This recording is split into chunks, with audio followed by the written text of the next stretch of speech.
Wham and PuppyPaw, I think, even my high expectations, exceeding them, taking down the old guards, Luciferon, Beastie, Vortex. So many renowned names in Age of Empires 4, and these two slayed them all. They did, and they've done that in a very, very exciting manner.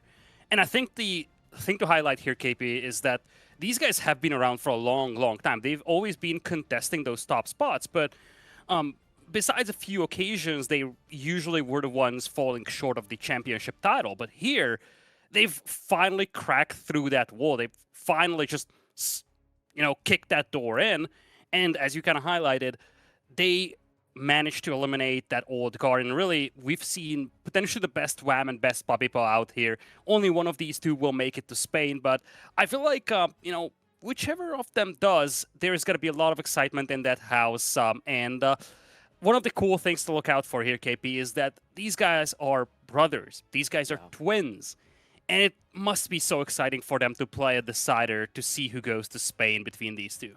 I mean, Drongo, feel me on this one, right? Because I know you're a Dota fan as well. I always remember, whenever someone says bros in esports, I always remember the good luck bro at TI, right? Which was said to Sumail. It's like, you always have this mixed feeling. Yes, I beat the hardest opponent. Yes, he was my brother. But that means my bro isn't going to be there to share it. Yeah, it must be difficult for these guys. But at the same time, I mean, as Litter said, that household must be ecstatic right now. Can you imagine the parents of Wham and PuppyPaw? I mean, they'd be rooting for their respective favorites, but guaranteed they'd be happy no matter what. And I think for us as well, we're going to be happy no matter what. We get to see a little bit of NA representation. This is quite rare, isn't it? It's obviously these guys both went to the Wololo before, but that was different circumstances. This time, there's one seat at the table with Marine Lord, and both of these guys are fighting their hardest to get there. So it's going to be a hell of a day.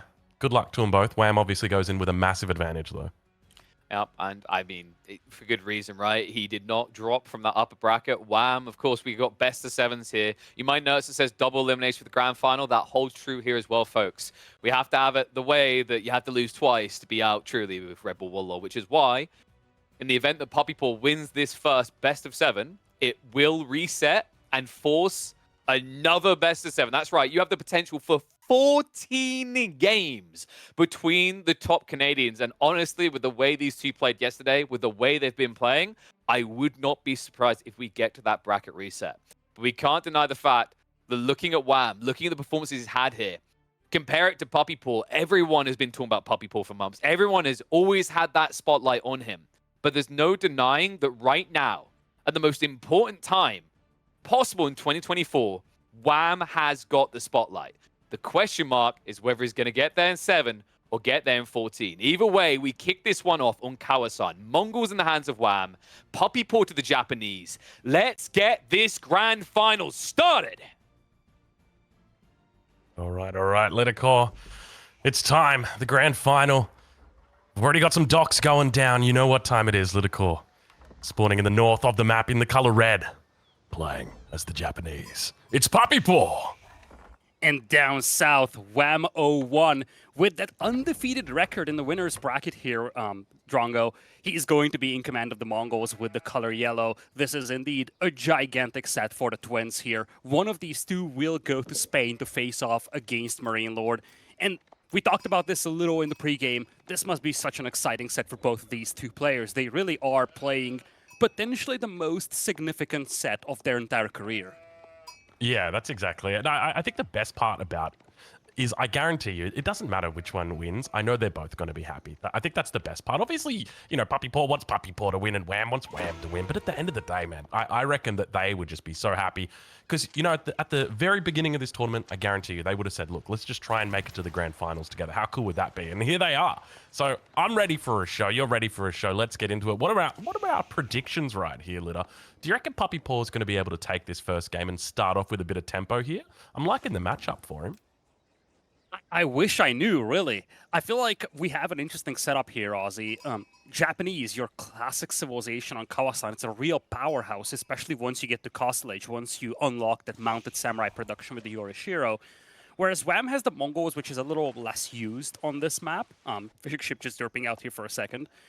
But I feel like, in a way, PuppyPaw went with the, so to say, meta pick, whereas Wham is probably trying to at least partially counterpick this. But so far, there's no Dark Age aggression coming out of him. So I think a lot is going to come down to how Wham approaches this game here, because we all know what PuppyPaw was going to do. Question is how Wham is going to try and counter that. Yeah, it's an interesting opening from him, isn't it? The fact that obviously PuppyPaw started on water, and we do have the shared pond. You know, sometimes you do get these spawns where both players kind of spawns a little bit closer to each other's ponds, or they've got their own separate ponds. That's not the case here. Both of them going to be towards that south side, and yet Wham deciding not to take the water, not to look for any early aggression, has just gone with that early Uvu, and now goes straight for that A-job. So I'm curious what we're going to see out of the gates from him here. Have you got any ideas? I feel like it's at the beginning stage of this game, it's always a race towards Feudal Age because you want to contest those pawns. And so far, Wham hasn't done that. So if I would have to make a guess, he's trying to beat his opponent to Feudal Age over here, try to get that dock going. But I would expect to see a range perhaps from him, because his opponent, PuppyPaw, is aging up with the Coca Township. This is a pretty predictable move, and it will unlock the Shinobi for him. I don't like playing Spearman into Shinobi. Horseman isn't really a cool thing to do either. So it's either gotta be Archers or it has to be Keshik. But I feel like if you want to go dock and make combat ships and at the same time produce Keshik, that feels a little too expensive in early Feudal. Well, let's have a look and see, because Wham is now starting to put down that dock. We can see the blueprint already coming through. Keep in mind, as you mentioned, the Coca Township is coming up, but there's 5 vills on it as well. So even by the time these vills manage to finish the dock, Coca Township's going to be just about up. So I think Wham might be able to squeeze out maybe one ship here, or perhaps one upgrade on that dock. Let's see exactly what the plan is for him as the YAM network now comes through. Age up about 4 minutes. Not a bad little timing here. It's probably the fastest age up you'll ever see from the Mongols, realistically. Normally it's going to be at least that 5-minute age up. But dock going to be coming up online. Let's have a look and see whether we get those naval arrow slits through, or whether he opts for something a little bit different. There it is, the naval arrow slits coming in. So he should have time to get this up, because the age up's just come through now for PuppyPaw. So 22 seconds, and we can see that over on the side of PuppyPaw, he will have that Shinobi in queue. But then it's going to have to take its time to run over here as well. And you're starting to see the game plan come together here for Wham. As you highlighted, this is a relatively quick age up for the Mongols. No Dark Age docks, no Dark Age racks or stables. So this is really as quick as he can get going into Feudal Age. And because you have that passive stone income from the Ovu, you can afford that weapon emplacement immediately. This is an interesting approach, by the way, from Wham. He has no desire to fight on the water with combat ships. He just essentially drops a dock right next to the opponent's pond, or right next to the opponent's dock. And as you see, this just shuts down this dock entirely from PuppyPaw. I feel like the cost efficiency of this move from Wham is just through the roof. Yeah, I agree. I love this. I think it's actually such a smart move. And I'm kind of surprised that we don't see it more often, just because it just completely shuts it down. And it says, you know, we're not going to have that silly, annoying water fight for 15 minutes. And then, you know, depending on who wins, depends, or, you know, will determine the victor. It's just not happening. But have a look at this. PuppyPaw going to be deciding to take the other pond up towards the north side. But Wham going to be able to spot out that dock before it is even completed. That is very quick to react. And I love this tower as well from Wham. He knew that a Shinobi is going to try to take that dock out, so he preemptively built a tower saying, listen, you're not going to take that dock out. And if you think about it, Wham invested into a dock, naval arrow slits, and a tower, and that in itself idles out the fishing boats for quite some time, and it forced the investment of PuppyPaw to go on the other pond. Basically, it's cancellation of resources, but Wham, he's not playing on the pond, whereas PuppyPaw does. This is a really good start for Wham, because with essentially comparable investment, he was able to entirely shut down PuppyPaw's fishing eco at the beginning. Oh, Littlecore, that was so close. Warwick almost picked up the kill right there, but unfortunately doesn't get it. Poor Warwick the Wolf. But the Khan manages to get it, so that's +1 or -1 over there on the side of PuppyPaw. Nicely played so far. Barracks has come up as well for PuppyPaw. Looks like a couple spears going to be on the menu. Of course, Wham already with the double Keshik out into the map, starting to chase back that scout. I'm curious what his follow-up is going to be here, though. Where does he go from here? Does he just simply look to play it off one base? I think one of the big things that he's done here is that he has delayed that age, or not that age up, but that boom that we see from the Japanese. The fact that he's delayed that dock from coming up on the top side. And while technically, yes, there's fishing boats out there, it's not really doing that much work just yet. It's going to take time for it to really start paying off. Yeah, I feel like you got to go full feudal over here for Wham, and that's that seems to be the game plan for him. He's going into Kashyyyk, he's going into Archers. The thing here is that if you go into Castle Age, the Japanese will unlock so much power. The Yorishiros, the mounted samurai, it gets a lot more difficult for Mongols to deal with them. Now, compare that to Feudal Age. Right now, as you said, there is a parity in the eco pretty much. PuppyPaw, or Wham, I should say, does have some premium units as well, the Kashyyyk, supported by Archers. And Puppy only has Spearmen right now to work with, a single Shinobi, and no Scout. PuppyPaw is virtually blind right now. As you see, the tower is going to come up just in time to preserve that gold mine, but Doc is getting torched down. This is going to give bounty for Wham. Love the tower, though, from PuppyPaw. We'll make sure that these archers can't harass him, but you really have that feeling that Wham just wants to play a quick game here and finish this in Feudal. Yeah, I'm curious what the follow-up is here for Wham, whether he looks to invest a little bit more on water or whether he really just tries to push it all in. Because for PuppyPaw at the moment, he's got that one pond towards the north. He has secured it for the moment, and it does mean that he's got that ability to scale. Sure, there's not a huge amount of fish there, but there's enough that you're going to be able to make it a decent profit off it. But we do now start to see those archers pushing forward, able to take some little pot shots here on the spears. Nothing too crazy just yet. PuppyPaw controlling them very well, obviously cognizant of the archers on the field. Yeah, that many archers being seen should tell him that there is aggression coming his way. Siege engineering now being researched for Wham, so indeed he wants to make this push happen in Feudal Age. And to be fair, these berries could be a good target alongside the woodline as well. A lot of structures that could be taken out here with rams. You could push away the lumberjacks, push away the food villagers, especially considering that PuppyPaw doesn't have a gigantic fishing eco going on right now. Looks like the Shinobi will make it through down towards that south side of the base. But siege engineering now, it is completed. Now, one thing to note is I don't see a blacksmith right here. So PuppyPaw has got no idea that Wham is currently... Or at least I don't think he's seen the blacksmith. Are we able to take a look inside the base of Wham, maybe get an idea of where that blacksmith's actually put? Is it down on the gold mine? Because if it's in the back of the base, there's a good chance that PuppyPaw's going to have no idea. Yeah, it's back down here underneath the town center. So I don't think this has been spotted out just yet. There'd be no indication that he's investing into it. Yeah, I don't think he's got visual confirmation, but this should be just something that he... Oh, well, he sees the ram, so now he's got visual. Yeah, now he's got the visual. But all right, I think he should have suspected it, just based on the investment that we're seeing here from Wham. Archers, Kashyyyk, really makes you feel like he wants to make this push happen in Feudal, and for that you need rams. This is going to be a really tough play for Wham. I've got to be honest. Like, to me, it just feels like PuppyPaw puts 20 vills on the landmark, sticks the Yorishiro in the stable, makes a whole bunch of mounted samurai, and he just kills this. But let's see exactly how that plays out, because if he does focus the gold, which is what he's doing now, it means PuppyPaw's going to have to find an alternative. Archers pushing through now. A couple of idle vills inside the outposts. First one hasn't been fortified. The second one has been fortified, though. A little bit more extra health on it. Archer's able to get those one-shots off on the spears. He's got a decent number of units here. He is able to force back those villagers off the gold vein. He's got enough to age up, though. So he will be able to hit the button. He's got a nice safe gold mine on the other side of the base as well, Lidicor. I wouldn't really call that safe, especially with those Kashyyyk roaming the map, and this could be terrible timing here for PuppyPaw, especially because the age up does get spotted. And when you see something like that, the primary target is the gold. If you can shut down the gold income of PuppyPaw here, even though he gets to Castle Age, he simply won't be able to afford any of those premium units. Wham sees that landmark. He knows exactly what he needs to do to make sure that not a single mounted samurai comes out. I think the big thing right now, have a look at Wham's units on the way through. He's got spears on the way, and this is exactly what he needs. He had a spear in queue. He's now up to 6 spearmen in total. And this is perfect in this situation because now he's got to make that decision. Okay, am I going to go into mounted samurai and risk being counted out by the spearman mass? Do I move into just samurai instead and try and hold it off that way? It's going to be a bit more difficult with the number of Kashyyks that are out on the field already. So we'll have to see how he plays it out, but I think it's got to be mounted samurai.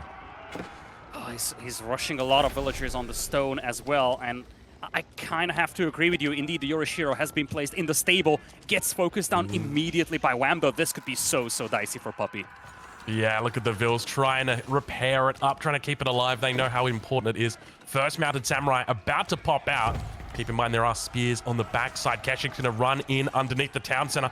Looking to start dishing out some damage onto those villagers. A little bit of healing as well. Spears able to find connections with that mounted samurai. He lives on a little bit of health. Second one out now. Looking to try and help.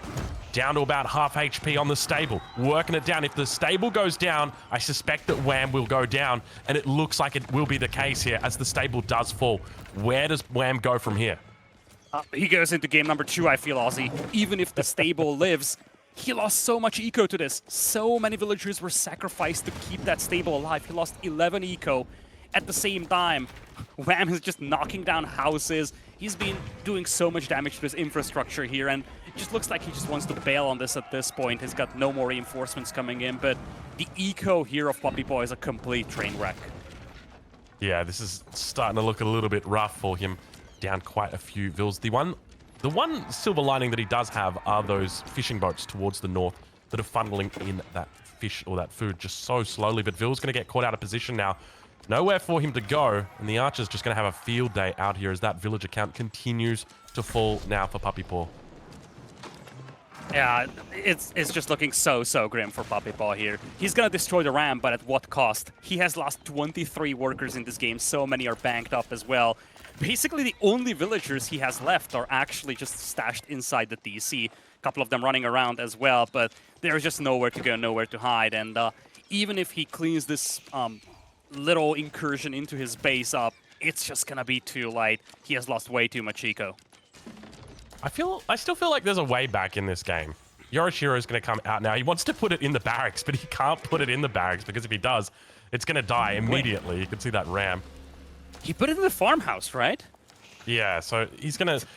I don't really like that because now he's like stacking up food and he's already got the food income coming in from that north pond as well. But like the big thing here is just about recovering gold. If he can recover gold and then get a decent number of mounted samurai out, there's a way that he gets back into this game. I love your optimism. It's a long road, okay?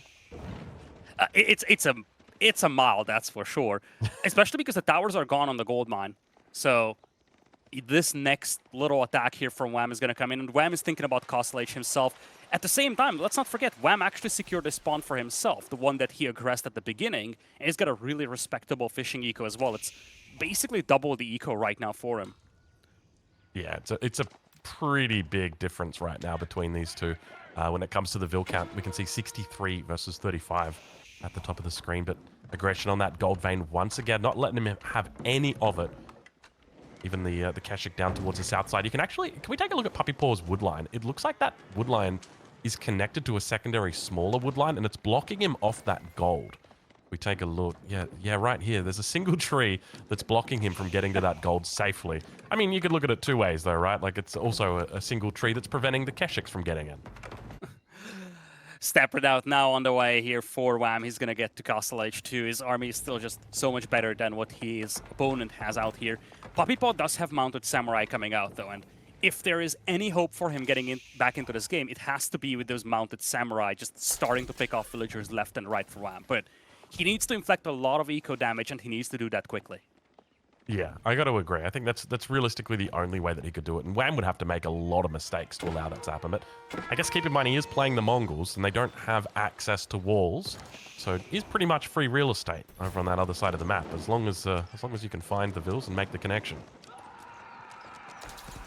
Keshik once again breaking in here, and oh, that's nasty. One mounted samurai gets surrounded, and that's a big loss for a player that has such a weak eco. Yep, that is not pretty right there. But Age Up about to come through right now for Wham. Step it out online, and you can see now a couple of spears making their way with the Keshiks up towards the gold vein. Both at the outposts come up at the exact same time. But the Vils once again are on the run. We've seen it time and time again, and with Wham now reaching the castle age, PuppyPaw looks like he might be in a bit of a tough spot. Battering ram up towards that top side as well. Wham just looking to clean up completely. Don't know whether he's got a second dock up on that pond, but if he shuts down that dock... Oh, where did the ram go? Apparently it's gone. Probably was sniped by the mounted samurai. PuppyPaw going to be trying his best to hold for the moment. More mounted samurai continuing to join in the crusade on the field. Not a lot of spears here, though. And it is burning, though, this dock. It's got 200 health, so it's quite a bit to go through. But he could look to bring a Vil out here. It's going to be tough for him to find a way over there, though. Yeah, The trick here is that even if you don't kill those fishing boats from PuppyPaw, if you just destroy the dock, they are virtually useless. And there is already a big discrepancy in the eco between the two players. So simply taking out that dock is going to make life even more miserable for Puppy here. He kind of has to dive this ram here, but that just means that all of his mounted samurai are very heavily damaged here.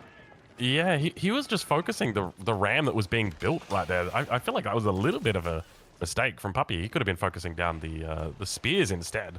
Maybe not paying attention, or maybe misclicked with an attack move or something like that. But we do indeed see that dock now going to be going down. He was probably about 7 or 8 seconds away from it. Those two Vils now going to get caught out of position as well, chased by a large mass of Keshiks. They do get spotted. No transport ship is going to be here to pick these two Vils up, unfortunately, and they go down very quickly. This is just looking so grim here for Puppy. I really appreciate him trying to get back into this game, trying to just pick up the relics. He's doing all the right moves to try and get back into this game. He's got 9 mounted samurai, which on paper looks good, but so many of these are virtually dead, as you can see. They're facing crossbows, and in a blink of an eye, half of them just disappear. Yeah, I think there was about 4 of them that were on about 1 health, all of them. It was kind of wild. But now Villagers caught out of position once again on that gold vein. Manages to take 1 out before they do get through. Mounted samurai are on the other side of the map, continuing to push through, and Wham's just having a little bit of trouble finishing off his brother at this stage. Phil's torching down the battering ram at the top side. And there it is. We do get to see the GG. It took him a while. He really tried to keep himself in the game for as long as he could, didn't he? Yeah, but I mean, once you had all those villager casualties, well, you can just see that at the left side of your screen. Once you had those villager casualties, it was basically all over. And you really got to credit Wham for this counter-pick style approach here that he had. Japanese was one of the powerhouse civilizations throughout this tournament on a map like Kawasan. And then Wham comes in with the Mongols, goes directly to the arrow slit, secures that pond very quickly for himself. And then the timing attack that he had with the Keshik and the archers just worked so well. He spotted the landmark being constructed immediately, and he knew fully well that he needed to destroy that stable before mounted samurai start coming out. That's exactly what he did. And with that, he is the one to secure game number 1. Once again, a reminder, if Wham were to win this best of 7, he's going to be facing off against Marine Lord in Spain. That is indeed right. I feel like the pivotal moment for me in that game, obviously there was a lot that went on, a huge amount of action, and Wham doing pretty damn well. But it was all that stable, the positioning on the stable. And it's one of those things that you can't really see in hindsight. And I don't think you can even go back and be like, okay, that was a mistake. Because I don't think it was a mistake. It was just unfortunate, the placement of that stable. Had that been underneath the town center, it would have been a completely different game. Because if it's underneath the town center, he can now use Vils to deal with the ram. He can make repairing that really easy. It's very simple for him to, or difficult to dive underneath that town center. So had the stable been a little bit closer to the TC, maybe there was a different outcome that game. So this is one of those like little things that doesn't really seem like a big deal, but then when you start really analyzing it, it can build up pretty big. So perhaps we'll see players move it a little bit closer to the TC next time. Speaking of analyzing, we do have the Delhi coming out here on Holy Island. Now, that's not a pick that we've seen in quite a while on a map like this. I don't actually remember when the last time I saw Delhi on Holy Island. And you might have missed it partly because of the time zones, but I actually had the opportunity to cast with Marine Lord last Saturday. And he straight up said that was for a best of 5, but still, he straight up said that if in a best of 5, you have to play Delhi, you've done something wrong. Now, this is a best of 7, but, you know, just following that logic over here, taking Delhi as your second civilization, it's definitely an intriguing choice from him. He's got, he had the Chinese as well. Will be interesting to see where that gets put to use. He has HRE, Malians, Jeanne d'Arc, Byzantines, opts to go with the Delhi over here. What do you think about this? He's got to be cheesing, right? Like, there's no 2 ways that you pick Delhi here and you think you're going to play a standard game. It's just not going to happen. It's got to be cheese. It's got to be looking to try and get out on the water very early. I wouldn't be surprised if he sends a Vil the entire length of the map, drops a dock right down next to the Rus dock, and says, how you doing? Gives him a little bit of a handshake, and then just starts the fishing boat war of attrition out there and just kind of nips it in the bud before it really becomes a problem. Obviously, the Rus very powerful once they do hit that feudal age timing. But is it going to happen if there's no fishing boats out? All right, ladies and gentlemen, welcome to game number 2. We are here in this best of 7. Got a bit of an interesting matchup today. The Delhi Sultanate have been picked.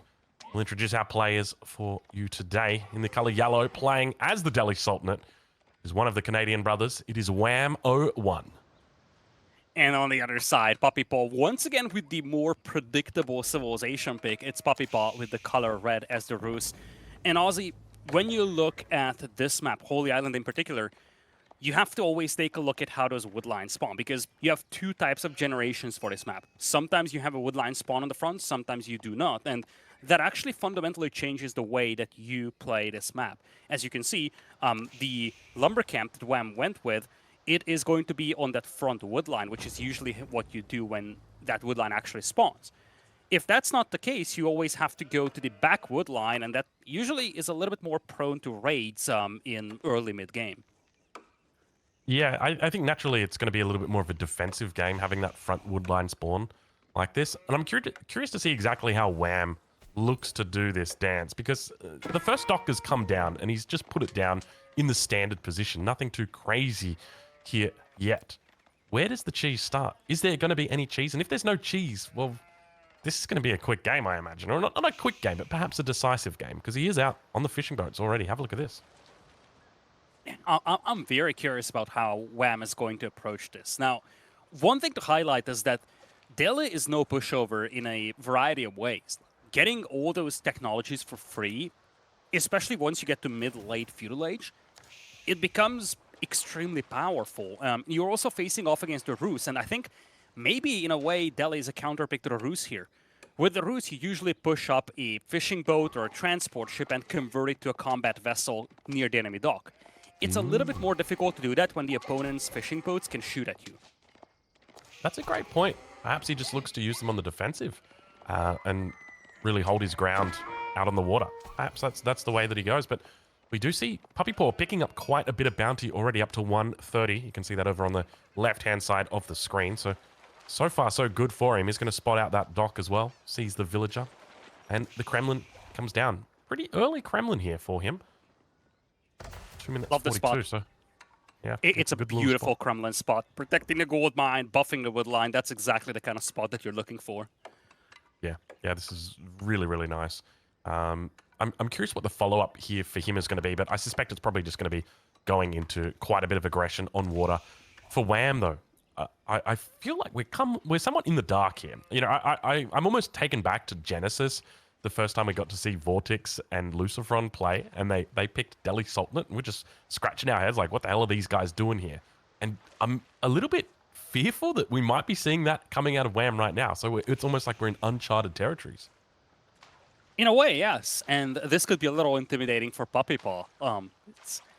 His playstyle so far has been very, very meta-esque. Game number 1, Japanese on Kawasan. Game number 2, Rus on Holy Island.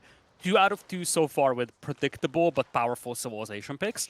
Whereas Wham feels like he's just trying to counterpick these predictable but powerful civs. Worked out in the first game, remains to be seen if that's going to be the case for the second. But already one thing that you're noticing is that there is no ship coming over from PuppyPaw, which is somewhat unusual for the Rus. Almost every single game, they want to push that fishing boat or transport ship up and then convert it into a galley close to the enemy dock. That has not been done here by PuppyPaw. So maybe that potential defensive posturing with the Delhi fishing boats, it already kind of resulted in what Wham wanted to accomplish. Yeah, we do now start to see it coming up. It's about halfway through the map at the moment. Slowly, now that transport ship is moving up. Galley conversion coming through. But the Dome of the Faith has been thrown down on the side of Wham. So looking to play it a little bit more economically. Second dock going to be put up in the corner. Look at this, right in the edge of the map as well. Wants to try and keep it as far away as he possibly can from his opponent. Now, meanwhile, back at home, PuppyPaw going to start looking to take up some gold here and look to start putting the pressure on his opponent. Double scout. Running in. Fishing boat. It's going to get caught out here. Let's have a look and see whether he opts to open fire, whether he just jumps inside. There we go now, jumping inside. I don't think you can actually fight a galley in its full form. I think it's more about being able to hit that boat while it's converting or before it converted. It was a little late for that galley to pop out here. PuppyPaw was well in feudal age by the time he arrived here. But the timing could still work nicely because Wham is still aging up. Now, side note here, the Delhi can actually garrison 4 fishing boats in their docks. Now, correct me if I'm wrong, but I think it's only 3 when you have other civilizations. No, I believe you are correct. Unfortunately for this dock, though, it does also have a priest or a scholar inside it. We can see him, unfortunately. Oh, got age up now coming through for Wham. We'll take a look at the production. It looks like we've got a Hulk in queue, Springled Chip on the way, as well as another scholar as well from the Dome of the Faith. But so far, PuppyPaw just kind of camping up here. Already now with the triple threat. Got the Archer ship, the Springled ship, and the Fire ship out, ready to do some exploding. This is getting very dicey here for Wham. He also lost the Scholar. He tried to garrison it inside, but he was a little too slow. And as you kind of highlighted, the moment this War Galley is going to spawn, it's going to get focused down here by the demo. Indeed, that is exactly the case. And the galley is lagging behind over here for Wham. Yeah, you can see how he's bringing the fishing boats to repair straight away. Oh my lord, that was so much damage on those fishing boats as well. He's just trying his best to repair through it. He's able to do it. Have a look at the heals. Wow. Absolute insane amount of healing coming through there. Despite the low health on those fishing boats, he just sticks it. Doesn't care if he loses them. Well played to Wham to keep that Backler alive. He needed to make that happen there. The Bagla doesn't get destroyed immediately when the demo connects, but it reduces it to like 5% health. So it would have been finished off by that Lodya War Galley from PuppyPaw. Wham pulls the fishing boats, and that is exactly what he needed to just keep this Bagla alive. And now he's chasing this War Galley with a demo, and there is no galley for PuppyPaw here. If he cannot get a galley out here, he's going to lose this War Galley. Yeah, and the interesting thing is not making a galley. Okay, he's just put one in queue now, but I think it's going to go down. The demo ship will find a connection right there, and he's already got a bit of an advantage coming through. Scout also going down on that north side. So things going well for Wham once again in this series. Keep in mind, even though this is a best of 7, if Wham wins this best of 7, that is it. It is closed out. Wham is going to Spain. PuppyPaw needs to win in this best of 7. Then he needs to go to the next best of 7 and win that one as well. That is a beautiful snipe there for Wham. PuppyPaw set that demo aside to the north to try and flank this Buglaw, and it would have been destroyed were it not for that one Thou sniping the demo. At the end of the day, it looks like Wham is going to get away from this. But as you highlighted, things started to go very well for Wham on the water, and things will just get a lot better. Look at the techs coming in for him now. Double Broadaxe is something that Puppy already has. Mining upgrade, wheelbarrow, those kinds of things, they will eventually start to swing this in the favor of Wham on the eco department. Yeah, these are some pretty big factors that really play into them being a decent civil on water. This is kind of wild when you think about it. The fact that they've got these free techs coming through. Obviously, when you go for the Dome of the Faith as well, you've got these reduced scholar costs that are going to help you out in the mid to late game. And now we can start to see upgrades coming through for Wham. Take a look at that. We've also got the fishing upgrade coming in for him. So he's really looking to invest quite heavily in that economy.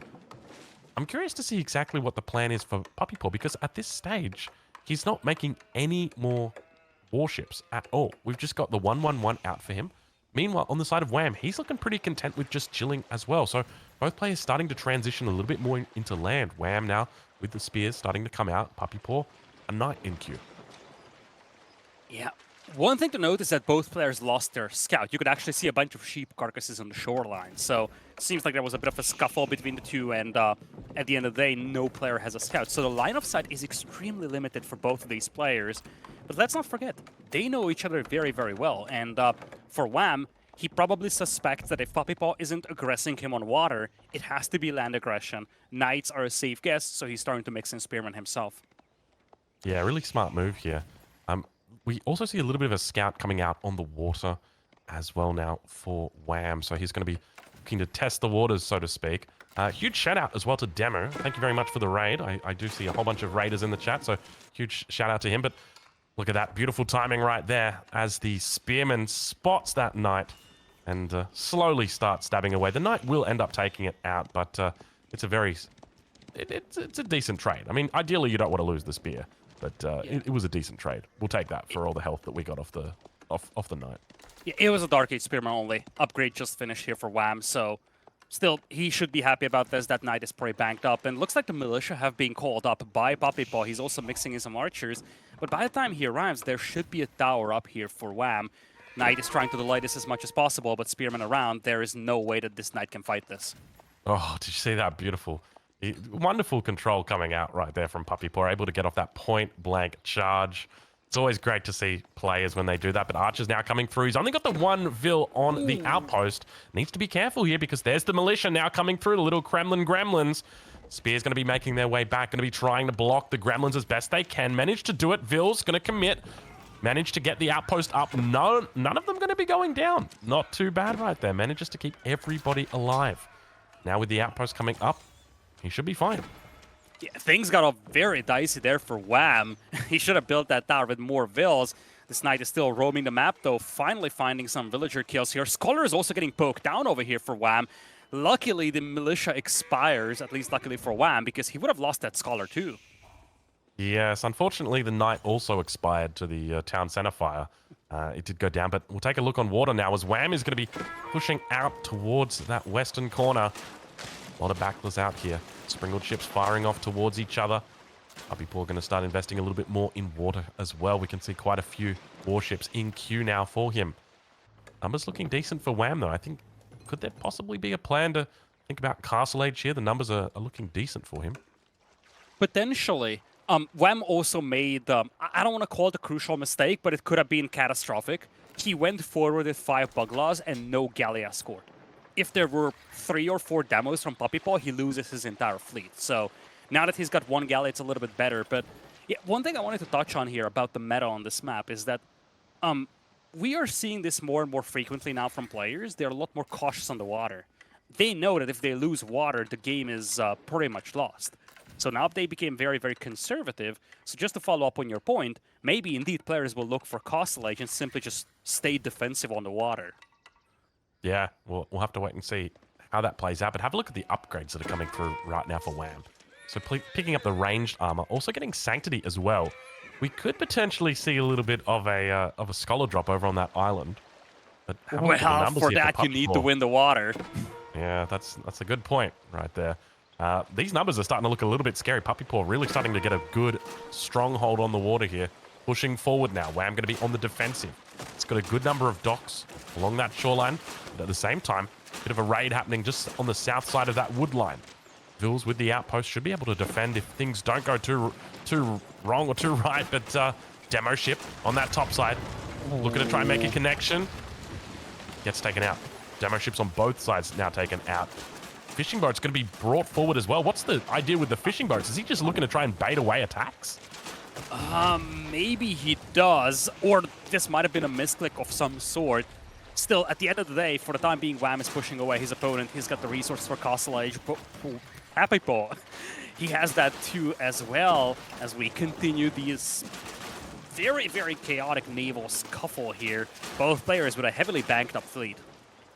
Yeah, I can feel what you were saying before, Lida, about how they're very hesitant to, commit all in on water. But, well, speaking of committing all in on water, have a look at PuppyPaw right now. He's got...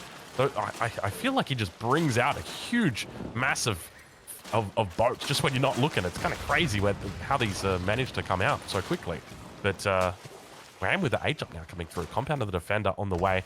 There's not really a lot of impact from the Castle Age immediately. Obviously, it's going to take some time for you to get those upgrades through. And ideally, you want a decent force on the water when you do hit that Castle Age to take advantage of those upgrades. So Wham's position here might be a little bit tough. Fishing boat's going to be pulled to try and heal up this Bagler. He's going to be trying to hold out as best he can.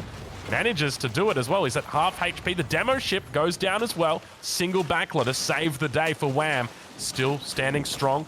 Second demo ship now looking to come through once again. Slowly getting attacked down. Not going to make a connection. No, it does. Only takes out the one boat. But not a bad little hold right there from Wham once again. It looks like he's always teetering on the edge of just losing it all, Lida. Yeah, this game has been extremely chaotic, and PuppyPaw is definitely benefiting from the fact that he can potentially convert a couple of fishing boats into combat ships just to snowball this. Both players will be reaching Feudal Age at the exact same time. PuppyPaw's eco grossly unbalanced, by the way. 2,000 food in the bank already. Yeah, that's how the pros do it. I know. I've seen that many a time before, Lida. That is a lot of food, isn't it? But Backlers continue to move up here. You can see him trying to snipe out the archer ships because he knows that once the archer ships are taken out, that the demo ships are just going to be able to reign supreme here Fortunately for PuppyPaw, he's got decent micro. Upgrades now going to be on the way through for Wham. We can see on the UI just how many he's looking to pick up. Picks up all the tier 2 eco upgrades. Village Fortresses on the way. And that Springwood upgrade, a very important Springwood upgrade, going to be coming through now as well. Demo ships make a couple of connections on the bottom side. A little bit of a counter raid as well. First man at arms on the field. Jeez, Litter. This is a chaotic match, isn't it? It certainly is. And Wham was able to harass the wood line of PuppyPaw. Puppy had to relocate all his lumberjacks, so his wood bank just went down to nothing. And that's part of the reason why Wham is still able to hold out on the water. It's a very, very slim margin, though, and it looks like he's going to get pushed away. But guess what? At the same time, we have a raid going on land as well. Again, just chaos all over the map here, Aussie. Yeah, fortunately, those gremlins do eventually expire, so they're not going to be a huge threat right now. But look at this defense that is coming through from Wham. I think those fishing boats are going to need to be called to the fore once again. More backlers still coming online for him. Demo ships gets taken out. Fishing boats, a little bit of a hand in. Keep in mind that there's two different ways they can help out. They can provide a little bit of firepower, or they can do a little bit of repairing. I think there's probably a bit more value in the repairing, though. We've seen quite a few of these baglers that just should have been going down, but just weren't going down. They just refuse with the repairs. And look at this once again. These few Gauzy Raiders that Wham has, they're idling all those lumberjacks from PuppyPaw. So many of these Boglaws are banked up, though, and you don't have any fishing boats here to repair. At the same time, PuppyPaw's fleet is also heavily, heavily damaged over here. This kind of just feels like a war of attrition right now on the sea. Yeah, and it definitely feels like PuppyPaw is slowly winning it out. We can see that the numbers here aren't the best. Oh, Wham. This could be trouble right here. Fishing boats all grouped up. Demo ships on the way through. He's going to have to split quick if he wants them. And I suspect they've all gone down. But I guess we'll never know. Indeed, they are all gone. It looks like water is going to fall into the hands of PuppyPaw. Now, I guess the theory here for Wham is that he's got Village Fortresses available for Delhi. So maybe part of the reason why he picked this civilization was to have that recovery potential on land. But I just feel like with so much fishing eco available for PuppyPaw, this recovery is, it's going to be a tough one. PuppyPaw's food income is absolutely magnificent, and he could think about Imperial Age in the next few minutes even. Yeah, there's a lot of food, that is for sure. And keep in mind that there's not only just the income aspect of it, he's also got 2,600 just sitting there. So, you know, that's Imperial Age and a handful of units as well. So he is absolutely fine. But yeah, from the perspective of Wham, I mean, if you're thinking, okay, how do I get back into this game? I feel like for Wham, it's a little bit tough, right? Like normally when you're looking at, okay, I've lost the water, it's a little bit earlier. Whereas now at this stage, like we're already pretty deep into this game. So the opportunities for, you know, dropping 3 TCs and going ham, it's just not really there just because your opponent has already got such an established economy and subsequently has an established military. You can see just the numbers that we've got coming out here. High Armory also dropped down for PuppyPaw. He's just looking to send it right now. Yeah, and he needs to. He needs to finish his opponent off because he has seen that his Beastie yesterday came back from a similar position, lost all the water, walled up, went 3 TCs, came back. This is a different scenario here for Wham, though, because he's not fully walled up, and PuppyPaw just keeps sending in these heavily armored units, fighting underneath the TC, and he just keeps killing villagers. And crucially, Village Fortresses are still far away here for Wham, and indeed, he just decides to tap out, and with that, PuppyPaw is back in this set. Yeah, I think with the delay with the Village Fortresses really hurt him there. It's hard, right? Because you want to transition into something like you need to still keep your water presence, but at the same time, you need to be cognizant of the fact that you're going to have to move over to land, but you only want to do that once you've lost water. So, you know, it's very, yeah, it's a difficult spot. We'll say that much. But nice little victory there from PuppyPaw. Have a look at those military value at the end there. It's the snowball effect you see so commonly on water maps like this. And let's not forget, PuppyPaw aged up with a lot of food in the bank. He had like 2,500 food when he started building his landmark. So the moment he hit Castle Age, he was able to start spamming Man-at-Arms and Knights because he had so much extra food to work with. Yeah, exactly. There was a lot of units that were coming out there. It was kind of crazy. You know, you see just 20 Men-at-Arms just walking their way down mid, and obviously, you know, Wham saw it as well and very quickly moved away from the keyboard, said GG. But we do have our next match in our sights. Lidicore, have a look at this one. This is great. You know, I love this. I absolutely despise mirrors, but I love these types of mirrors. We've got the Holy Roman Empire up against Order of the Dragon. Okay, now this is an interesting call, and I think this is the first time where you start to see the similarities in the mindset of these two players. Let's not forget, these two guys probably practice together day and night for these tournaments. It just makes so much sense. They're both high-level players. They can essentially practice as a LAN, so to say. In fact, what we're looking at right now is kind of a mini LAN from the House of Wham and PuppyPaw.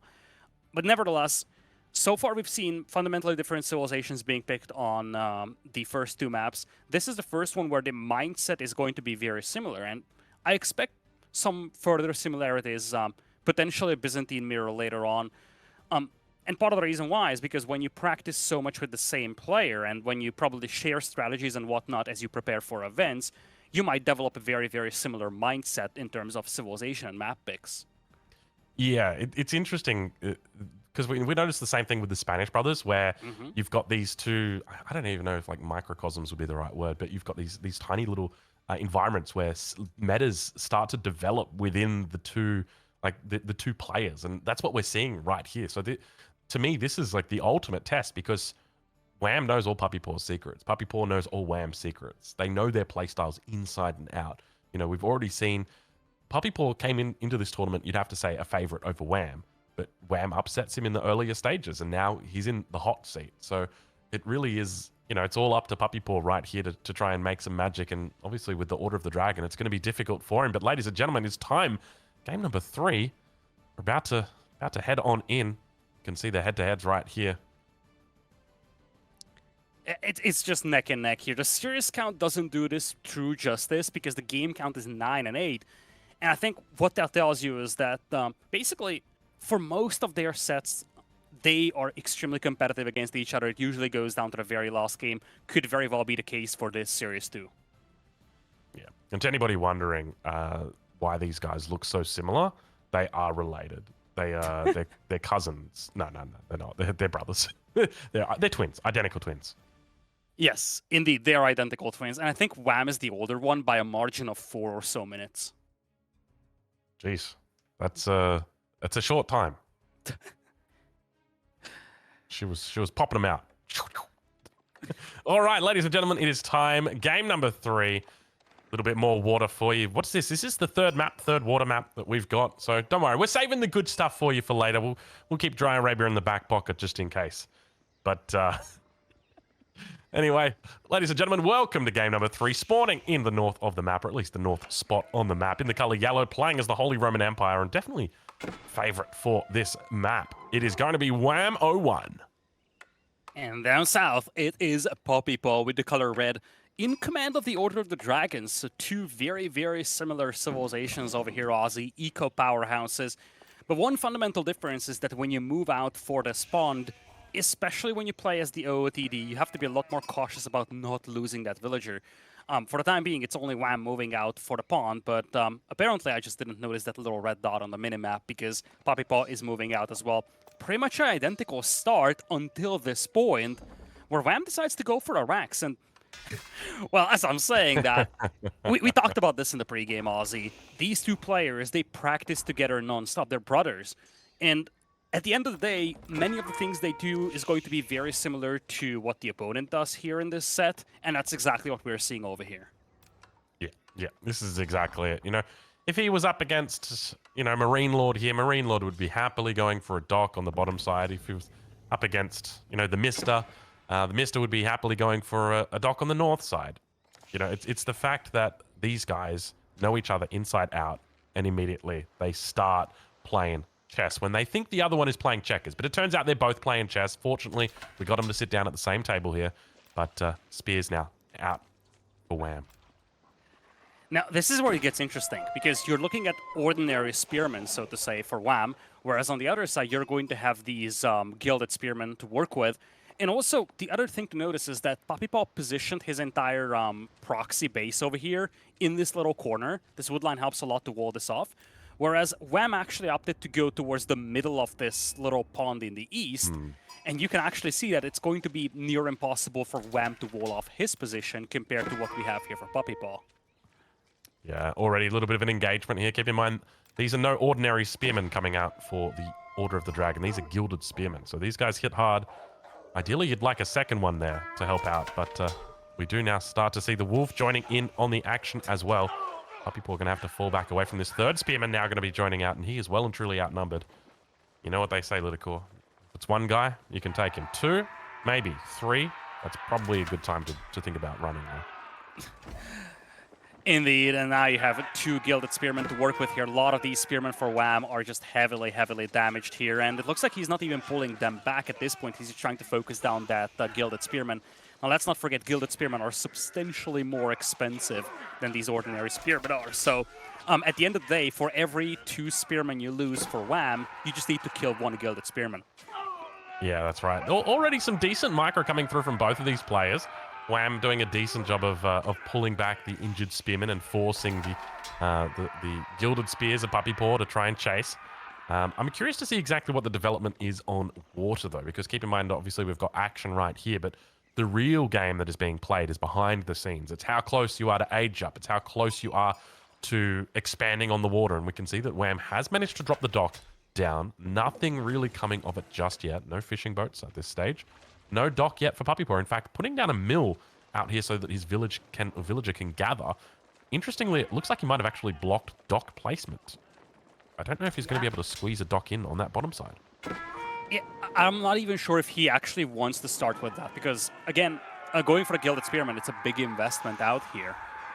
So maybe he simply says, okay, I'm going to continuously produce my Gilded Spearman, just try to contest that dock from my opponent, and basically just forfeit my own dock, because I simply cannot afford to make fishing boats and Gilded Spearman at the same time. Yeah, that could be it. But we can see the numbers now are going to start to rise. Quite a few Gilded Spearmen out here. And once again, so we see Wham coming in just to check and see on the situation down on the south side. He comes in and sees, okay, you know, there's no dock here. All right, we're fine. We don't need to make fishing boats yet. Yeah, eco count is a little misleading at the top of the screen because, just a side note here, as Vodka is highlighting to us, we only have 2 sheep left to work with for PuppyPaw, and that's a bit of a concern when you don't have any fishing eco. But yeah, eco count at the top is a little misleading because dragon villagers are counted a little differently. But nevertheless, the game plan for PuppyPaw seems to be just overwhelming his opponent here with Gilded Spearman. Yeah, but beautiful micro comes through from Wham. I love the line formation usage there. Makes it so that his spearmen aren't going to get boxed out on the front the way that we see right now. He wants to pull those spears back whenever they get a little bit too low. So we can see that they're starting to get a bit low here on the front. Needs to make sure that he pulls them back, but the numbers are pretty decent for him despite that. And with this is a nice little victory for him here. Wouldn't be surprised if he puts a fishing boat in queue. There's the fishing boat in queue straight away. Normally after you've won a little fight like that, you can always afford to squeeze out a bit more on the economy side.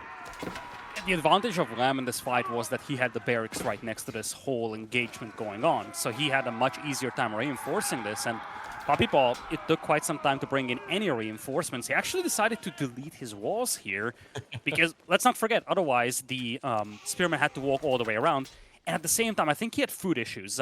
As it was highlighted by our observer, Vodka here, he ran out of sheep. He had to move all the way out for that deer pack. And I think that's part of the reason why his momentum slowed down on land. Yeah, well, speaking of momentum on land, Wham now has 3 vills on gold. So naturally, it's going to be an age up coming through soon. Yeah, but I mean, this is looking very, very grim now for PuppyPaw here. He's getting essentially confined into this little pocket here, slowly being swarmed by spearmen. And those are, again, those are expensive units, the Dragon Spearmen are, and he's just going to continue losing them left and right.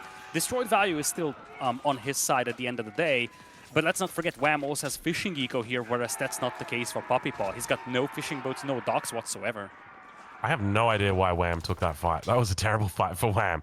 You know, you had just like, it's the whole 300 movie over again. You should not be fighting strong units in a small little choke point like that. They're just way too good. They don't have the surface area to really fight against them. So, yeah, a little bit of interesting decision-making from Wham. But now going to start moving out with spears. Outpost comes up right on time. Beautiful spot for an outpost as well on the double deer stack for him there. So able to cause a little bit of damage. How are we doing out there on the fishing front? Only the 1 fishing boat coming through so far. So even though we're 7 minutes into this game, even though neither player has even clicked up yet, we still only have 1 fishing boat out. I love that. Another fight over here. Numbers again looking better for Wham, but the quality of the troops is in the favor of PuppyPaw. It still feels like PuppyPaw should be pulling back. Indeed, that is exactly what he's doing. But you can just see at the top of the screen from the eco distribution, Puppy is fully locked in on this full Spearman war, whereas Wham has been collecting gold, potentially thinking about Feudal Age, but because he always has to reinvest into Spearman, he simply cannot click up. Yeah. Yeah, I mean, that's just Holy Roman Empire things, right? Like, that's why there's a difference between these two civs. Ark and Chapel now going to be dropped down. Meanwhile, PuppyPaw, he's only just putting a villager onto gold right now. He obviously had food issues as well. But at this stage, I mean, Wham with a huge advantage. Yeah, Wham's got a nominal eco lead, but I think the critical thing is that he's got that fishing eco that he can slowly build up. And once he gets to Feudal Age, veterancy on these Spearmen will make things a lot worse for PuppyPaw here. Yeah, that's true. You'll also have access to the Archer as well, which will be a very strong counter against the Spear. But yeah, just the one Rax for the moment. He's starting to gather up quite a bit of wood as well, so expect that we'll probably see that coming out shortly. Meanwhile, Ooh, that's ugly though. Yeah, that was not good. I think PuppyPaw has realized it's time to actually get that age up through, so I don't know whether he's scouted out the Archon coming in, but he definitely senses there's time right now, not on his side. I don't think he scouted anything. Both players actually lost their scouts, so they're pretty much just blind at this point. Side note here, as PuppyPaw is aging with the Minework Palace, there's a second hidden barracks up north by Wham. And because PuppyPaw lost his scout, I don't think he knows that this is a double barracks production just yet. Oh, he would know. There's so many units. It's like there's no way this isn't double production. There's so many damn units coming out from Wham here. I was kind of wondering that as well, though, because I couldn't see the barracks, but I could see the second unit was streaming from the right-hand side. But I guess that explains it. But now with the age up coming through, he's going to be looking to try and get that hardened upgrade for the Spearman immediately. PuppyPaw naturally falls away from this position. Wants to try and age up so that he can get his own hardened upgrade and hopefully pick up a couple of other blacksmith upgrades with that mine work. But now those spears on the front going to be fighting up against a little bit healthier, a little bit sharper spears on the side of Wham 01. There is nowhere left to run though. Yeah, he's got that choke point though, and this is exactly it. I mean, he can sit in this choke point all day and fight. He is very happy to do that. I'm not so certain about that, Ozzy. I mean, he's fighting against Feudal Age units, which is Dark Age units right now. Once he gets the hardened upgrade himself, it's a different story. But I feel like Wham could have taken that fight if he wanted to, especially with the galley now coming in here. Doc is being attempted by PuppyPaw, but the timing is going to be so bad on that. The galley should be there to deny it. Upgrades now coming through. Hardened upgrade for PuppyPaw. It's going to take a little bit longer, about, what, 5-6 seconds left to go. Really wants to avoid the fight until that upgrade comes through. He's got 10 spears here up against the 13 of his opponent. Keep in mind there are now meta-arms on the field as well for Wham 01, so PuppyPaw's going to have to look to invest into it, but he is outnumbered completely, surrounded. The hardened spearmen doing a wonderful job just slowly stabbing away at their opponents, and the numbers are looking convincing. Keep in mind that Wham has also now got a galley out on the water as well, shutting down any prospect of water for PuppyPaw. So now securing the most important component of this map. And with that, Wham puts himself in prime position to take this game. This is looking scary now for PuppyPaw. He has no potential to dock. He has gotten his army banked up, and now Wham is going to double down on the aggression towards this hunt here. Now, silver lining for PuppyPaw is that he's going to have these dragon men-at-arms, which are insanely difficult to deal with, and he's got his production right here, whereas Wham has to walk all across the map to get here, and that's part of the reason why there might be a decent chance here for PuppyPaw to actually clean this up. He's also got golden grass on the way through, but look how long these men-at-arms take to kill. Jeez Louise, my gosh. It's not fun fighting against these guys. These guys don't mess around. But now, I think there's a bit of an interesting position here, right? So, PuppyPaw, obviously he's lost the water completely. And he needs to kind of defend himself. But there's a world where he can just go up to castle. Well, he can't just go up to castle. But there's a world where he gets castle, tries to steal away relics. I mean, does he maybe think about going to a Burgrave here instead? I don't know. How does he pull out a victory here? I really don't see that for PuppyPaw Burgrave play. I feel like the problem there is that you just don't have the economy to fully spam out those units. For now, he's going to double down on the man-at-arms because as much as he had to move out for the hunt, that's the case now for Wham as well. Wham ran out of sheep. He has to take the hunt. He's less reliant on it because he's got the fishing eco. But at the same time, PuppyPaw is now heavy on the board, heavy on the hunt as well. He's got some men-at-arms going. And Wham's actually mixing in archers, which probably won't do very much against these gilded men-at-arms. Yeah, it's an interesting choice to mix in archers. I'm kind of curious what the thought process is there. Keep in mind, he is also adding in more and more fishing boats as well, which is obviously going to, you know, give him a decent return in the long run. But in the short term, it's going to take some time for it to actually pay off. Gilded men-at-arms now running through the base of Wham. He's got 3 of them out there. So far, the numbers are pretty... They're reasonable here for PuppyPaw. I don't mind his spot. Obviously, you'd prefer to be Wham in this situation, but the fact that he's now looking to start this flood, this annoying flood of men-at-arms through to all the resources, like this is where you got to start getting a little bit scared. Ooh. This must be annoying over here for Wham, having to migrate all these villagers out here. Gate completes in time, but a lot of the villagers are damaged. Some of them, well, at least 1 or 2 have been killed in there. And I feel like if PuppyPaw wants to get back into this game, this is exactly the way to go. He's got these very, very tanky premium feudal age units, tough to kill with towers. There's really not a lot of good counters that Wham has to this. So if you just keep trickling these units into the enemy eco like he does right now, you could easily throw off Wham's build over here, even just by forcing so much idle time. Exactly, and that's the big thing. You know, it's always one of the things that you have sort of trouble with men-at-arms is that you need a way to kill them quickly. That's why knights and crossbows are so effective, because you can kill them with archers and you can kill them with spears and with other men. Oh, that's not good. That's not good right there. I actually love it. Yeah, I mean, he's losing the hunt, right? Like this is really bad. Well, I love it for PuppyPaw. I should have clarified. Yeah. I love the villagers being pulled and just doubling down on this aggression. He's just continuing to funnel at this stage, and he's up to 7 archers at the moment, but +1 range time has already come through, so he's not going to be really taking a lot of damage. Like, he is scratching the surface there. Let's not forget, Wham still has a fallback option in terms of food income. That is the fishing eco. That's not so much the case for PuppyPaw. And I wonder if that villager push was all about just taking away the food from his opponent, or it's because he was so desperate for food himself. He ran out of his own hunt, and there's no other way for PuppyPaw to get food. Oh, this is starting to look a little bit concerning, confusing even. Men-at-arms now going to be making it in underneath the town center, and there's a whole bunch of archers here, but just remember, I mean, we can click on those men-at-arms. You're going to see that they've got, I think it's 3+1 armor, and the archers have got 5 damage, so it's, yeah, 3+1, and the archers with the 5 damage. So they are doing 1 damage a pop right now. Wham definitely needs to get that blacksmith upgrade. He will double his damage in this situation, but even then, you're going to be barely scratching the surface of these gilded men-at-arms, and they're just running him around in circles right now. And you know, Wham is just... He's having such a hard time, right? Because he knows that he's in a good spot. It's just about making it work. Getting to that position. And PuppyPaw is doing something very, very elementary. Just full-on aggression, spamming men-at-arms into the enemy eco, slowly grinding it down. And he does a really good job. Eco is neck and neck right now, which is never a good thing when you are facing off against the OOTD. And so much idle time on Wham. Wham has non-stop 18 idle villagers, now has to pull even more lumberjacks.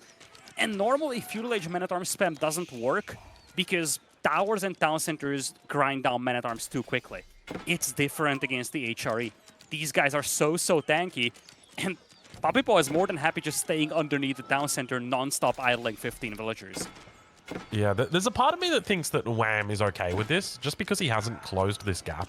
Like, he very easily could have closed this gap. You just draw a wall from that stone mine around the outpost, and it's closed. But he's left it open intentionally. And I wonder if that is just because he's confident with his position and he knows that he's going to be okay no matter what. Well, I don't think he's confident anymore. He should know that this game is getting very, very chaotic. He's being pushed off the food. And when you have 20 idols for multiple minutes, that's terrible. And now Siege Engineering is coming in for PuppyPaw. Just look at the resource income for Wham. He's got some food income, virtually no wood income, absolutely no gold or stone income. That is not the economy that you want with the HRE. Yeah, you do make a good point. +1 range number now going to be coming through, though, for Wham. So he's going to be doubling his effective damage against those men-at-arms. But PuppyPaw just going to continue adding in more gilded men-at-arms. He's up to 13 now. 2 more in queue as well. Oh, I love the archer move, though. This is just such a good idea by Wham here. He knows he cannot kill the man-at-arms, so he goes for the vills. And these are extremely expensive villagers here for PuppyPaw. And this move might very well get Wham the game here. This is monstrous. Yeah, these are big vills, right? Like, these aren't your average bears. These are a lot stronger than normal vills. So you're getting in a lot of damage, but Man-at-Arms now going to be running out onto that east side, looking to try and chase down a couple more units. And Wham, I guess Wham kind of waking up right now and saying, you know what, I got to get out on the map. I got to be aggressive. And I really love that move. I think this is where Wham realized that these archers are virtually useless against the men-at-arms. If he keeps losing villagers, best thing that he can do is start killing villagers from the opposing player as well. But this is where it gets dicey. He's facing 15 gilded men-at-arms and a battering ram as well. And if the ram takes out the dock, suddenly half of Wham's food eco is going to be gone. No way! Wow. What a game. What a game, Lytical. It's chaos. That's the only thing I can say about these games. Not just this one, but the previous one as well. Chaos all around. And now PuppyPaw with the men-at-arms spam makes it happen. It looks so dicey for him. He just decided to go full men-at-arms at the OOTD and actually secures the game. The UI is actually a little misleading, folks. This is now 2-1 for PuppyPaw, and the civilizations are definitely wrong out there. But production will get that fixed for you in a second. Ozzy, some impressive games here in the first 3 games of this series. I think KP has a lot to say about this as well. I mean, it's actually wild because that right there, Drongo, is an infinite increase in Order of the Dragon's performance here in Red Bull Wololo. That is the first time they've ever won in this tournament. Shock and awe here, actually. I think you'll remember when this Civ first came out, there was a lot of speculation that it might be an HRE killer. The matchup was a little bit more skewed back then. I don't think anyone really anticipated it to work here at all, considering right now HRE is considered to be the most broken Civ by a lot of people. Yeah, I think going into that match, you definitely wouldn't expect that result, but I think PuppyPaw really played that quite well. I love the fact that he got out on the aggressive very, very early on in that game, and then just continued it into the feudal age. Naturally, I think people would have been tempted to think about going up to castle, maybe playing to the strengths of the Order of the Dragon, you know, maybe looking to get a couple of lunch connector out. But we didn't see it from him. We just saw him put the pedal to the metal, and he identified the win condition and did very, very well there. Yeah, and it's tough, right? Like, I know there's some speculation about why not just spam men-at-arms at HRE, but I think the thing that PuppyPaw done very well is constricted the map. So you couldn't rush out to a pocket of deer to keep up, to maintain. And if you've only got a few fishing boats and have to think about farms in this matchup, that's where the men-at-arms can reign true for Order of the Dragon. But an interesting statistical comparison here, actually, because yesterday when these two matched up, Wham, the more defensive player compared to PuppyPaw, more aggro-focused, the average game length was 30 minutes. No game shorter than 28 minutes, no game longer than 33 minutes across the best-of-5 series. Today, that is 3 games down, and every single one of them ending at the 19-minute mark here. A ludicrous turnaround from the pacing of yesterday. Yeah, wow. Isn't that's an insane stat, the fact that the games are going that much quicker. I guess the stakes are a little bit higher today, so naturally they're going to be a little bit more aggressive. I mean, you know, potentially 14 games. You've got to squeeze in as many as possible, right, Lidicor? Because, you know, PuppyPaw, if he does win this series, it will force a complete reset. To be fair, KP, I think one of the cool things to look out for the remainder of this series is that, especially with a 2-1 lead, we could see more and more this setup of PuppyPaw where he might be feeling confident about a rematch here later today, and he might actually start mixing things up with the civilization picks, because let's not forget, if he forces a second best of 7 out of Wham here, then a lot is going to come down to the draft of that. The picks out there, how many of your secret strats are you saving for that series? So it's going to be very interesting to see the mindset in terms of civilization and map picks for the remainder of this set, and how that could lead to certain things in terms of civ picks, drafts, and in general for the second best of 7, should we get there. I mean, it's crazy as well to think that on a redraft, we could see things like Holy Island the same way again. Because I think maybe there's something to that, right? Like, Wham in that game, we have to remember, he lost his Scholar very early on. It felt like the strategy was off-tilter by minute 5. Maybe he says, okay, I know the mistakes. I can fix the mid-series in an insane way to punch himself a ticket. all the way to Spain. But crazy detail, by the way, I did confirm with admins, regardless of who wins this, they're both going to Spain. They've agreed that. So the janitor, the toilet break strategy of switching with each other each game can still be alive here. I don't know how they'd be able to tell the two apart as long as they both go buzz cut. But with that in mind, this is poetically fitting. Wham, known as a more defensive player with the more defensive version of Chinese. PuppyPaw on land with Chuge Nu. Surely we've got to be full on sending it. We send it now into game number 4. PuppyPaw with a lead, but far from over in this set. Ladies and gentlemen, welcome to game number 4. We got a little bit of a scout matchup right here. Both of them running into each other, finding all the sheep out in the middle of the map. Lidicor, I don't know about you, but I'm excited for this matchup. I get to see two of my favorite civs going up against each other. The Chinese, Juicy Legacy. It's going to be good. It is, and this is the second consecutive game where the players are basically picking base civ, variant civ combinations. Previous game, HRE versus the Order of the Dragon, and now Chinese versus Juicy. Just, once again, goes to show the similarity in the mindset of the twins here. I don't want to spoil the next game for you guys, but it's going to be the Abbasid and the Ayyubids. All right, it's happening. It's happening. But let's get to it. We got this game to worry about. Let's have a look and see if we can spot some differences out early from these two guys. So one of the things I'm already noticing for Wham is it doesn't look like he's got any Imperial officials out. And I think there's two minds when it comes to the Chinese and the way that you play them.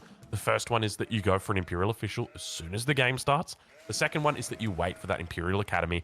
And normally you try and prioritize it. You try and get it up as quickly as you can. And we can see this is going to be a very quick age up here for Wham. Normally looking about that 2 minutes 15 to drop down the Imperial Academy. Let's have a look and see what the timing's going to be here. I'm always paying very close attention to the build orders here because I'm a bit of a student as well, Lidicor. You know I love the Chinese. I know you do. You're probably the biggest China fan in the entire game. But just as a side note here, as the observers highlighted to us, the sheep count is neck and neck. They've basically collected the same amount of sheep this map spawning with a lot of sheep in general. So the early scouting is of extremely high importance. Meditation Garden's probably the best spot that you can find for it. But compared to some of the other meditation gardens that you see on other maps, it feels a little disappointing. Yeah, I think especially because like one of the big things, the themes of this map is food, right? So there's no shortage of food here, as we've seen. There's plenty of sheep. You've got the Imperial official that throws 20% on the top of all your sheep. And then you've got all of these little ponds that have got plenty of fish for you as well. So there's really no shortage of food. And it's always nice to have lots of food, but I mean, ideally you would have loved a double gold or something like that. So anyway, PuppyPaw still going to be playing Meditation Gardens, a nice little landmark position for him here. Age up about to come through for Wham. Going to be moving straight into that Imperial official and then probably heading up to Song Dynasty. Very, very early age up though. Yeah, I would think that he wants to go to Song early because the two civilizations are very similar in many ways. But if you can get Song Dynasty with the ordinary Chinese, you're going to have that villager production boost, which can be a difference maker in a matchup like this. Obviously, having extra villagers is always a nice thing. And at the same time, I think he's partially concerned about a potential Chukunu rush. And if that's the case, you need Song Dynasty to match that yourself. Now, looks like PuppyPaw is going to play 2 TCs, though. He's already on stone. He's heavy on the wood. I don't think this was scouted by Wham yet, and it very much seems like Wham just wants to go Song Dynasty first. Maybe then he's going to go on a second TC, but this could easily be a 1 TC build from him, too. Yeah, I'm kind of curious to see what his play is, because normally in this matchup, I mean, you would go for 2 TC Song Dynasty as Chinese, and as the Juicy Legacy, you go 3 TC Song Dynasty.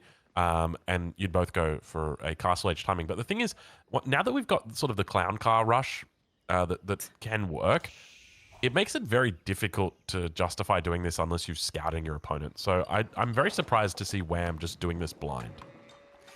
Yeah, this is an interesting approach all around, but let's not forget, these players know each other's playstyles exceptionally well. So in many ways, even if you do it blind, it's very different doing it against a practice partner, a very frequent practice partner, versus doing it against a complete stranger. So in many ways, for either of these players, they might very well know what the opponent is cooking up even without looking. Yeah, I think you might be right there. One thing to note, though, for Wham is that we still don't have any movement onto stone yet. So there's 2 ways he could be going with this. He could be just looking to go... I don't know. No, I can't imagine him just going straight to Castle Age. Is he looking to play it into Jukuno? No, okay, he's moving to Stone now. Interesting decision to go out to Stone now. This is going to be quite a late second TC for him, I think. Indeed, it could be, but this is the kind of safe Chinese approach. Basically, back when Chinese was a very frequently picked civilization, this was before Jushi even was added to the game, there were two ways to play 2 TC Song Dynasty with the Chinese. You could go for the second TC first and then go Song Dynasty. That actually, as you kind of highlighted, gives you an earlier TC. But the problem is that you're a little bit more exposed to aggression. The safer approach was to go Song Dynasty first and then go for the second TC. And I think here it makes a lot of sense for Wham because by dropping that Barbican first, he secures the Shorefish for himself. So sure enough, his second TC is delayed, but in exchange, he was able to move on to the Shorefish, something that PuppyPaw apparently didn't even do. Yeah, I'm curious to see exactly how late the second TC comes because normal timings for like the Anomi build order, which is kind of considered to be like the standard 2 TC Chinese opening, you're looking at about 6 minutes, 6:05.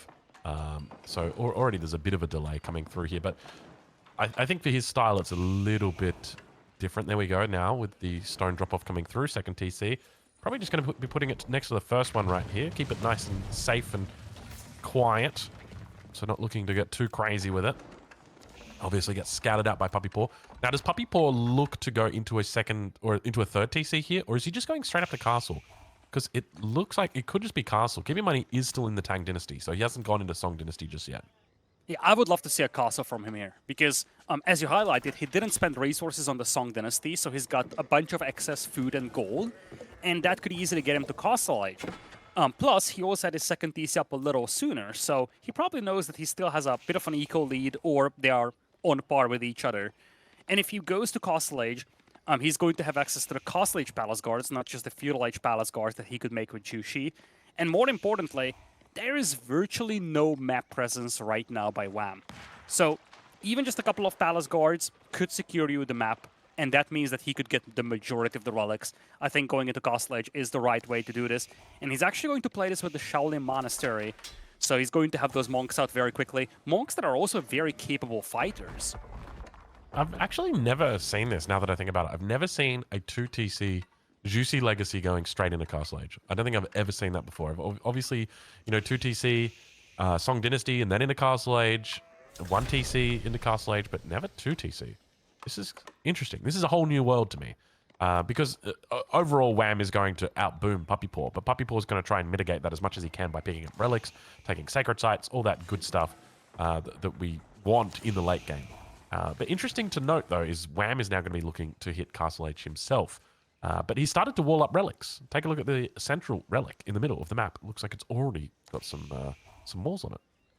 Yeah, I love that move. I think, given that there is... Oh, the body blocks. PuppyPaw doing exactly what he needs to do. And the thing is that when you body block a wall foundation, the villager just stops. Now, you can build around that scout, but Wham actively needs to look there and see that the villagers stop building things. And apparently that's not something that he's doing. But yeah, you know that there is no aggression coming out of PuppyPaw, so you probably suspect that he's going Castle. If that's the case, you gotta wall up the relics. Yeah. Couple spears now going to make their way towards the back of the base. Just going to be targeting the Goldvilles. Looks like that relic has now been picked up as well by PuppyPaw, so that's going to be the first one on the board for him. Now, keep in mind that there are still 2 relics on that north side of the map. The first one is behind walls, and you'd call those pretty safe walls. They're very deep inside the Chinese base. The second one, a little bit more open, but it looks like the scout will be following that villager towards that walling position. Second relic now picked up as well. Yeah, the tricky thing here for Wham is that he's got a couple of spearmen out, but Shaolin monks virtually don't care about that. Shaolin monks beat up spearmen no problem.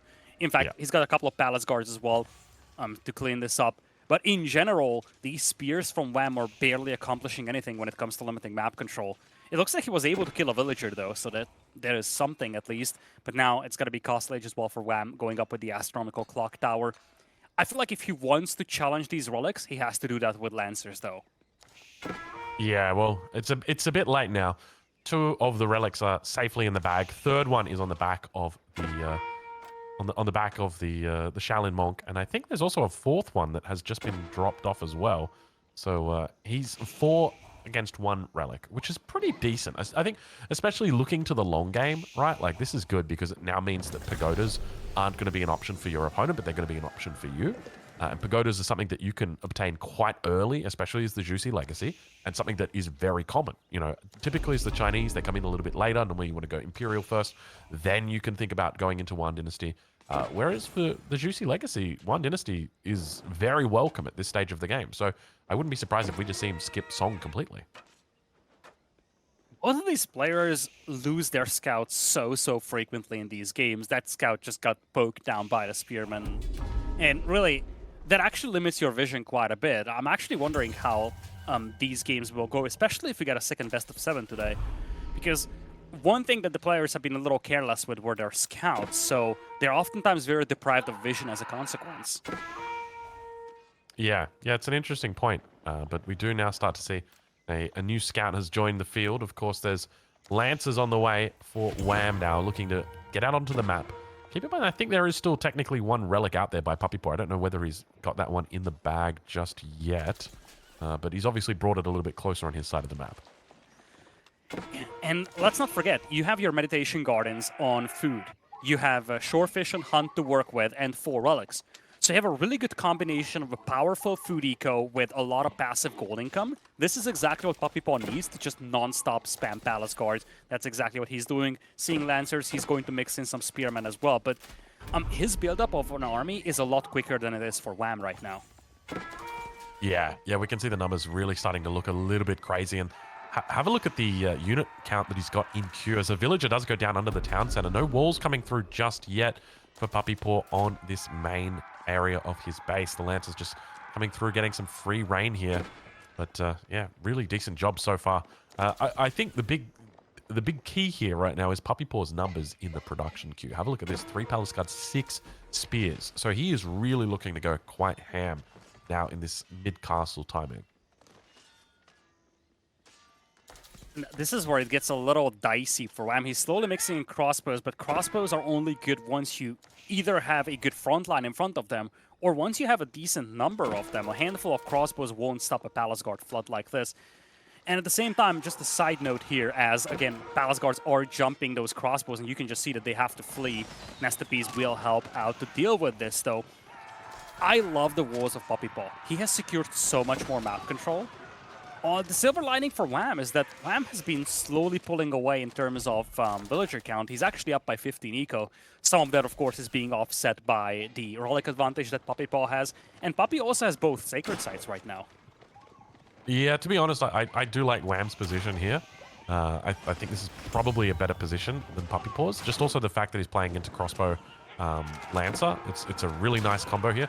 It means that PuppyPaw's going to have to make a lot of spears. The problem is that Wham can very easily just go into a lot of Nesta Bees. And as long as he can sort of defend the front, he can always mix in a couple of archers as well. He'll be absolutely fine. But now forcing that Nesta Bee away, we can see the Spearman numbers are starting to look pretty decent. Doesn't have the veterancy upgrade for them just yet. Only hardened for the moment. But I think the upgrade's coming through now. And that tower, this is a big player out here. Fortified tower with a Spring Golden placement. And Wham doesn't have an overwhelming army here right now to push that with. And it very much seems like PuppyPaw once again wants a quick series here. We've seen that pattern in the previous games as well, every single game being essentially sub 20 minutes. Here, he's actually dropping his first keep on that secondary sacred site. It's still 8 minutes to go with the sacred site victory condition, but it very much seems like PuppyPaw might just hard go on this win condition.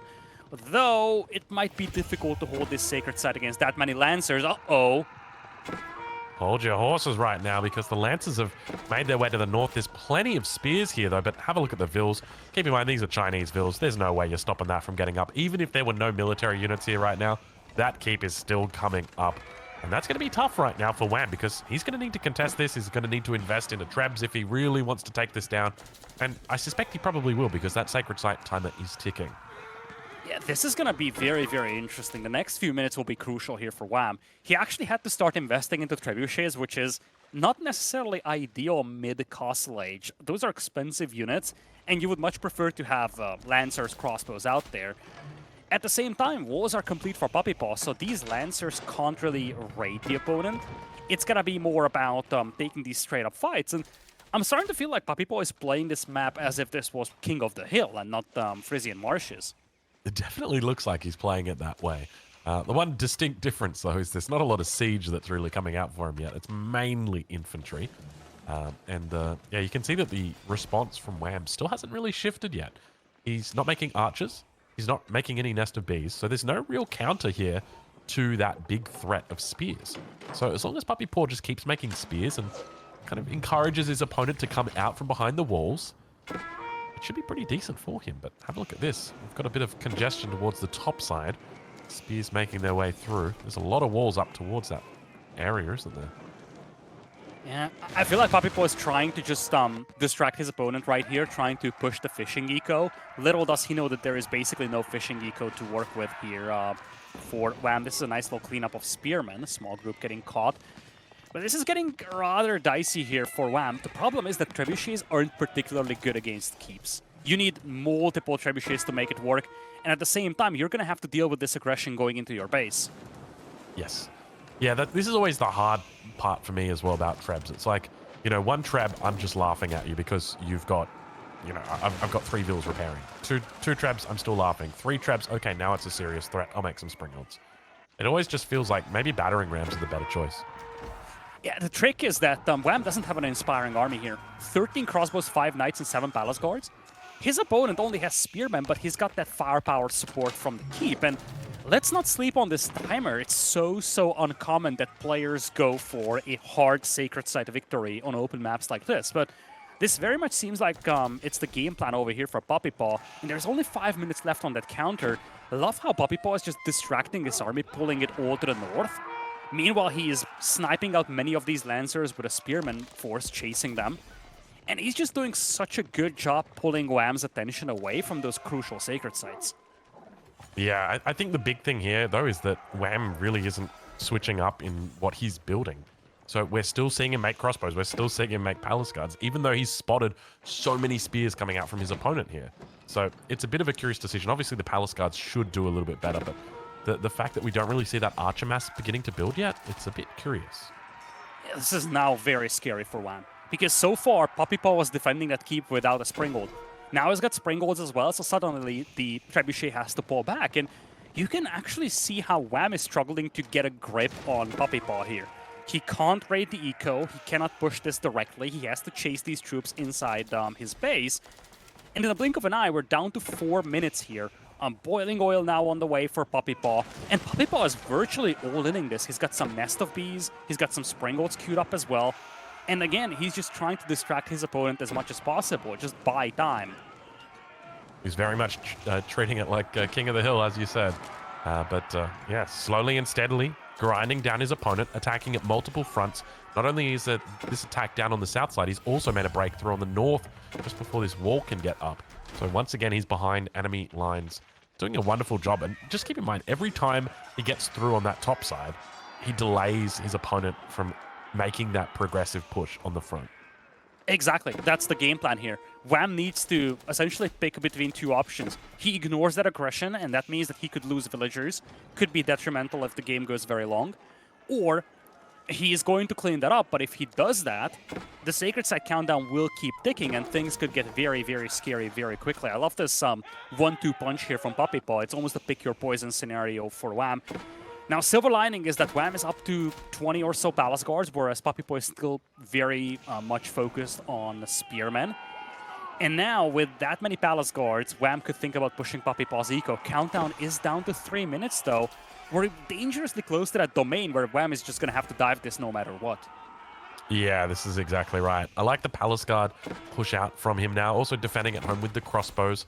I think at this stage of the game, he needs to drop a siege workshop and he needs to start supervising it, because the numbers are not pretty. But the spear numbers, have a look at this, surround coming through. Palace guards trying to consolidate. Going to have to run away, realizing that the numbers are way too strong here. Can't be dealing with that. Spots a nest of bees, says, hey, we'll just pick that one up quickly. Don't mind if we do. And back off we go.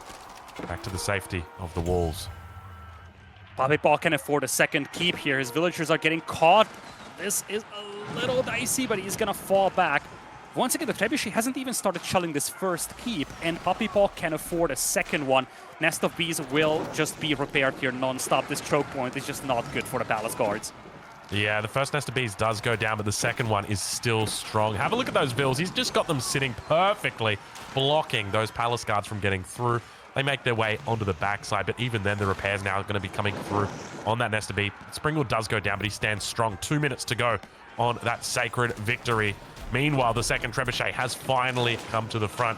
He's actually up to 3 Trebs now, Wham is, but the push is starting to come to shove. Moving into still Springald, still Crossbow and Palace Guards, though, for the moment. Meanwhile, it's just a whole bunch of spears coming out from PuppyPaw, also some Palace Guards as well. So a lot of infantry in this makeup. These spears, the crossbows aren't really good at taking them out, so they can just push away these Springolds, and this is so crucial for PuppyPaw. He's trying to build a second keep. It's being focused down by Wham. The keep does get cancelled here by PuppyPaw, but at the same time, the Springolds get pushed all the way back. Countdown down to just 1.5 minutes. Springold count neck and neck between these two players. Aussie, this is going to go down to this countdown. Yeah, the Trebs now stuck behind the walls. They're trying to fire off towards just on the other side of that sacred site. We can see the next keep is going to get dropped down as well. Obviously, Wham's going to be playing whack-a-mole with those keeps, but unfortunately, the numbers here not looking pretty for him.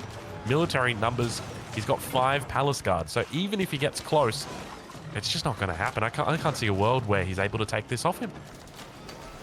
PuppyPaw had to cancel his keep once again, but finally the infantry break through the walls, and the Trebs might have to flee here. They keep firing away at the keep. 40 seconds left to go. Aussie villagers being pulled to repair. Numbers are dropping so quickly for both players, though. A combined army of 30 is only what's left for both of these players.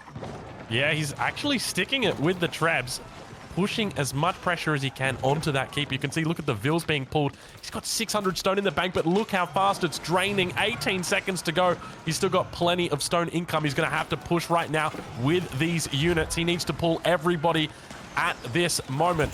8 seconds to go. He stands on the sacred site. He holds it for the moment. He paused it! Vills He paused it moving at up. 9 seconds! It's still got a chance right now.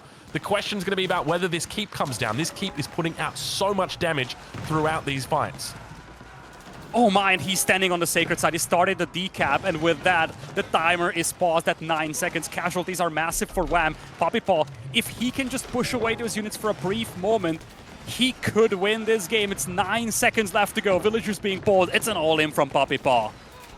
Battering rams on the sacred site. It's holding the timer for him at the moment. He needs to make sure it stays alive. More units rallying towards it. Keep going to be going down at the same time. Keep going to be coming up for Wham. If he can secure it, he'll be okay. He needs to stand on the sacred site. Still got 9 seconds to go. Still got Palace Guards working their magic. Nest of Bees teeing off towards the top. Keep is coming up. If the keep is up, this is going to be the game right here. But all the units on the sacred site now taking off. It's going down to 6 seconds, baby. Not long to go. Palace Guards slowly making their way through. He's down to 65 villagers. PuppyPaw, the chance was there. The dream was there. He saw the vision, but unfortunately, Wham knew exactly what he needed to do to take that away from his brother today.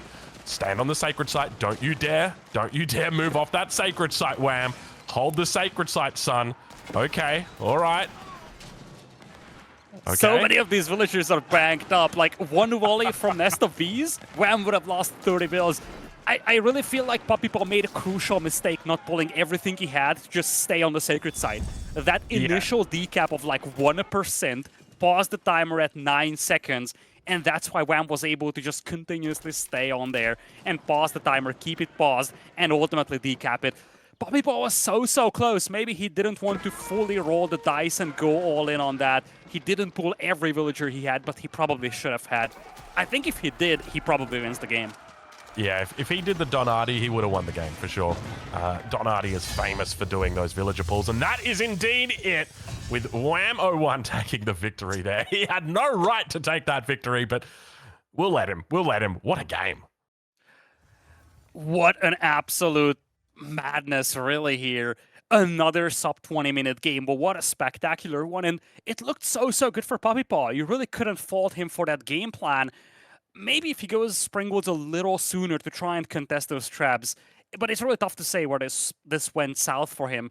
I feel like he could have done a lot of things to just buy 9 more seconds, But the things that he was doing, it was just a little too short. Really, 9 seconds is what made the difference in this game. Yeah, that's kind of crazy. He really left it to the last second, but yeah, managed to pull it through. I tell you what, that was a very very nice game from the two Canadian brothers. Jeez, Lidical. I tell you what, I'm a bit speechless after that. You know, it was that was a good game. That was a top notch game, fellas. Keep it up. Now we've seen plenty of not mirrors, but sort of pseudo mirrors throughout today already. We've seen the Juicy Legacy up against the Chinese. We've seen the Order of the Dragon up against the Holy Roman Empire. And today we get to see another one of those. Today we've got the English with their longbowmen up against the Byzantines with their longbowmen. So, Lidical, it's going to be on Dry Arabia. I'm excited for this matchup. This is a great matchup.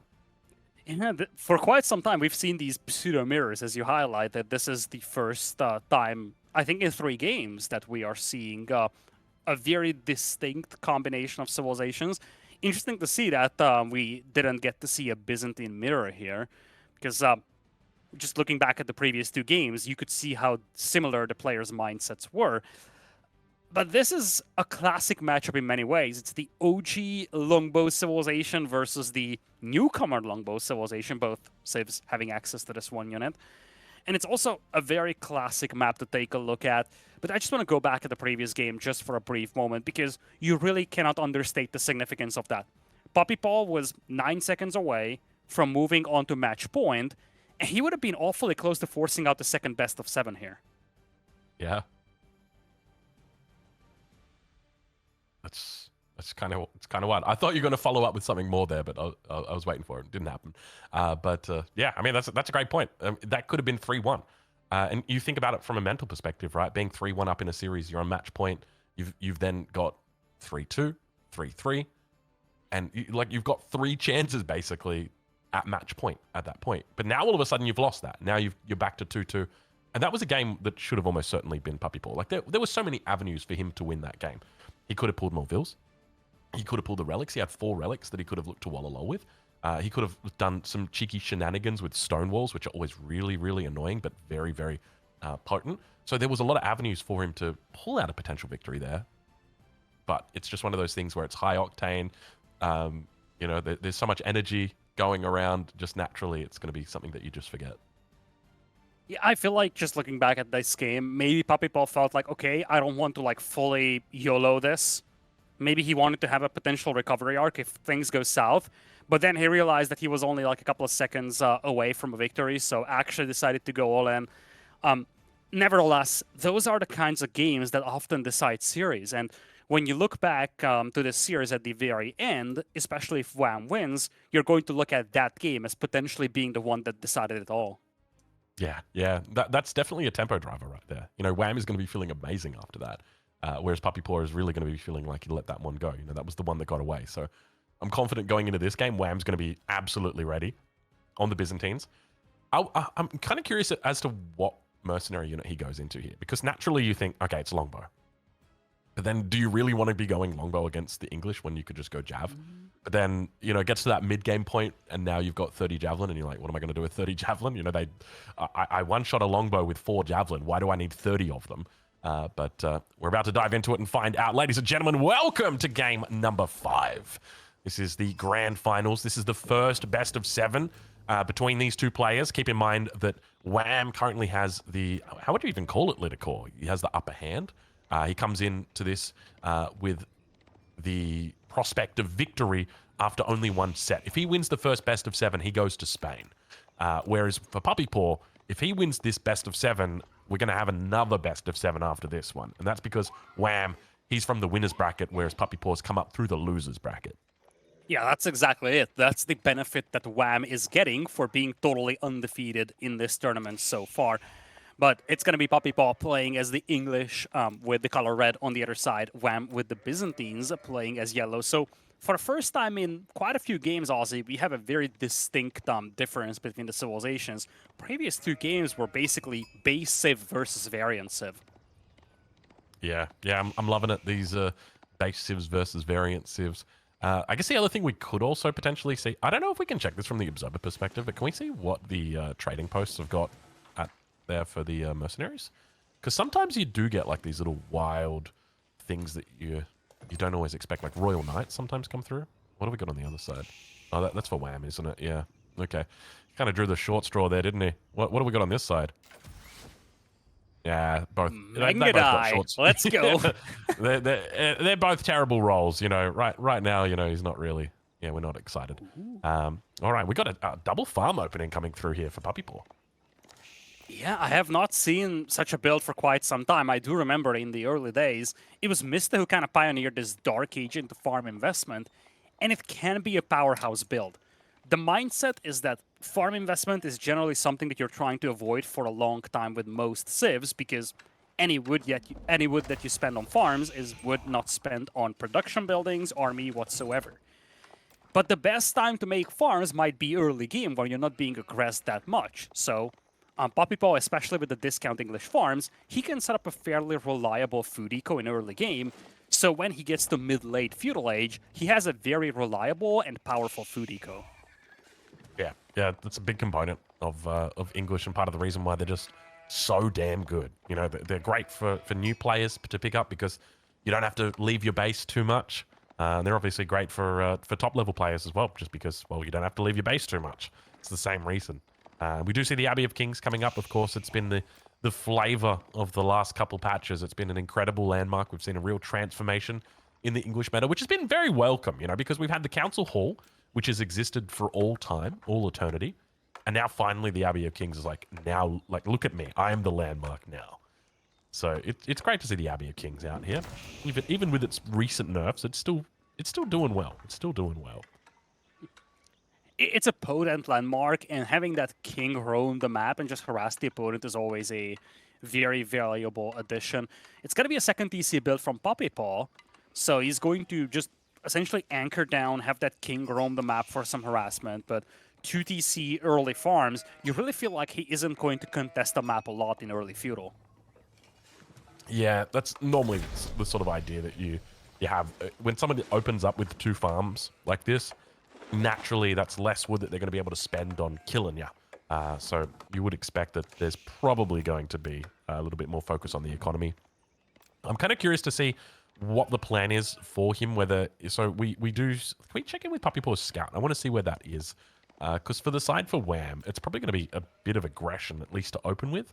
I don't actually know what the Byzantine meta is like at the moment in this matchup when there's 2 TC on the English side. I would suspect he's probably going to look to emulate that, though. Yeah, very possibly. We're just going to have to see. But I think that the indicator is going to be here for PuppyPaw. I suspect he's going to play it quite safe and just put the TC down on the gold. That would be the most natural decision here, because obviously you can put it on the stone if you want to go for a 3rd TC, but it'd be absolutely wild to go for a 3rd TC in this matchup, I think. Yeah, I don't think that's going to be the case ever.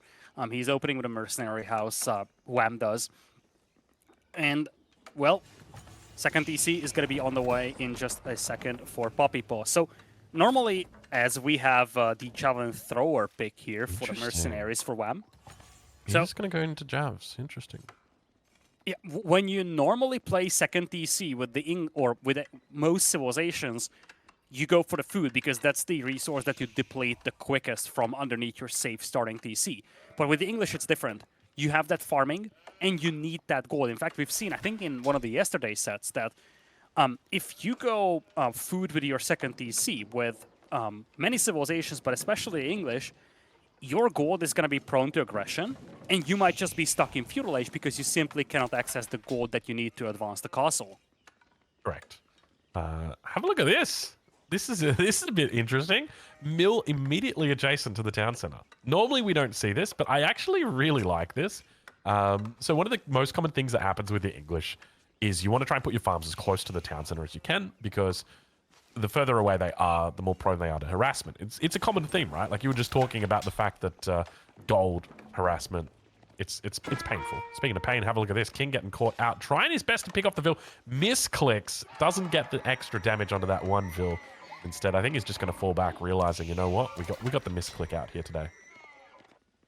Yeah, I think it's more about the fact that just the presence of the king forced out the defensive tower and a couple of Limitani here from Wham. And he can still continue running around, harassing his opponent, looking to see if he can intercept any villagers, veterancy, or hardened upgrade just now coming in for Limitani. And this Limitani was apparently just on a break here. That is... Somebody call his boss. Like that right there. We have just witnessed a murder quite literally, and that guy is responsible for it because, like, where was the bodyguard? Like, this is Yeah, the guy was definitely taking a break. He was like, yeah, that's beyond my payroll. Wow. Okay. It's impressive to me how much space the English can buy for free, right? Like, you've got this king that's out here that's just forcing Wham inside of his base. It's making sure that he drops that tower down. The Limits and I are out there trying to do their best to defend, and he's still picking up vills. Meanwhile, PuppyPaw, he's like, all right, second town center's up. I'll get my double broadaxe. I guess I can probably get wheelbarrow as well. Like, what other things should I do? I'll gather a bit more gold here. I've got, like, I think he's probably got, like, 7 vills on gold at the moment. But, well, make it 6 vills on gold. But, nice I mean, you get the picture, right? Not making a whole lot of military units. And just really focusing on the economy. Yeah, that's something that you can do, and that has been the meta for quite some time, actually. Not necessarily of very late, but players have gotten so good at dealing with early aggression, and especially when you are playing a civilization like the English, for instance, with the network of castles buff and you know, villagers with short bows as well. It's difficult to push into the enemy base, and as a response, many players just say, okay, if you're turtling, so do I, and I'm just trying to build up an eco lead. And the way that Wham is going to do this is by going into Castle Age and going for the relics. Yeah, I think this is a smart move here, going into the Castle Age. Really makes a lot of sense, especially with the javelins, because ideally you don't want to be building up a large number of javelins. So the sooner you can get up into the Castle Age, the sooner you can start spreading that olive oil out onto different units. Plenty of vills here on food, though. PuppyPaw, he's got a handful of longbows, a couple more in queue, but there is a world where he just goes, well, your Castle Age, I'll follow you up. And that puts him at a decent advantage. But we've got to remember that in the meantime, though, those relics are really going to count for quite a lot. And then obviously there's sacred sites after that, and then Wham can also add in a second TC. So it doesn't feel like he's a huge amount behind. Obviously, it still feels really good for PuppyPaw, though. I don't like PuppyPaw's position at all. He's slowly piling up the food he needs for Castle Age, but he's being harassed on the farms. What's more worrisome is that his gold income isn't spectacular. Wham is halfway up to Castle Age. This king should get repelled once again. But once Wham is up to Castle Age, suddenly it's going to get very difficult. Oh, again, little dice on the villagers. This villager does not get sniped out by PuppyPaw, though, so I guess Wham gets away with one. This one, though, does get picked off, so there is some value for the king, but the king does get beaten up very badly as well. Look, I know Wham's one of the world's best players, but I really would love to pick his brain and ask him the question, like, okay, Wham, here's a question for you. You've got a villager with 10 HP on it. Do you, A, leave it on the gold vein in the middle of no man's land, or B, put it on the sheep underneath the town center so that it's nice and safe? I'm kind of curious why he selects A there. Is it just one of those things where it's like, you know, efficiency is what matters, perhaps? And these javelin throwers, they're a menace. This TC is on the backside of the gold mine, so it might not be able to shoot the javelins firing from max range on the gold miners. And that could be terrible for PuppyPaw. If he gets denied off the gold, his Castle Age is going to be delayed so badly. Looks like he's going to have the gold he needs for Castle, but even if he gets up and he gets pushed away from the gold, he's going to struggle to afford those premium units. And you can see that Wham is already one step ahead of him. Varangi and guards are already on the way. Nice little shot there with the javelins. It's important to note the gold positioning as well on this map for PuppyPaw. He doesn't really have favorable gold spawn. So as long as Wham's kind of parked towards this north side, he can actually deny the secondary gold as well.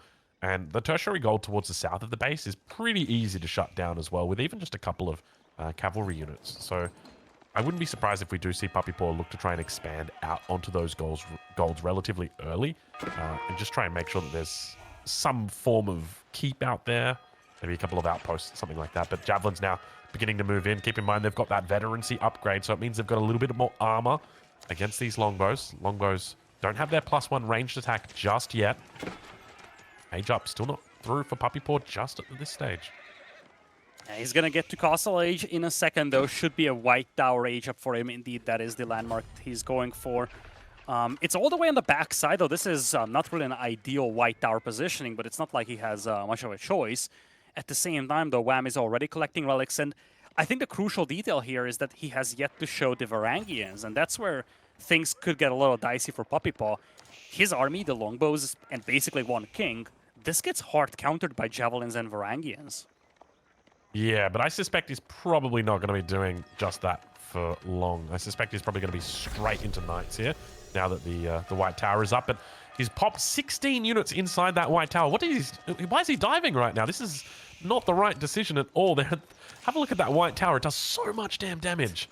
Keep in mind that white tower does so much more damage than your standard unit. King not gonna be converting here.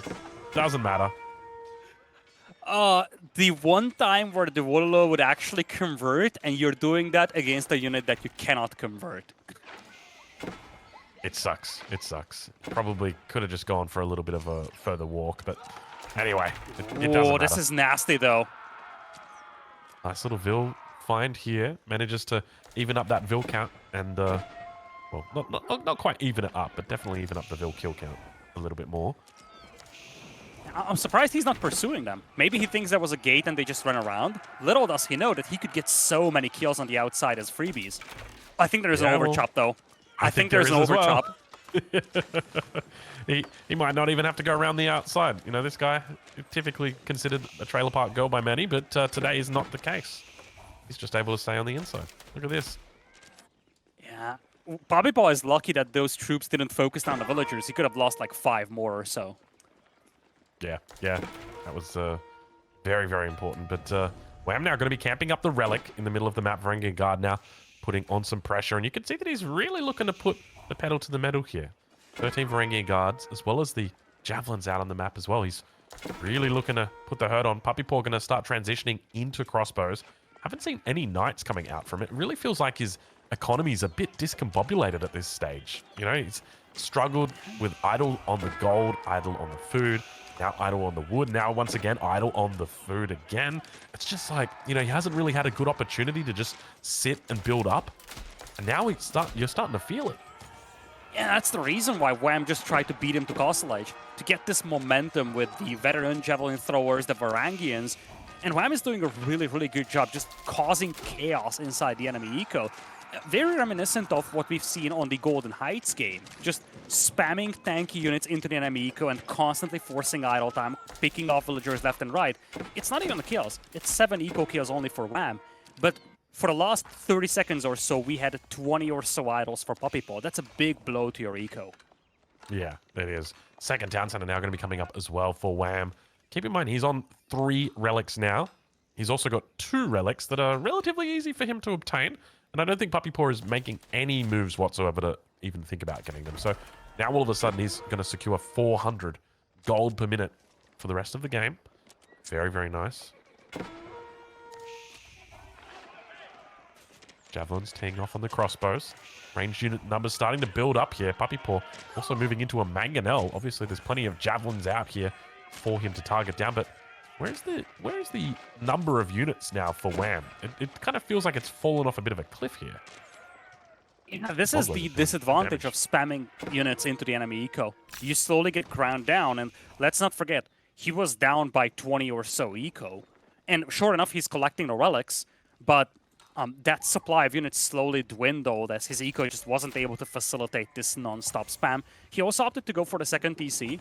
So at the end of the day, he's just going to anchor down for a second. I think he accomplished what he wanted, though. He compensated for that second TC by collecting the majority of the relics. He's going to be on a second TC too. The alarming detail for him is that this game could easily drag into Imperial Age. And that's a domain that you do not want to fight against the English in. Yeah, that's a good point, actually. I mean, going into the second town center here makes sense, right? Because as you mentioned, you know, you've delayed that second TC for yourself, but you picked up relics in lieu of that. So now you're able to sort of keep up with that English economy. But you're also doing that in the sense that you're going to be going to Imperial Age. There's a good chance that this game here goes quite long. I wouldn't be surprised if we're talking about a 30-plus minute game here. But yeah, the longer it gets, the better it gets, I think, for PuppyPaw, right? Like, obviously, both sides have got decent bonuses when it comes to the Imperial Age, but I feel like the English, it's a civ that you really don't want to mess around with in that Imperial Age. And let's not forget, behind this, PuppyPaw has a very much functional food economy. He's been building that farming eco for a long time.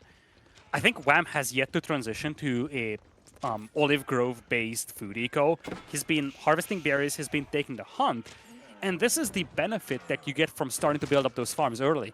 Once you get to this late feudal, early castle stage, you have a juggernaut food economy that is just, unless it gets raided, totally unstoppable. Yeah, and now we can start to see him transitioning into the men-at-arms. So 8 men-at-arms out on the field at the moment. Keep in mind those English men-at-arms do train quite fast, so it's 8 at the moment, but come back in a minute and it could be 18. It happens very, very quickly. That's a lot of Varangians and Javelins, though. Silver lining is that PuppyPaw does have some crossbows, but more importantly, network of castles is it's just crucial for this whole operation. This is not something against which Wham wants to dive.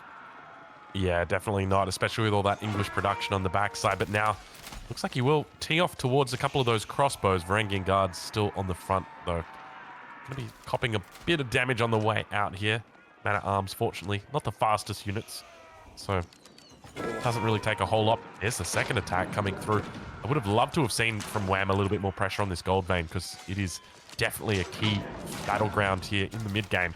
Manganel's still getting some decent chops off. Varangian guard going to be pushing forward, but a little bit of a split now, Lidical. Yeah, this is good for Wham, though. He's focusing down the crossbows with the javelins, and at the same time, when villagers have to fight Varangians, that's never a good thing. And as much as PuppyPaw's food eco is safe, his gold isn't. He's actually making some gold-heavy units over here. Not necessarily the men-at-arms, but crossbows as well. And as he was distracted fighting off this aggression towards his gold mine, he probably lost focus on that one fight to the left. So lost most of the crossbows to the javelins, and the javelins are doing so much work from the backline here. Yeah, able to take out that king. Almost got the fadeaway on that man-at-arms. But a couple units up towards the top side. Now, I will also just compliment the fact that Wham has got his walls already up. If there's one thing that I cannot stand, it is players that just don't wall. It just makes so much sense. It's such a small investment. It saves you so much heartache in the mid game. So very well done to Wham to have those walls up already. But another mango arrives now for PuppyPaw. Gets off a couple of shots on the front line, but the numbers are starting to look good here for Wham. They certainly are, and that gold mine is a juicy target. In fact, I'm somewhat surprised that Wham is pushing the enemy base over here, instead just hitting that gold mine, which seems to have a lot of villagers on it just by looking at the minimap. Varangian guards trying to get their hands on that mangonel, but unfortunately they get very well blocked in there. Plenty of vills pulled as well to actually try and repair it up, just in case it took any damage. It didn't, but yeah, I got to agree with you. I think that the gold is definitely the right play here in this situation. How much gold does he actually have left in his base? Because I do see on the minimap it is still technically there, but, you know, these players sometimes like to leave it with 20 gold in it, just, you know, for that rainy day. What do we got? 550. He's got 500. But I think it tells you a lot that he's got 30 villagers on that outside gold mine. If Wham decided to dive this instead of diving the enemy base like 30 seconds ago, PuppyPaw could have been in a very top spot. Basically, all the eco lead that he has, it's out there on that gold mine. Yeah. It's a lot. I'm kind of curious why Wham hasn't thought about putting a keep up on that as well. The reason why a keep is so powerful there is because, number one, you're locking down the gold. You also lock down the gold to the south, lock down the gold to the west. But it also forces your opponent to make trebs. And trebs are never something that you really want to be making. It's such a terrible unit to have. So the keep is always really nice to sort of force your opponent into making something that they don't want to. But yeah, numbers are starting to build up at the moment. A lot of men-at-arms, a lot of crossbows for PuppyPaw. Not a whole lot of siege, just kind of mixing it in. One spring, one mango. I really feel like Wham missed a great opportunity here to hit that gold mine. Because now PuppyPaw is just continuously building up an even more powerful food eco. He has gotten a couple of seconds to stabilize, to reinforce this position. He's got a sizable army now. I feel like the window for Wham to hit this gold mine closed, and when it all settles, there's a 30 population lead in the favor of PuppyPaw. with an absolutely monstrous food eco. This is 2,000 per minute, and you can actually see that Wham is still in the middle of that farm transition that we talked about. He can afford a keep now, however, and I'm actually wondering... Yep, it's going to be right there on the big gold mine. It's great to contest this small gold deposit here for PuppyPaw, but it's more about making sure that PuppyPaw will not have access to that major gold vein.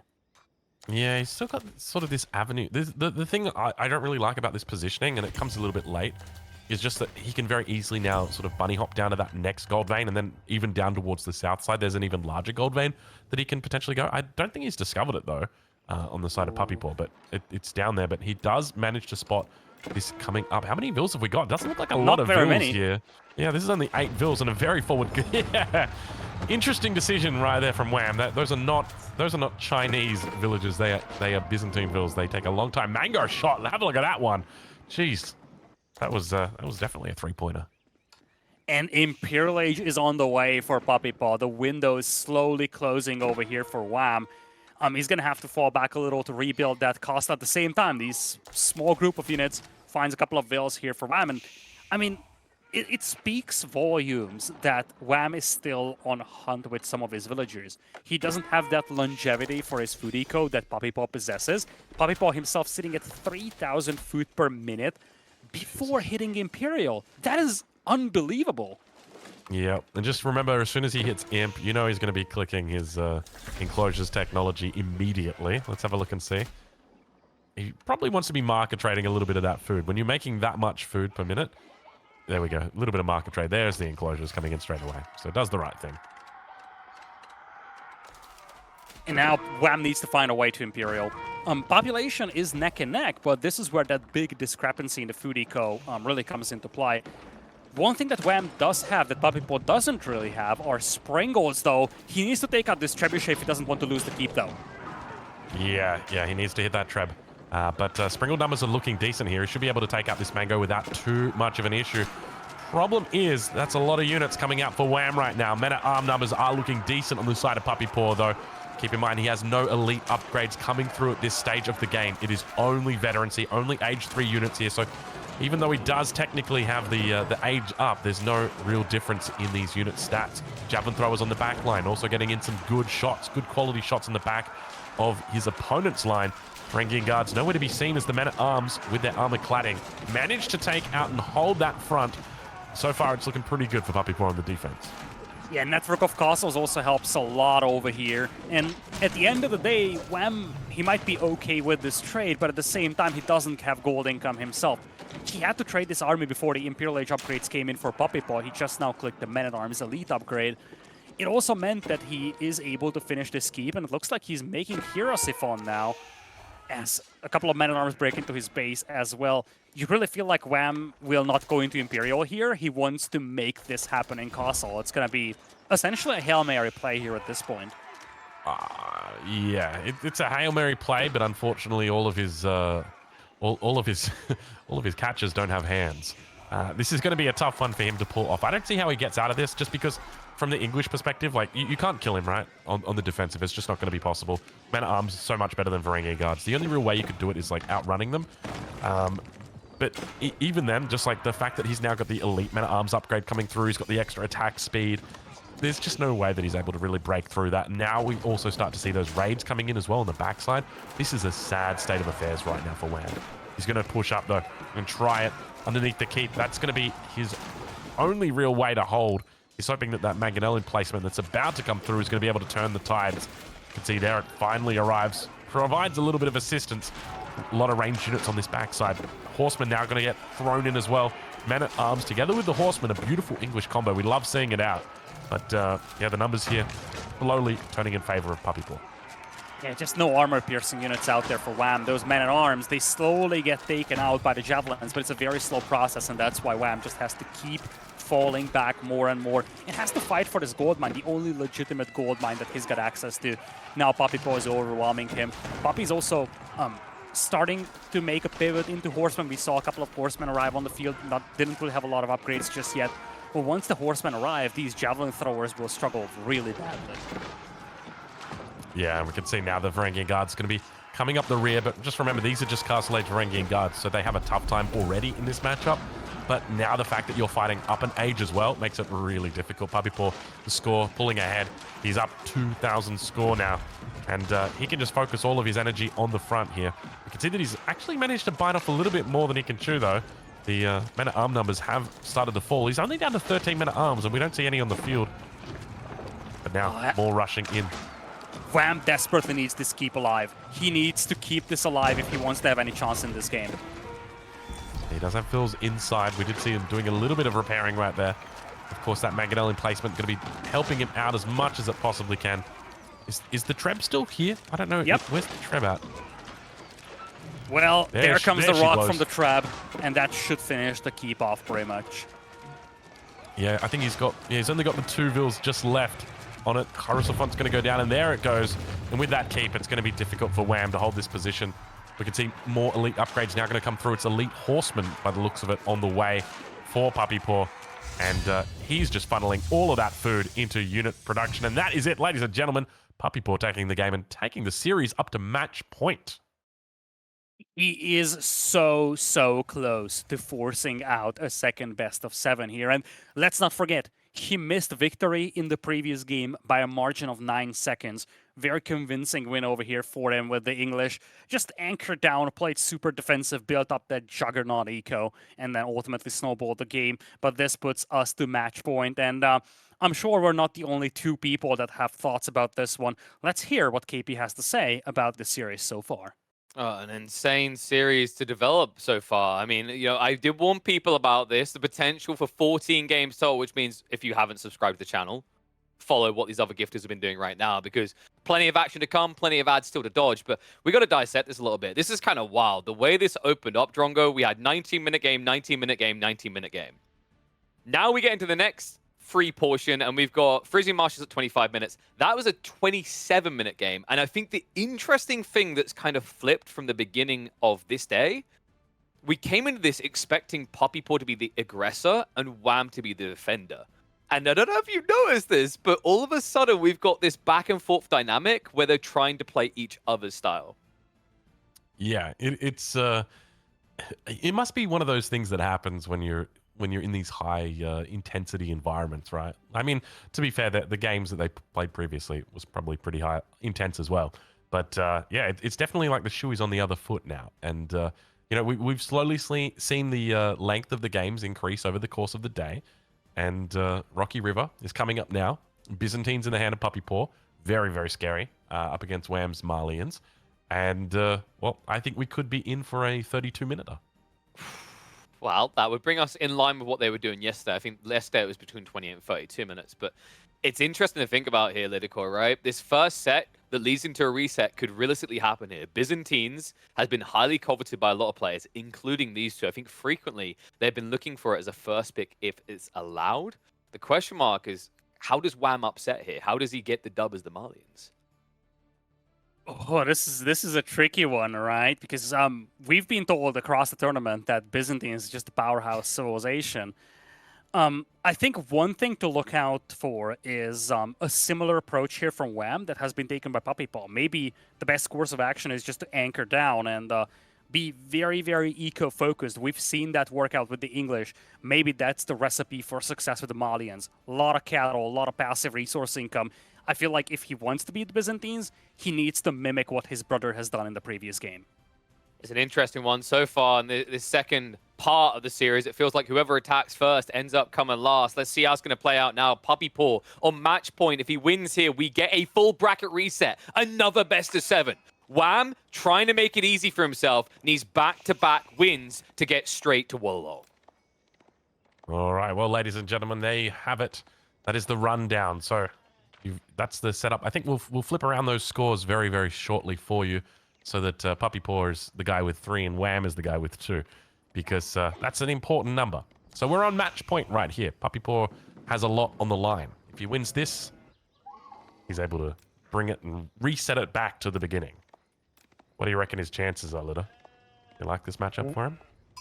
Well, I mean, he was so close to winning that one game on Frisian Marshes. I just have to go back for that for a second. We've seen this set being neck and neck, essentially, But so far, PuppyPaw was 9 seconds away from winning that game, and that would have already pushed us to this second best of 7 decider between the two. This is a matchup that on paper could go either way. Byzantines have been highlighted as one of the most powerful civilizations out there, but it's also a civilization that Wham just lost with against the English. So remains to be seen how PuppyPaw is going to approach Byzantines, because we've just seen how a very defensive game plan that's so focused on the eco, playing a mid-late game, can defeat the Byzantines. I'm actually wondering if Wham is going to try and mimic what PuppyPaw has done in the previous game with the English. Yeah, I wouldn't be surprised to see something similar. Starting off, we've got a little bit of difference on the gold positions for both of these players. PuppyPaw with a gold towards the front of the base. Very, very unfortunately positioned. Compare that over to Wham, though. Wham's had a little bit of favor from the RNGesus and has got a beautiful back spawn on his gold. So very, very happy for him. Meanwhile, we do have the Grand Winery coming up for PuppyPaw.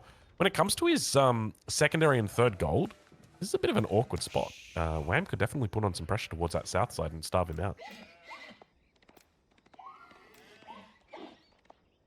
PuppyPaw making his way across the map, though. Plenty of sheep behind it. So we've got the Grand Winery coming up now. Doesn't look like he's going to be rushing it. You know, it's interesting. I think it was Louis MT I saw rush the Grand Winery with like 10 vills. And then I never saw anybody ever do it again. I was so sad because that was really exciting to see that happen. But it seems like the standard is just 4 vills on the Grand Winery and just kind of leave it at that. Manticore going to be coming up as well for Wham now as for our Malian player.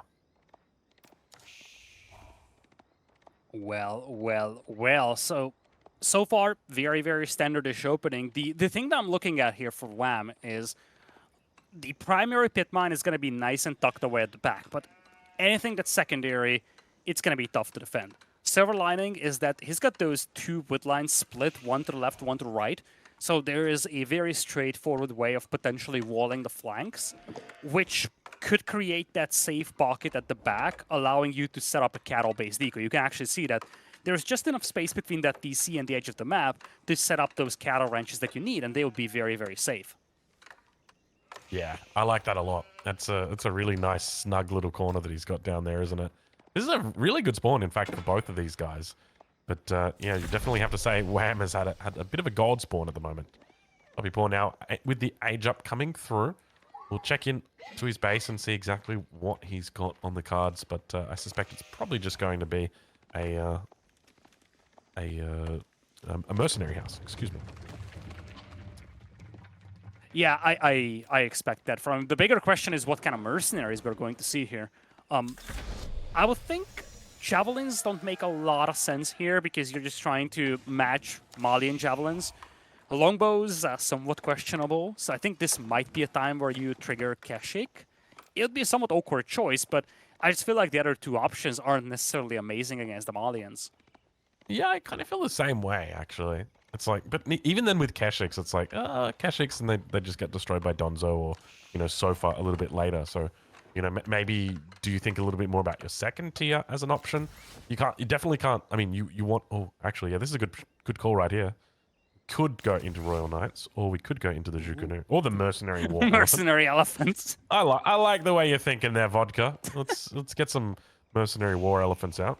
I think those are Imperial only, right? Like they're restricted to Imp.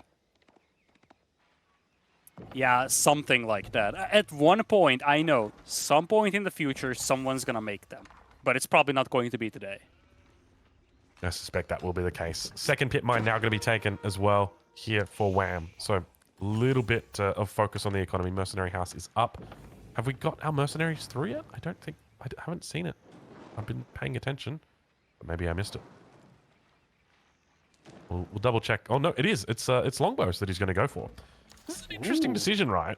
So going into longbows here. So obviously the last match that we watched, it was English against Byzantines. And the Byzantine player, instead of going into longbows, went into javelins. And yet, here we've got the Malian player who's got the javelins. And now we see the Byzantine player going into longbows. So it's a bit of a curious choice because you're kind of going into the unit that you know can be countered. but there's also an element of wanting to be countered because you think you can overwhelm your opponent. So we'll have to see exactly how PuppyPaw looks to play this one. Yeah, that's I'm still a little stuck on this longbowman choice, but it's not necessarily terrible, especially because there is a decent chance that this is pretty much just a bait at this point. You can actually see PuppyPaw piling up resources.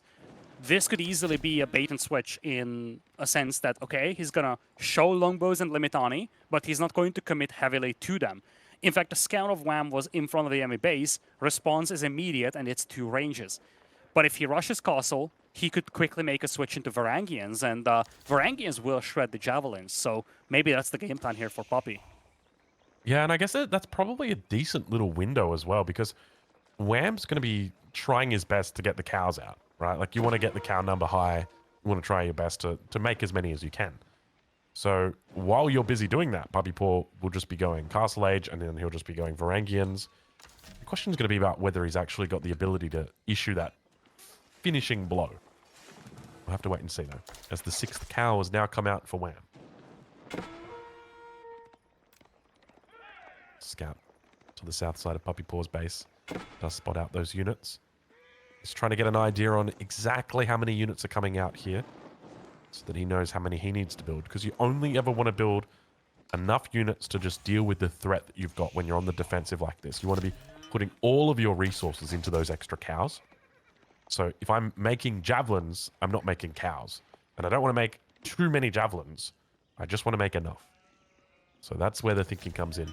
The PuppyPaw now going to be about to click up. Have a look at this Lidicore. Not too long and he'll be age 3. Yeah, that's exactly the game plan that I expected him to go for, and I really like this. So here the key thing for PuppyPaw is that I don't think he needs to, or he should go very, very heavy on the Varangians. Because the problem is that his economy is not very powerful. So spamming Varangians into the enemy eco, it's not going to work in the long run. What would be nicer is maybe, again, a switch into Varangians, supplement that with longbows. Castle Age will be spotted, though, so that's a critical piece of information there for Wham. So a couple of Varangians, go for longbows, and try to secure those relics, because that is what's going to fuel your economy here. Yeah, I like that play. That's a smart move as well. Keep in mind, because obviously Wham's playing on 1 TC, but Wham on the Malians will be very explosive here. Once those cows are out, as soon as that great Fulani Corral is down, it is going to be an explosion of units out of the gate. And PuppyPaw needs to be very careful of that, but he also needs to prepare knowing that that is coming. So we'll have to see exactly what the plan is for him here once the Golden Horn Tower is completed. How many cows have we got here? I thought I saw about 11 cows so far. We don't actually have the cow counter up. Normally we have our trusty cow who puts the cow counter up, but today the cow counter is not here. So cow is here. We're looking. There we go. There it is. I knew we were missing something. Well, now we have cow counting our cows. It's 13 right now for Wham. But here come the Varangians. Monk added as well as expected. Veterancy will be in for the longbows as well, and that's also crucial, because as much as the javelins will eat those longbows alive in Feudal Age, once you have Castle Age in here for those longbows, they become a lot more competitive. You can actually see the location setup already being there for the Grand Fulani Corrado. Wham is also mixing in a couple of Musafati warriors to deal with the early Varangians. But the goal right now for Wham is to get to Castle Age. And if you're PuppyPaw, again, you don't want to overcommit to this. Maybe the recipe for success is playing 2 TC, going for the relics out there. But again, you just have 35 villagers, so diving deep into the enemy base is not really something that you can afford. Yeah, that's exactly it. This is where I'm like curious from the perspective of PuppyPaw. Like, what's the goal here? Because like even if he takes all the relics, I feel like he still just dies to Wham. Like the explosive nature of the Malians, especially coming into the Castle Age with like a full setup of cows, is incredible. I've played like every single setup into this, and it's just so difficult to beat. So if you can play it perfectly, and obviously Wham plays a very strong Malians, this is going to be tough for PuppyPaw. I'm curious to see what the go-to here is for him. Musafati going to be coming out now, looking to clean up the Varangian guards. Look at how he's just focusing down those longbows with his javelin, ignoring the Varangian guards completely. Just wants to focus down those longbows and forces the longbow to run away. And as soon as they stop turning, and turn towards the Varangian guards. The longbow turns around and fires. But he loses his life because of it. And this is not a good fight over here for PuppyPaw. Fighting Musafati warriors with the Varangians, you can actually see that even just a handful of feudal age Musafati warriors deal with the Varangians, and this is a fundamental difference compared to the previous game. In the previous game, the English player didn't have any armor-piercing units in feudal, well, besides the king. But here, the Malians do. So you have a unit that hard counters those Varangians, so this whole age advantage with the Varangians isn't something that PuppyPaw could leverage so far. Yeah, exactly. That count number is still climbing. We're at 19 of 20, about to hit 20 out of 20. And we will be aging up very, very soon, about 30 seconds. You've got to be very careful around this timing because Wham wants to make sure he doesn't lose the army that he's got. And he is getting very aggressive. He's breaking the #1 rule of Age of Empires right now, which is you don't push when you're aging up or about to age up just because there's a chance that you'll miss out. But have a look at this. He's actually spending a lot of resources on these units. Even though he's I actually love this approach here for Wham. Sure enough, you don't want to lose this army before the upgrades, but the value that you're getting here is massive. He scouted the berries. He's actually pushing away all these villagers, getting a couple of valuable picks as well. Even if he loses the army, the price that Puppy has to pay is massive, and the villagers are just fighting back. This is so sad for Puppy. This could easily go to game number 7 here, Ozzy. Yeah, this really could. I can't believe that he actually fought with those villagers. I think he popped the Akratoid defenses and thought that it would maybe give him a little bit more than it really did. But geez, that was not fun to watch for all you Byzantine lovers out there. Numbers are looking really good here though for Wham on the Malians. I love the way that he's. I mean, as you said, right? Like the fact that he's really supplementing this army in the feudal age because he's got access to the Musafati. He can just happily take this fight. Musafati up against Varangian, javelin thrower up against the longbows, and well, javelin thrower up against villagers is also a pretty good fight. And this is getting very concerning here for PuppyPaw. He's just running circles trying to deal with these small raiding parties. Whereas Wham, he didn't stop producing an army, and he's still progressing towards Castle Age here. He almost has the resources. And that just tells you how good his position is. He didn't have to stop making units to afford Castle Age. He's cleaning up very precious Varangians with the Musafati warriors. And again, he's going back on those villagers. Ozzy, I feel like this is going to go to game number 7. I think it might, because the age up's now coming through. It's going to be the big cow landmark. Varangian guards are going to pop their berserking, but keep in mind they do lose their armor when that happens. So that just means everybody gets to attack the Varangian guards with extra ferocity. I don't even know if that's a word, but it's ferocious. A little bit of a push now coming through. Walls for Wham coming up on the other side of the map, but these are very aggressive walls. I'm not a fan of these walls. I always like to start my onion nice and close, then slowly build it out. These Varangian guards are going to go straight through this onion, I suspect. Yeah, but what for? They are going to face off against 20 or so soon-to-be Castle Age Musafati warriors. And I'm not really sure whether Landsknechte is the answer to all of this, but PuppyPaw thinks it is. He actually started mixing in those mercenaries as well. His gold income is abysmal, by the way. He actually had gold on the front, which apparently was harassed. So he was down to just 60 gold per minute. I'm actually wondering if Puppy is going for a second TC here. He's been mining stone, gathering wood. And I think if he wants to go for it, now is the time to do so. No, I think if he goes for it, he just loses immediately. But I mean, to be fair, about every single decision that he makes right now, it just all points to just loses immediately. What? Wait. Nah. No. It don't work like that, I don't think. I don't know if that was just like a whatever. Oh, there's the second DC, by the way. He placed it on the hunt. I genuinely don't know if maybe he thought there was going to be a lot more villagers and just popped it preemptively. Maybe it was for diversion. Or maybe this was just some brotherly love over here between these two competitors. Yeah, maybe. But, I mean, the reason why this is a hard spot here for PuppyPaw is because Wham has just put the pedal to the metal. Like, he's 20 cows.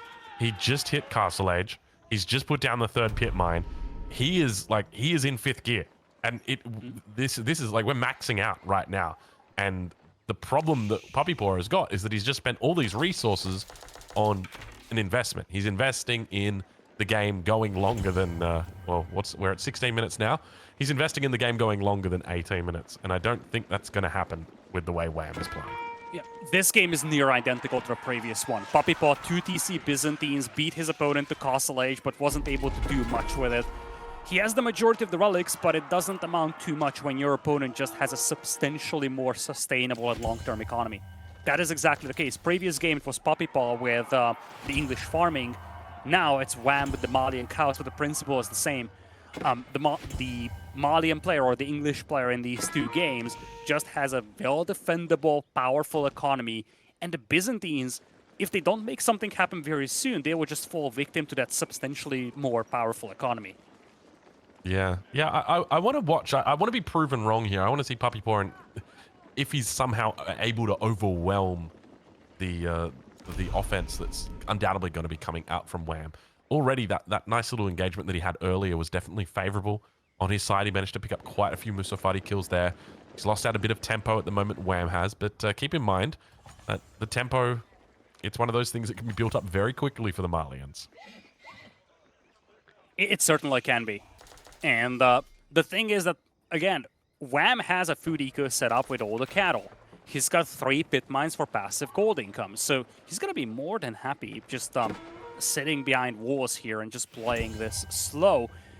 Now, the silver lining is that the eco discrepancy isn't as big as it was in the previous game in the favor of PuppyPaw. Previous game, PuppyPaw at like minute 25 had 3,000 food per minute as the English. Now, Wham facing off against the Byzantines, he's got a better eco, but the margin is not as big as it was in the previous game. Yeah, that's exactly it. We see Poison Arrows now going to be coming through as well. Going to be helping out Wham as he faces off against those armored units. Does a nice little bit of damage over time there for him. Musafati numbers going to continue rising here. He's up to 23. Also got 8 in queue at the moment. A lot of Varangian Guard out. I'd love to see a Mango mixed in here with this. See that many longbows, and there's just something tempting about getting into a Mangonel, going for a ride. But have a look at this. Got a little bit of a Musafati raid on the backside. I wonder if we had some stealth used here, maybe. Very possibly. Very, very possibly. That's one of the big dangers. But this is a no pushover of an army. 37 Varangians, and most importantly, they're supported by 30 longbows. And this could be massive, Aussie. If you can pick off some of these Musafati, you could still have a decent showing here for the Varangians, but now they're facing off against poison arrow archers. This is really hard because all of the Varangian are trying to get through this tiny little crawl space, and the only thing that they find in their way are Musafati. The Javelins have got free shots on the back line. On top of that, we've also got production just coming out right now. All of the Sofa Warriors with their imported armor, which is about to come online as well, dishing out the damage, and you can see exactly what we expected to happen. A massive success on the defense by Wham. Sofa Warriors now going to start chasing. Keep in mind, we've also got raids happening behind the scenes. Wham looking very solid in this game. To be fair, poison arrows helped a lot here for Wham. If it wasn't for that, this fight could have been a lot closer.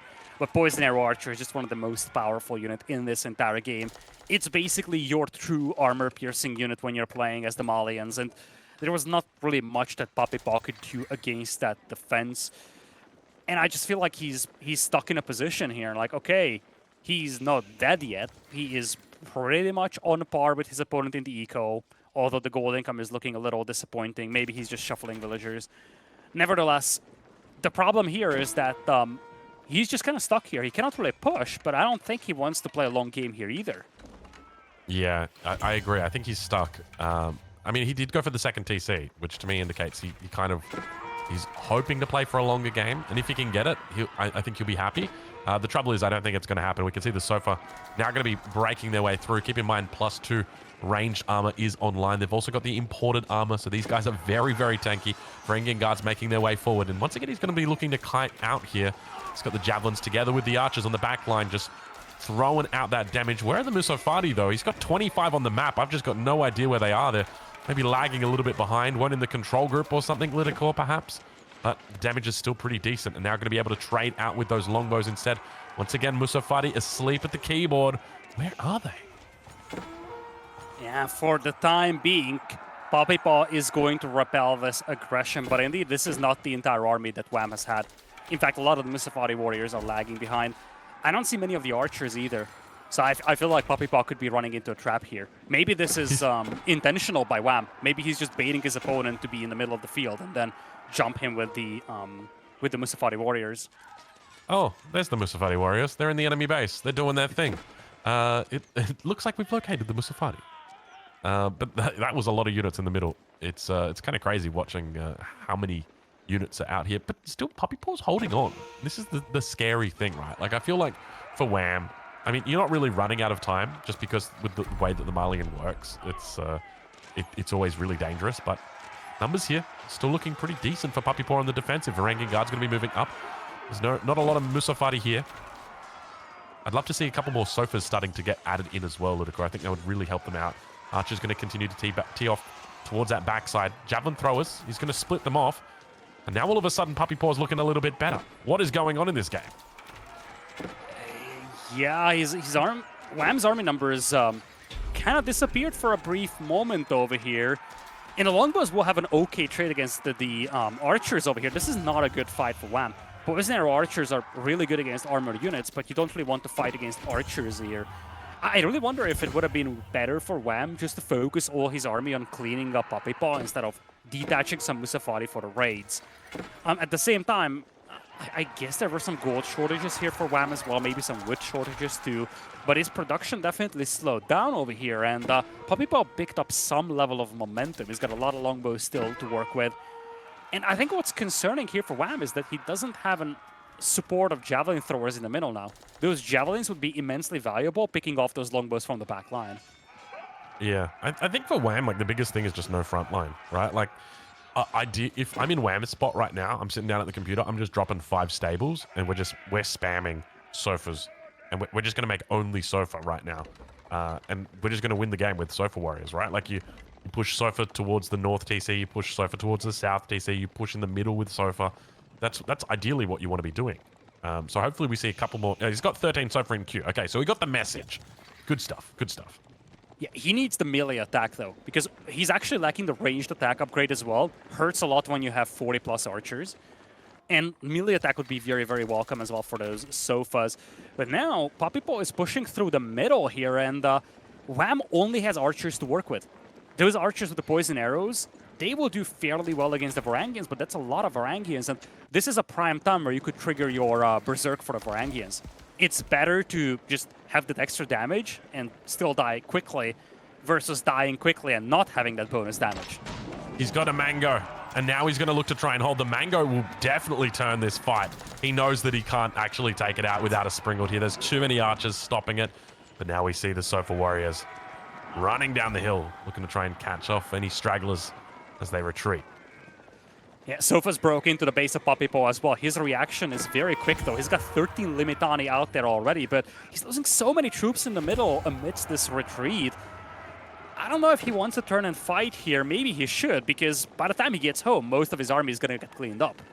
He can't fight, though. He needs to wait for the Springald. Otherwise, the Mango's going to get clear it all up. I think the Mango is lagging behind. Yeah, the Mango is nowhere to be found. All right, let's see how it plays out then. Limited 9 number is increasing ever so slowly. He's up to 18 now, which is pretty impressive considering how quickly he's gotten them out onto the field. Where's that Mango? I think it must be on the Sacred site, perhaps, doing a little bit of neutralization. Archer numbers looking good here. 13. This Mango, he needs this Mango to fight this. Yeah, definitely does.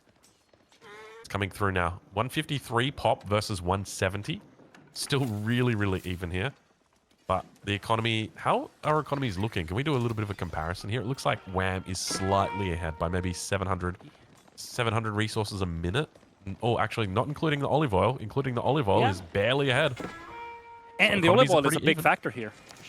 You do have a decent amount of mercenaries coming in. Landsknecht is actually going to be the unit of choice here, at least partially. PuppyPaw is making a pivot into horsemen, though. And this could be massive. If he can get a decent force of horsemen going and start raiding his opponent, things could get very dicey here for Wham, especially because most of Wham's army is just archers. Yeah, speaking of that, look at the archers on the top side of that pond getting absolutely taken off balance, off guard. Mango on the backside gets a decent shot on the front line, but it really feels like PuppyPaw might be coming back in this game. Somehow he just managed to avoid a direct fight and always seemed to take decent little engagements or skirmishes where he didn't really lose out a huge amount of mass. always seem to retain a decent mass. There was that one fight where he pushed up towards Wham's base where I was a little bit scared for him, but he still somehow managed to keep it together. Yeah, and he's got the versatility of the composition. Varangians, Horsemen, Longbows, Limitani. Whereas for Wham, it doesn't really have a very versatile composition. Poison Arrow Archers are insane. Sofas are really powerful as well. But if, let's say, PuppyPaw mixes in a couple of Mangonels, suddenly Wham's army could easily be pushed away. And you can actually see PuppyPaw slowly building up momentum over here. If he wins this game, he forces a second best of 7, but Wham wants to take none of that. He's going up to Imperial with the Fortress of the Huntress. If Wham wins this game, we go to game number 7, and he's going to be one game away from buying his ticket all the way to Spain. Yeah, he's going to be very careful, though. The Fort of the Huntress is coming up. Only the 9 Vils on it, though. That's the other thing to note. So it's going to be a bit of a slow age up here. Very aggressive positioning on it as well. Not super aggressive, but, you know, it's definitely quite far up. Stone Wall's going to be coming up as well for Wham on this top side. So wants to just try and keep the focus towards the middle. But on the side of PuppyPaw, we've got the age up coming through for him. It's going to be the Palatine School. So opting to have a little bit of extra bulk in his army. Yeah, it's going to be Imperial in the Imperial, and this is starting to get to the domain where the Malians actually fall off. Their strongest window is this early mid-Castle Age. Yes. Once you get to Imperial, they get a little less convincing, but 9 out of 10 times they win their games in early mid-Castle Age. So the fact that PuppyPaw was able to buffer this up and take it to Imperial, it definitely is encouraging for him. Yes, yeah, I got to agree. I think the longer this game goes, the better it gets for PuppyPaw. I think Wham definitely had a great window, but it is fading for him quickly. Age ups come through for both players within seconds of each other. Jeez, how many times has that happened in this series? It is crazy how closely matched these guys are. They certainly are. Now, Cold Income is still not convincing me for PuppyPaw, and that's going to be a concern going into Imperial, because now population becomes a resource. You're 200 out of 200, so you want to go for cost-efficient units, and that includes very gold-heavy units. The push is now starting to come to shove. Archer numbers looking good. He's up to 65 archers. Keep in mind, no siege on the field here for PuppyPaw, which means that it's not going to be easy to clear these archers out. Wham has got 2 mangoes in the back, though. Nice little bit of a raid coming through as well. Still plenty of units on this backside as the push continues underneath the stone mine in the middle of the Byzantine base. Just going to have to fall back away from it, fearful of being surrounded. The elite upgrade for the longbows comes in very, very slowly, whereas on the other side, you basically have the elite upgrades that Wham needs. So you got to be very cautious with this army if you're PuppyPaw. He also has gotten the elite upgrade for horsemen. He actually has 20 horsemen now. This could be the nasty surprise. He's pulling his opponent to the right, and look at this pincer coming in. You can see that the minimap, there is a force converging on this yellow army from the left. Yep, he loses the mangoes. And now he's got that extraction route completely blocked off. The horsemen have found their way through. He's going to be able to DPS his way out of it.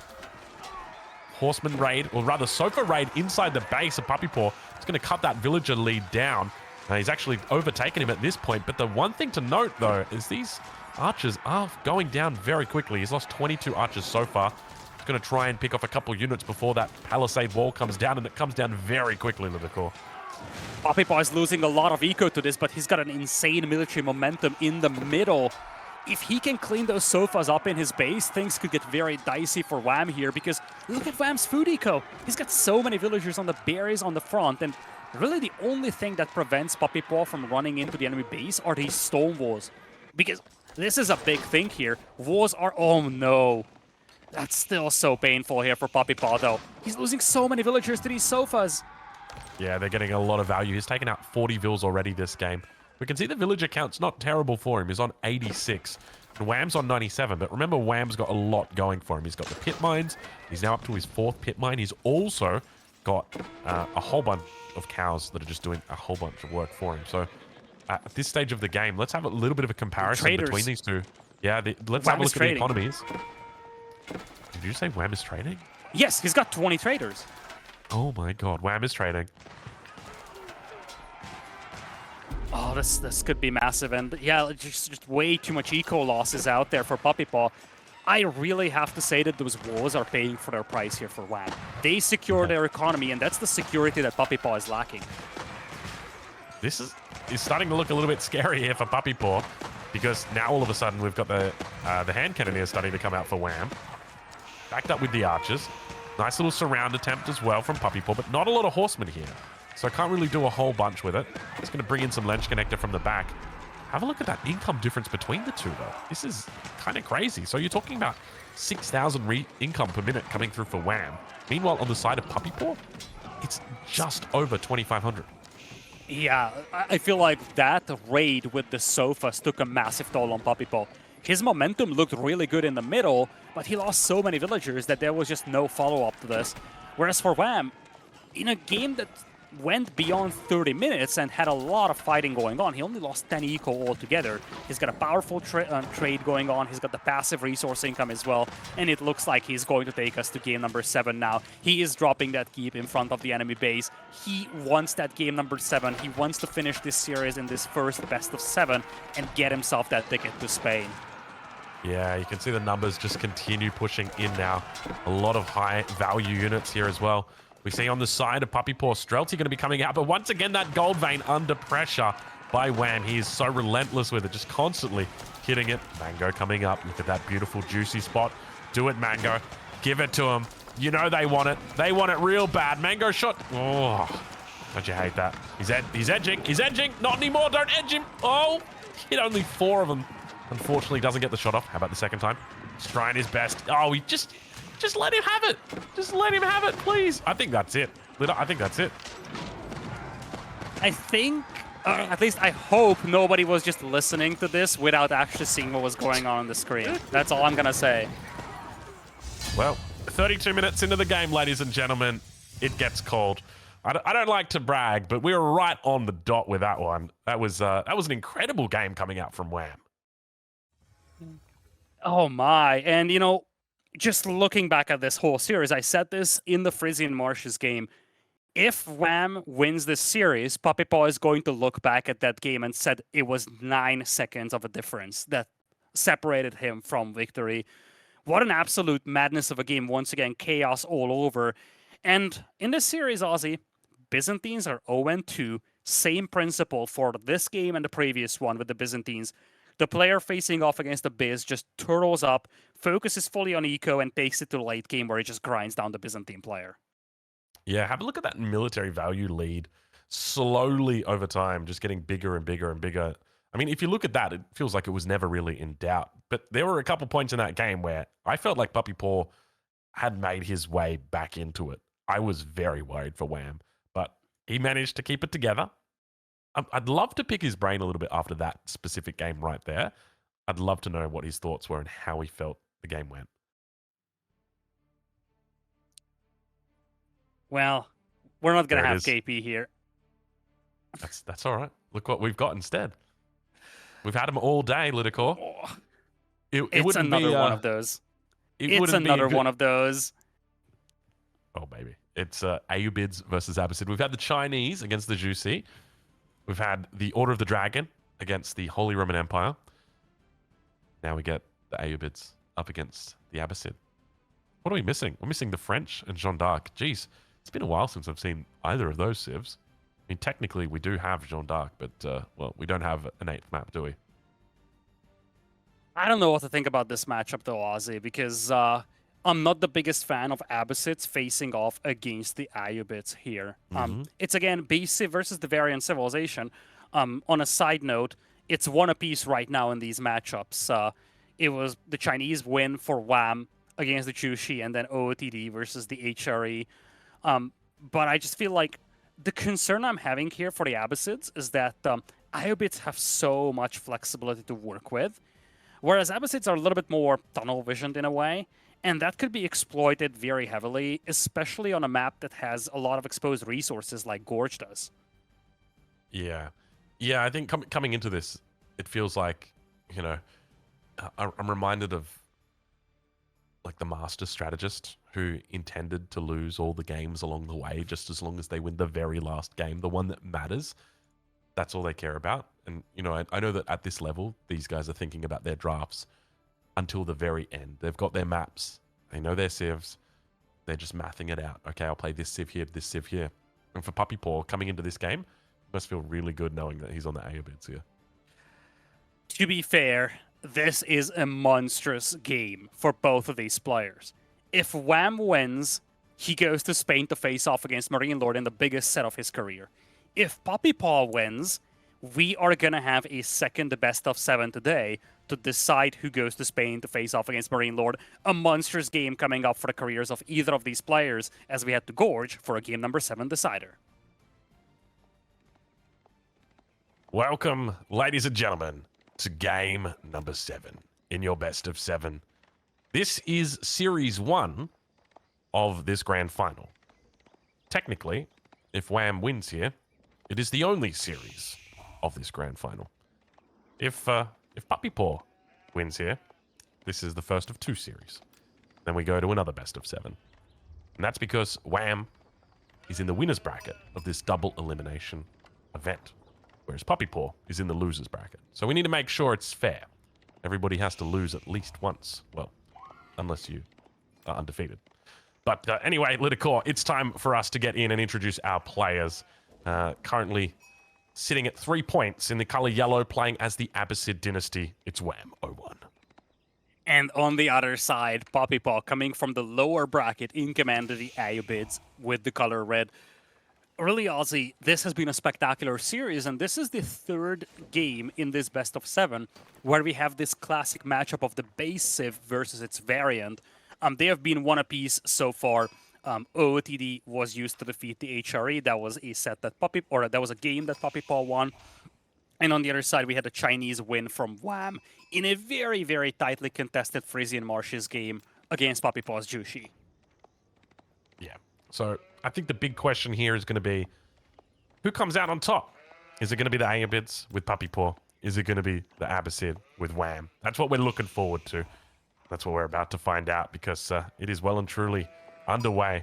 We already get to see a couple of sheep coming through on the side of Wham. He's picking up plenty. Have a look at this. How many has he got behind him? It looks like I'm counting 1, 2, 3, 4, 5, 6, 7, 8. Is that 8 sheep? 9 sheep? 10 sheep?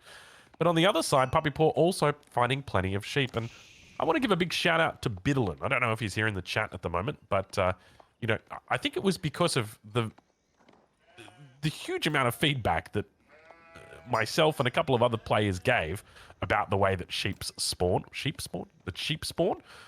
And it is great to see that there is just such an even blend or even mix of sheep between these two players. Because so many times I play this map and I've got like 1 sheep and I just rage quit, and because my opponent got 14 sheep, 15 sheep.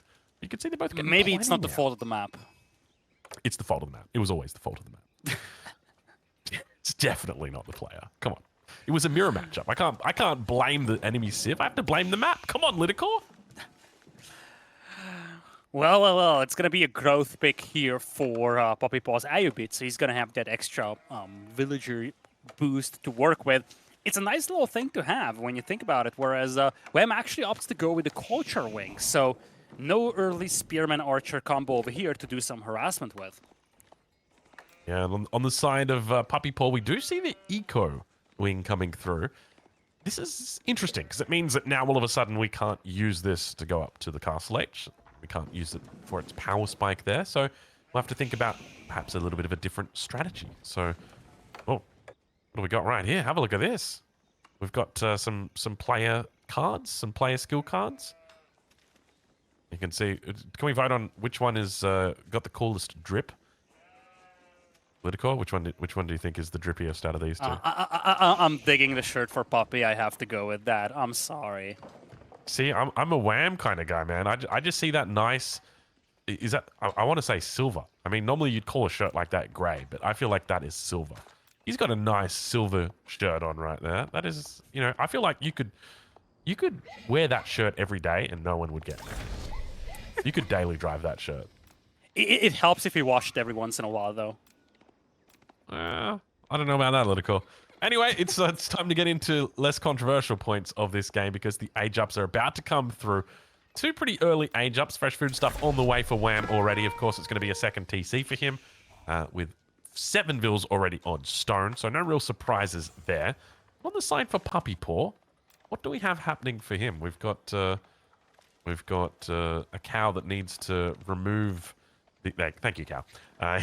Cow fixes it up for us. Wheelbarrow coming through for PuppyPaw, though.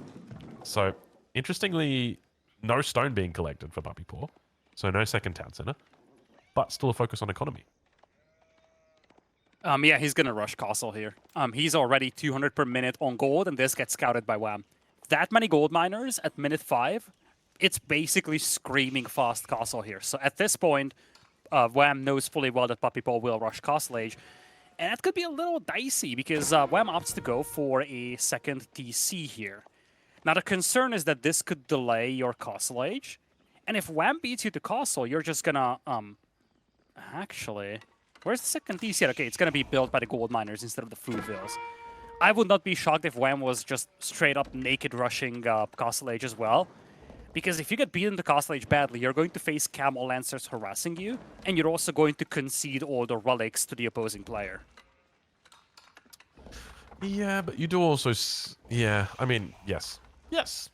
I'm just going to respond, yes, you are right. We do have the age up coming through. Have a look at this. So going to be going for that culture wing. We're going to be going for the very quick age up here. It's also cheaper. This is an interesting strat. I don't think I've seen this one before. Interesting opening. So I was a bit curious about the wheelbarrow. In my mind, I was thinking, okay, why is he going for a wheelbarrow here? He's just going to delay his age up. Well, the truth is, he's got a very quick age up coming through anyway. So I don't think he's too fussed about it. And this is a bit awkward now for Wham, because he's going to be well and truly behind on this age up timing. Yeah. Now, one thing to highlight here is the position of that second TC. We talked about that in the English game.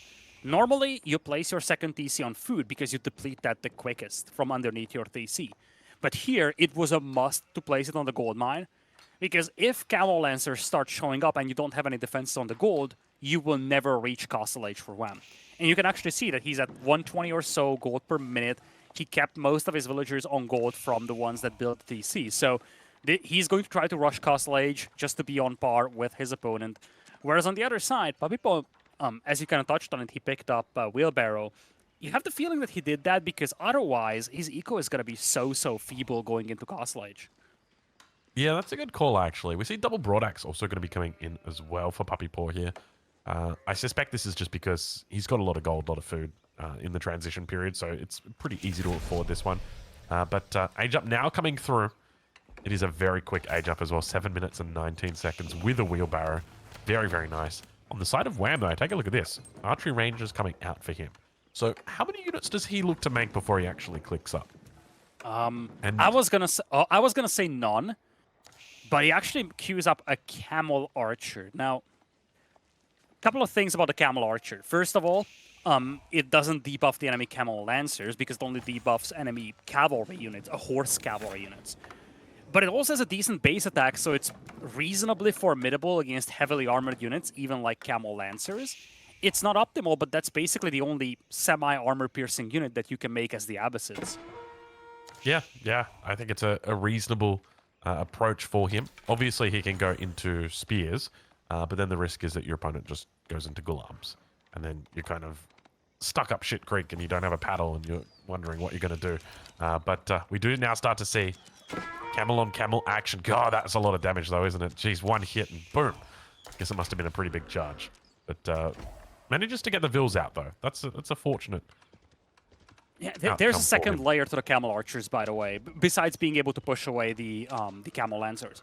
It gives you a high mobility unit that's exceptionally good at sniping enemy monks or dervishes.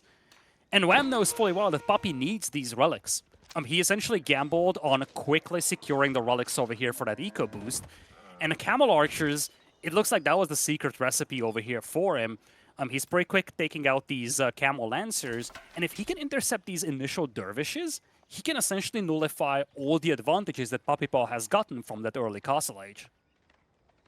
Can we take a look at the vills for PuppyPaw? Because the UI is showing that he doesn't have the wheelbarrow upgrade, even though I swear I saw that wheelbarrow upgrade at like 95%. Did he cancel it at the last second? Let's take a look at those. We can have a look at those vills a little bit later, but yeah, 1.15. 1.12 rather. Had my drink bottle blocking it. So he didn't get the wheelbarrow upgrade. Interesting. So he must have cancelled it at the last second. Yeah, probably along those lines. First relic yet to be picked up, by the way, by PuppyPaw. He actually queued 2 more dervishes behind the one that he had. So from PuppyPaw's perspective, he's realizing that these camel lancers don't work as well as he hoped they would. He actually loses his scout as well. That's going to hurt him a lot when it comes to target acquisition for these camels. But because he's not getting the wanted results over here, he's going to have to just hustle up and start picking up the relics, because once these camel archers start breaking out, he could start losing the dervishes.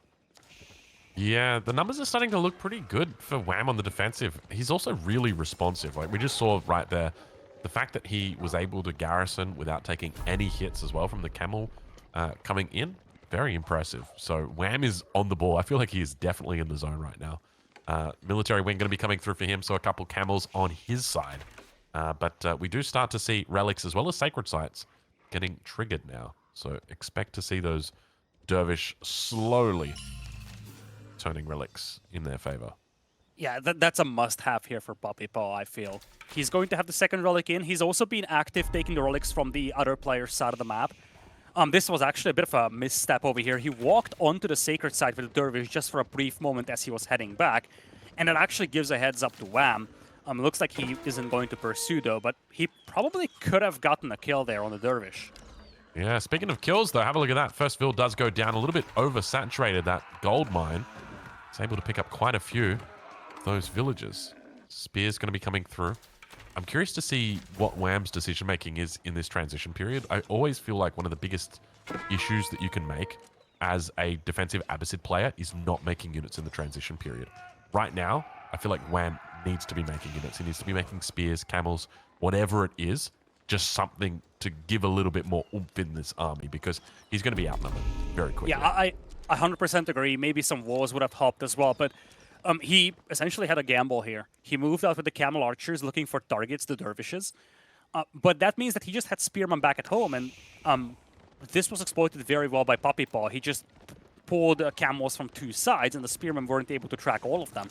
The benefit in the initial part of this this game for Wham from the camel archers was that he could match the speed of those camel lancers, so he was always there to meet them when they came in for a raid.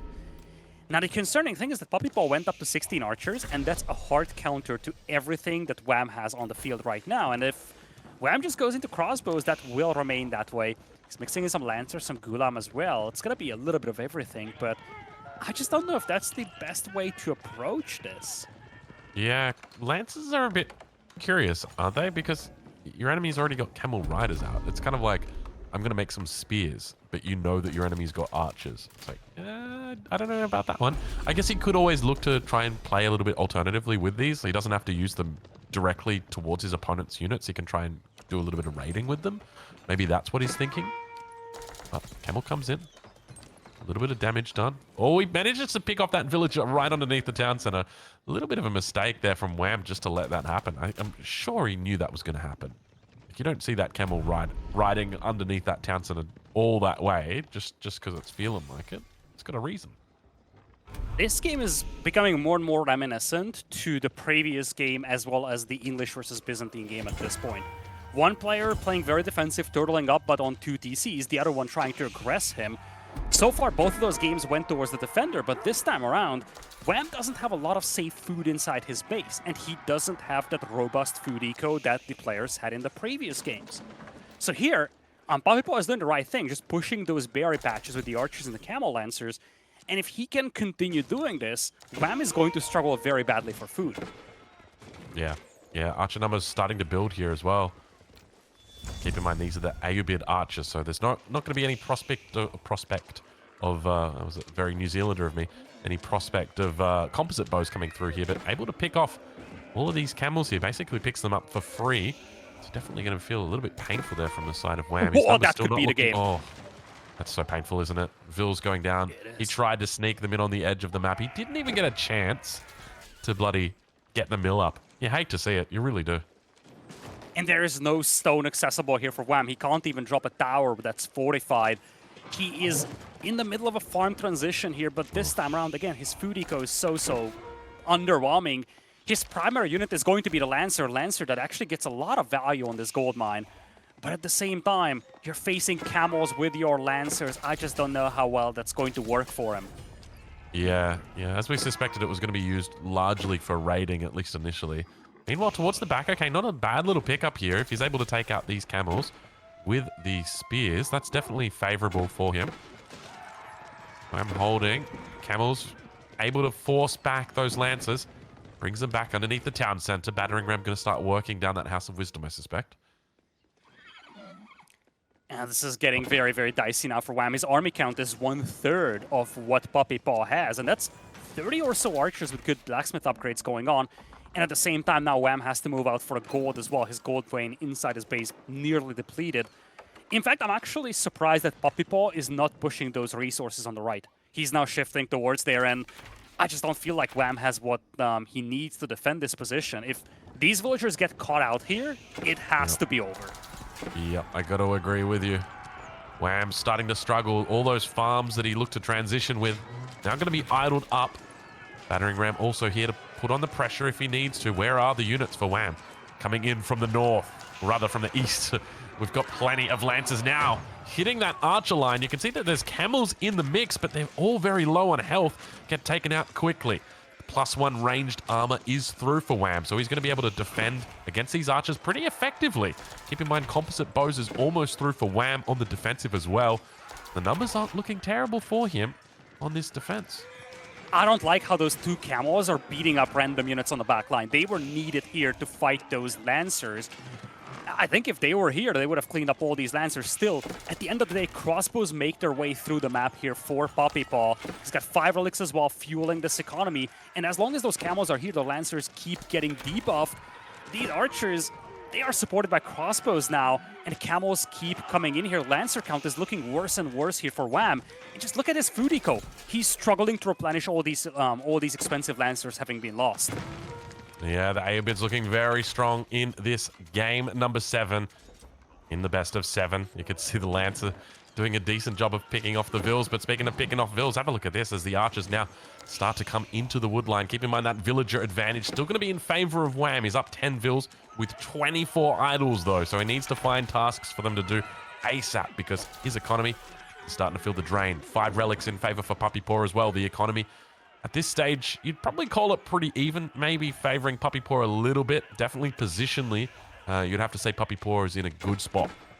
PuppyPaw knows about the food eco for Wham, though. He had 1 camel beaten up by villagers. He's actually converging on that location to the very east where all those hunters are at. And if all of those villagers are lost here for Wham, that has to be it. Let's go take a look. They're under attack. Oh, there's Nice so towers. many outposts. Wow, look at those towers. There ain't no way you're getting through that. And we got the ball here just in case to help defend us. Vills are just going to be on the run. He still loses Still quite a massive bit, casualties, but could have been a lot worse. Could have been a lot worse. At least those towers are going to buy us some time, but Lidicor, I don't like where this is heading. Wham is not looking good right here. I think we might be in for a second series today. And that would be monstrous for PuppyPaw. He just needs to finish this game right here, and he would force out the second best of 7 to decide who goes into Spain to face off against Marine Lord. He's walling off the map. He's sitting on 5 relics and 2 sacred sites, by the way. Villager count is neck and neck, but compare that passive resource income, and you realize how good PuppyPaw's position is. Yeah, PuppyPaw's position is very, very nice here. Normally at this stage, this is probably where you would think about adding in your second TC as well. Sometimes we even see the AOBid players go up to a 3rd TC in a position like this. And then that just sort of guarantees, no matter what happens in this game, that he's always going to be scaling. He's in a decent spot militarily as well. And I think that's probably the right call for him here. But this is looking like it's only a matter of time. Sacred Victory also approaching. Wham! I've seen him with a couple miracles today already. Let's see if he can find his way out of this one, Lidicor. This is not an easy one to get out of. No, I love this ram here for PuppyPaw. Just another tower taken out, and Wham has to fight this. He has no other option. He's going to trade units, but once the tower goes down, the archers will just jump on the villagers, and those camels pushing away the archers make life so much more miserable here for Wham. Oh my. Everywhere you look, you see eco dying here for Wham, as now PuppyPaw takes over in the eco department. Yeah, the overtake has now happened. Keep in mind, he's also got the relics. He's also got the sacred sites trickling in plenty of gold as well. Vils are going to try and scramble out the backside, but unfortunately, Wham can feel it slowly getting away from him. And Lidicor, I just want to take you back to that transition from the feudal age to the castle age, where I said to you very specifically, the biggest mistake Wham can make right now is not to make units, and I can't help but feel like we have seen that really taken and well, we've seen what happens right here. He was just overwhelmed, and it never really felt like he was able to fight, you know, hand-to-hand combat with PuppyPaw. It always felt like PuppyPaw brought the gun to the knife fight. Yeah, I feel like when you look at Wham, he opened Castle Age as I'm finishing this sentence. PuppyPaw forces that second best of 7 out. We are not done yet, folks. We're gonna have to have potentially 7 more games to decide who goes to Spain to face off against Marine Lord. But just to finish that thought, Ozzy, he opted to go Lancers against Camels, didn't really work out, and now here we are. We're far from done, Ozzy. Oh my god, that was a great game, man! What a great series, fellas! Wasn't that was amazing? Can we get a fucking round of applause to these two guys, because that went the whole distance. What an incredible series. And that's just the first one. We've got a second one coming up for you guys as well. And keep in mind, I think, didn't Wham already beat PuppyPaw in a series earlier in this event? So, you know, it's still definitely on the table that he takes him out here. Indeed. When they played the upper bracket final, it was a best of 5, and Wham won 3-2. Now here in the first best of 7, PuppyPaw prevails 4-3, but we are far from done because, you know, as KP is going to highlight to us in just a second, we have only just reached the midway point of this stream. That's right. For those just tuning in, like, woo, he's done it! PuppyPaw's going to spend... No! Calm down. We are not done yet. That's right. Bracket reset in effect. Wham, of course, come for that upper bracket means we are going to have to run it back another time. And I'm starting to sense a 7-game series ahead of us, Strongo, because based on what we just saw, these two are neck and neck. I think we're going to see another 7, and I look forward to it. I'm fearful, though, because one thing that I've noticed is the games are getting longer. And so... you know, we've already set the stage where you've got, you know, your 18-minute games. We had a 32-minute game in there. We're at 3 hours and 17 minutes in this stream. Mm-hmm. I'm sick, and it's 4:12 a.m. Is there a world where this gets to lunchtime and we're still casting this? I can only hope. Shh, it's okay. Here. Oh, Yeah. Oh, wow. Yeah. It's okay. You're fine now. You're fine. Yeah? You don't feel ill It's anymore. lunchtime. It's all good. Yeah. It's lunchtime. It's the liquid lunch. Liquid lunch time. Like, this should have been the time where I pop out my maple syrup in the honor of these two Canadians. I actually thought about that this morning. I woke up, I was like, okay, I need to get my maple syrup ready for this series. And I realized I actually threw it out last week, so I didn't have any on me. Can I just, like, yeah, can we just confirm, what was that word you just said? Is it maple? Maple syrup. What's your problem? Ah, maple syrup. Yeah, maple syrup. Yeah. Famous Canadian syrup. I do like my good syrup. You know what we should do in honor of them is, like, no matter who wins, we should take our Red Bull and we should add some good old maple syrup to it, and then we'll have Red Bull syrup. Red Bull syrup. You know, maple flavored. When I went to the Philippines, I had Red Bull syrup. It's very, very strong, very potent. Yeah, when I went to Canada, I picked up a bottle of maple syrup to bring home for my nephew. They love that maple syrup. Was it real syrup or was it the syrup? Yeah, it came Sorry, in a... Lidicor, we're giving you shit right now. Okay, you know what? Walk it off. Just get a quick take a break. Take a break. I'll hold the fortress down. Political. All right. With that in mind, guys, that means we have got another series ahead of us. And you know what? I think it's going to be as sweet as the syrup we've seen here. This has been... sweet as the syrup we have been dreaming of here, because this has been an insane one. First, that upper bracket between Wham and PuppyPaw being a 5-game series that came down to the line. By the way, average game length of 30 minutes. This time, things have sped up, and it's a good thing they have because the fatigue is going to be setting in. We began the sets with 19-minute games, back to back to back, into a more mid-late game, where we saw the power of Wham able to kind of thrust itself forward, but PuppyPaw returns the pace. This is the story you guys need to keep an eye on here. Wham definitely capable of playing aggro, but definitely more comfortable in the defensive role. That is something that we saw in both of the Byzantine games, right? The one where he tried to attack, fell through. The one where he was able to defend against the Byzantines, he came out ahead. And that's impressive in itself. You guys got to remember, going into today, Byzantines were sitting just above a 50% win rate, but according to some top-tier pros, they're absolutely broken and OP. So the fact that in the grand finals, they currently sit at a 0% win rate, that's big question marks over what we're going to see next. And it's quite interesting as well, because it was the priority pick for both players. Remember, you can actually even get a mirror because the opening pick can be the same Civ. Welcome back to Red Bull Wololo El Renado. That's right, the final series of the online portion, guaranteed this time, because this best of 7 has gone to a bracket reset courtesy of PuppyPaw's formidable Game 7. And it means we get the delight of 7 more games of the Maple Syrup Boys. I'm hyped, Drongo. I'm hyped as well because we get to see some Sacrota. Am I pronouncing that right? Sacrota? Every time I see it, I think we just say everything like a Canadian now, so it'd probably be Sacrota? I guess that's... Yeah, you gotta bully Drongo for his pronunciation now a little. I mean, I've gotten my share before the break. Lamette and I.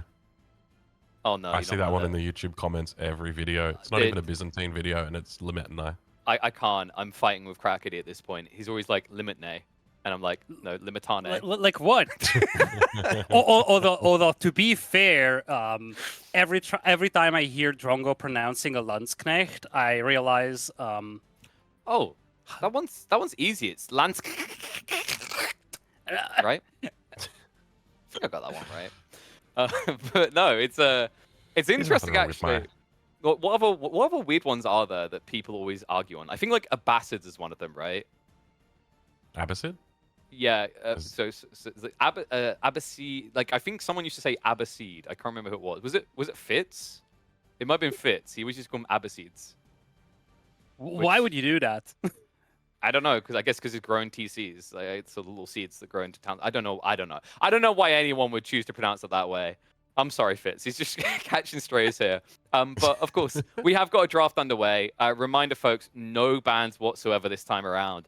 And boys, I don't know why they're doing this. Byzantines are overrated. We saw it, Lidicor, 0% win rate in the grand final. What's the point? Well, I mean, I think, KP, it was a matter of counterpicks to a certain extent. And this is what I want to go back to. We didn't really have a lot of time before the break to digest this, but basically, the 2 games where we've seen Byzantines in the previous series, the principle was always the same. They rush castle, secure the majority of the relics, but ultimately fall behind in eco because the opponent turtled up and had a very untouchable and safe eco. English farming or Malian cattle, that was how Byzantines lost both of those games. And in a way, that's actually somewhat similar to what we've seen in the last game, the very last game. One player 2DC turtling against a fast castle player. Difference was that in that game, Wham didn't have that safe back-at-home eco that could have bailed him out. So I feel like, in terms of the Byzantines, a lot is going to come down to the potential counter picks here.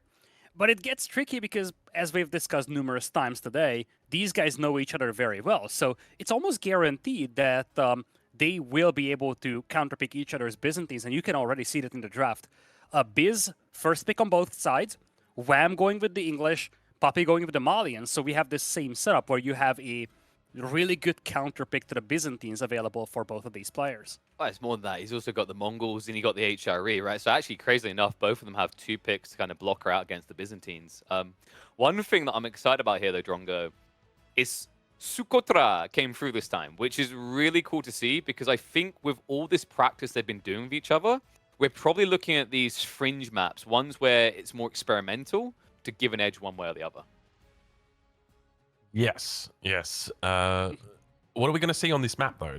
I'm looking at Civs, and I'm just like, okay, it's just going to be English Malians, and we're going to see the same thing that we've seen before, but this time it's going to be different, because this time it's the grand finals. And I'm looking at the Civs, and I'm trying to think, there's nothing else here that really screams Sacrota. So you say that, but Wham did ambush Beastie in his upper bracket series with a Juji pick on that map. So like these guys are experimental. We have to keep in mind these are the same guys that just tried to run Delhi on Holy Island, right? I think they may have ran Delhi on Sacrota. So like, wait, what? Hold on, Lida. I'm seeing something new. I didn't expect it to come out. There's actually a French pick. Okay. okay, and no JD. So there is not going to be that JD versus French sub that we were missing so badly from the first series. We do get a lot of the other ones, though. All right, I think so what we got left, we're not going to get the Chinese matchup. I'm sorry, Drongo. Wham stolen both. But we've at least still got Huri versus OOTD. And, wait, actually, that's it. That is literally it. That's the only one that you get, yeah. Imagine if that's PuppyPaw now the snagged deciding game. Abbasid and Ayyubids together. Yeah, curious and to see French, Jushi but- Chinese, too. Yeah. Yeah, kind of curious to see French, but there's always the chance that he just never uses it because there's 8 civs for 7 maps. So that's always a factor. But our first map is going to be regions. Or as Lidicor says, regions. Regions. Regions. Do we just now have to pronounce everything in this grand final in the accent of Marine Lord? Please don't. Yeah. I mean, So, to be fair, when Marine Lord was casting, half of the chat was requesting subtitles, so I don't think that's a good idea. All right, I stand by it. That is a content piece for an event. You just have someone live typing out what they think the person is saying. It has to be live, though. Like, you want to see the panic in the moment. Which we could definitely do it recorded, because as we know, all esports events are definitely preordained. It's just recordings, guys. I love Marine Lord's response to this, though.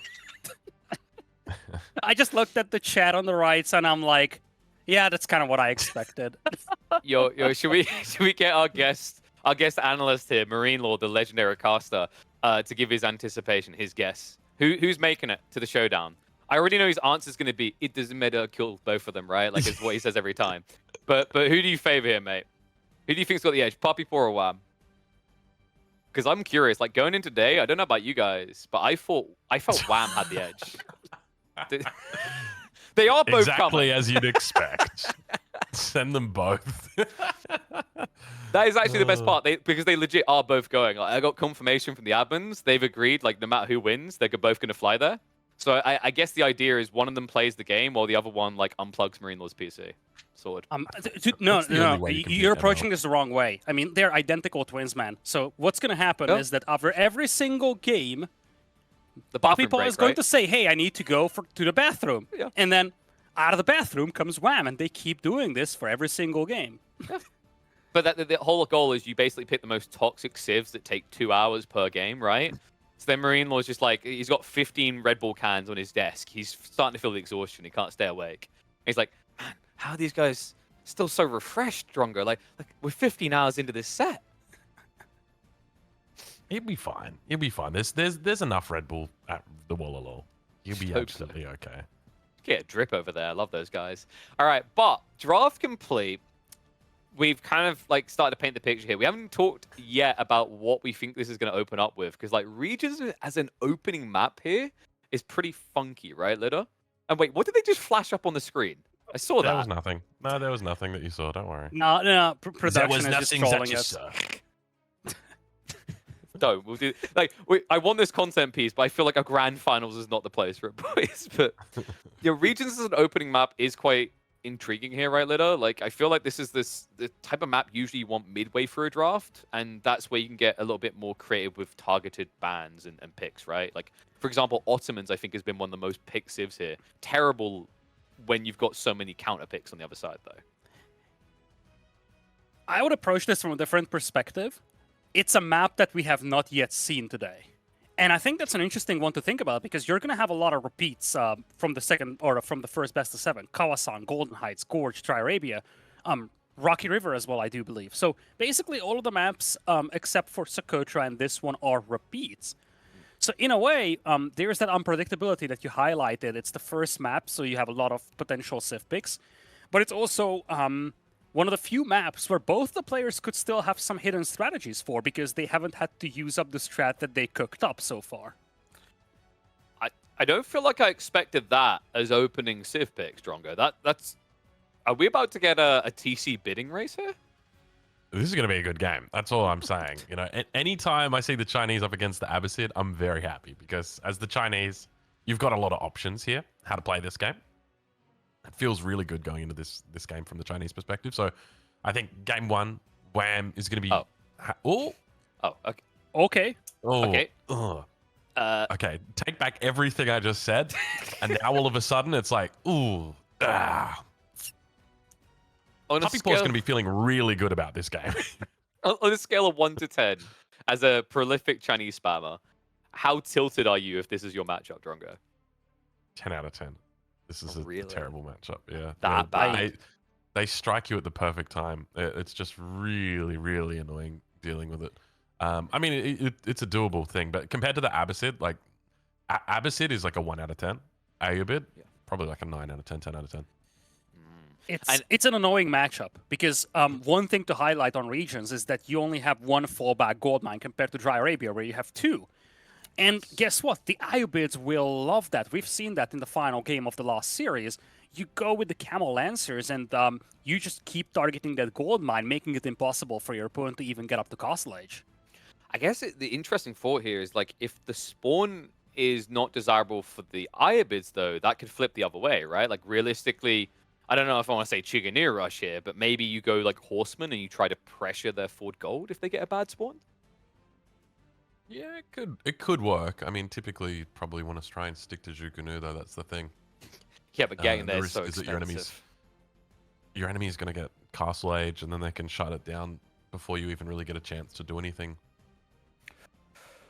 Well, I'm not hearing a lot of positivity here, right, lads? Look, I'm going to be taking notes Yeah. from Wham. I want to see exactly how he tries to play this one, but it's, compared to the Abbasid, I was really happy for Wham. I was like, yeah, Wham, like, this is going to be a great game. We're going to have so much fun. We're going to make Jukunu. We're going to kill all of his units in the feudal age. When he ages up, we're going to follow him up, and we're going to just outboom him and scale him. And then the Aeobids came.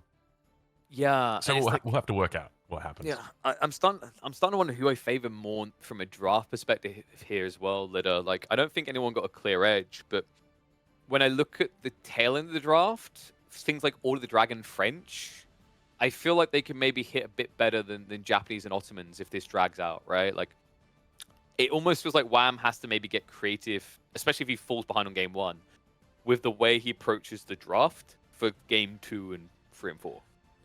Yeah, I have the same feeling, KP. If I look at the draft of Wham, Chinese, Jushi, Rus, Japanese, even the English, like, this is the dream draft if you have a lot of hybrid maps, but we just don't have very many. Kawasan is your classic map. He has the Japanese, or he's got some versatility with the Civ picks there as well. But Golden Heights is a fundamentally different hybrid map compared to what you had on Holy Island, for instance. In fact, we've seen how chaotic Dark Age can be on Golden Heights. And then you look at the rest of the maps.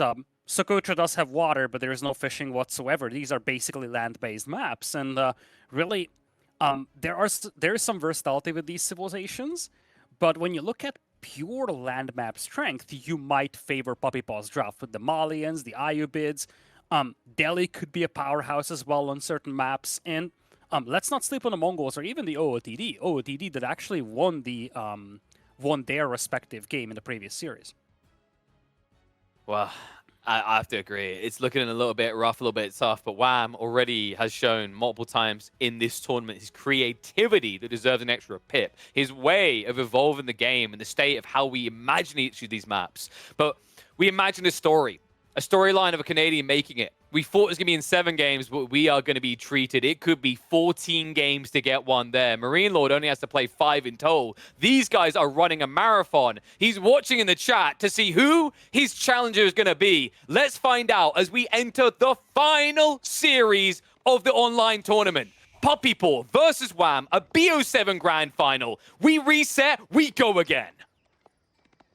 All right, ladies and gentlemen, we're here. Game number 1 of this best of 7. That's correct. It is the second best of 7.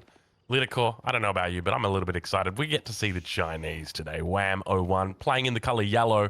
He'll be on the Chinese, my main squeeze. How you feeling about that? And on the other side, we just have a PuppyPaw with the Ayubids in red. And, as you highlighted, this is the second best of 7 of the day.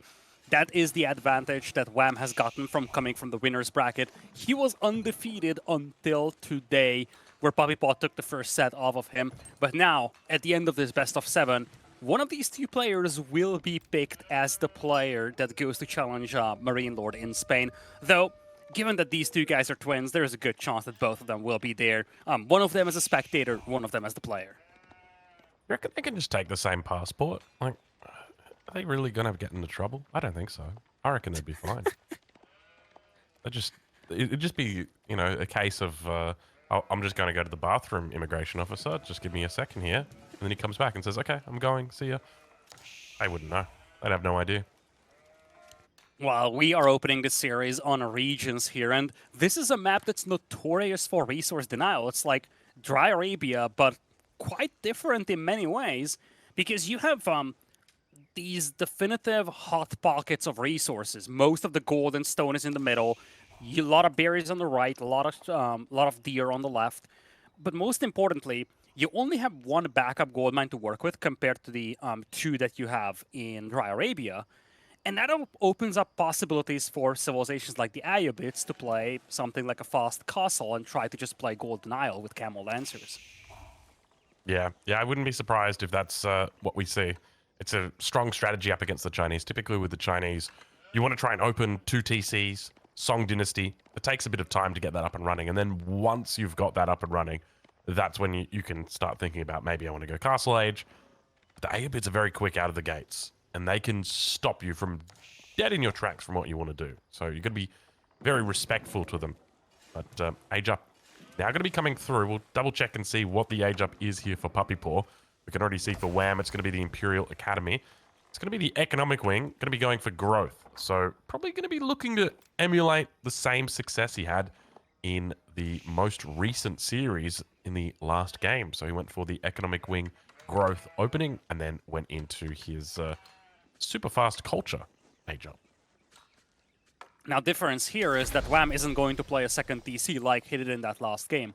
He's going to potentially go Song Dynasty immediately. He keeps villagers on gold.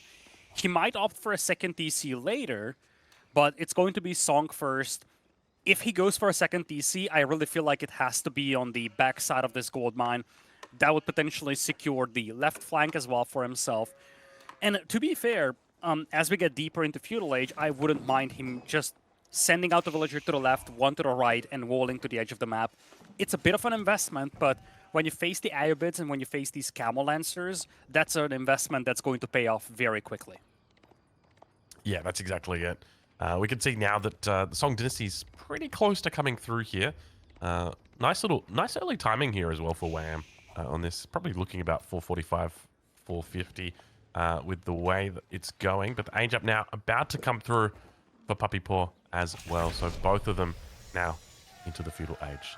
So I'm curious to see whether PuppyPaw opts for the wheelbarrow upgrade. But is that a stable that's getting dropped down? So in this matchup here, instead of... Yeah, so he's going to go for wheelbarrow, and he's going to open with a stable as well. So a little bit of a switch up here. A bit more aggressive in this matchup compared to the one against the Abbasid.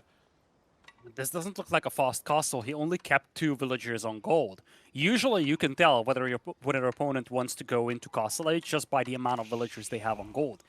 And 2 only on gold, that tells you that this is just going to be Feudal Age for the time being. And well, here it is. PuppyPaw is looking to change things up. There's a range coming up as well. Wheelbarrow on the way. Now, I'm curious how he's going to approach this, because both of his berry patches are up front. So he definitely needs to seize some map control. And if he's able to do that, I'm actually wondering if he wants to move towards those berries on the right, which are very exposed. But if he can protect that position, it's immensely valuable. Now, speaking of position, have a look. I've just realized, look at the spawn that Wham has got. Is this the most absurd spawn you've ever seen? Take a look at this. Double berries behind the base, gold behind the base, stone behind the base, deer behind the base, double wood line in the front of the base. This is objectively the best spawn that is possible. There is no better spawn than what you've got right here.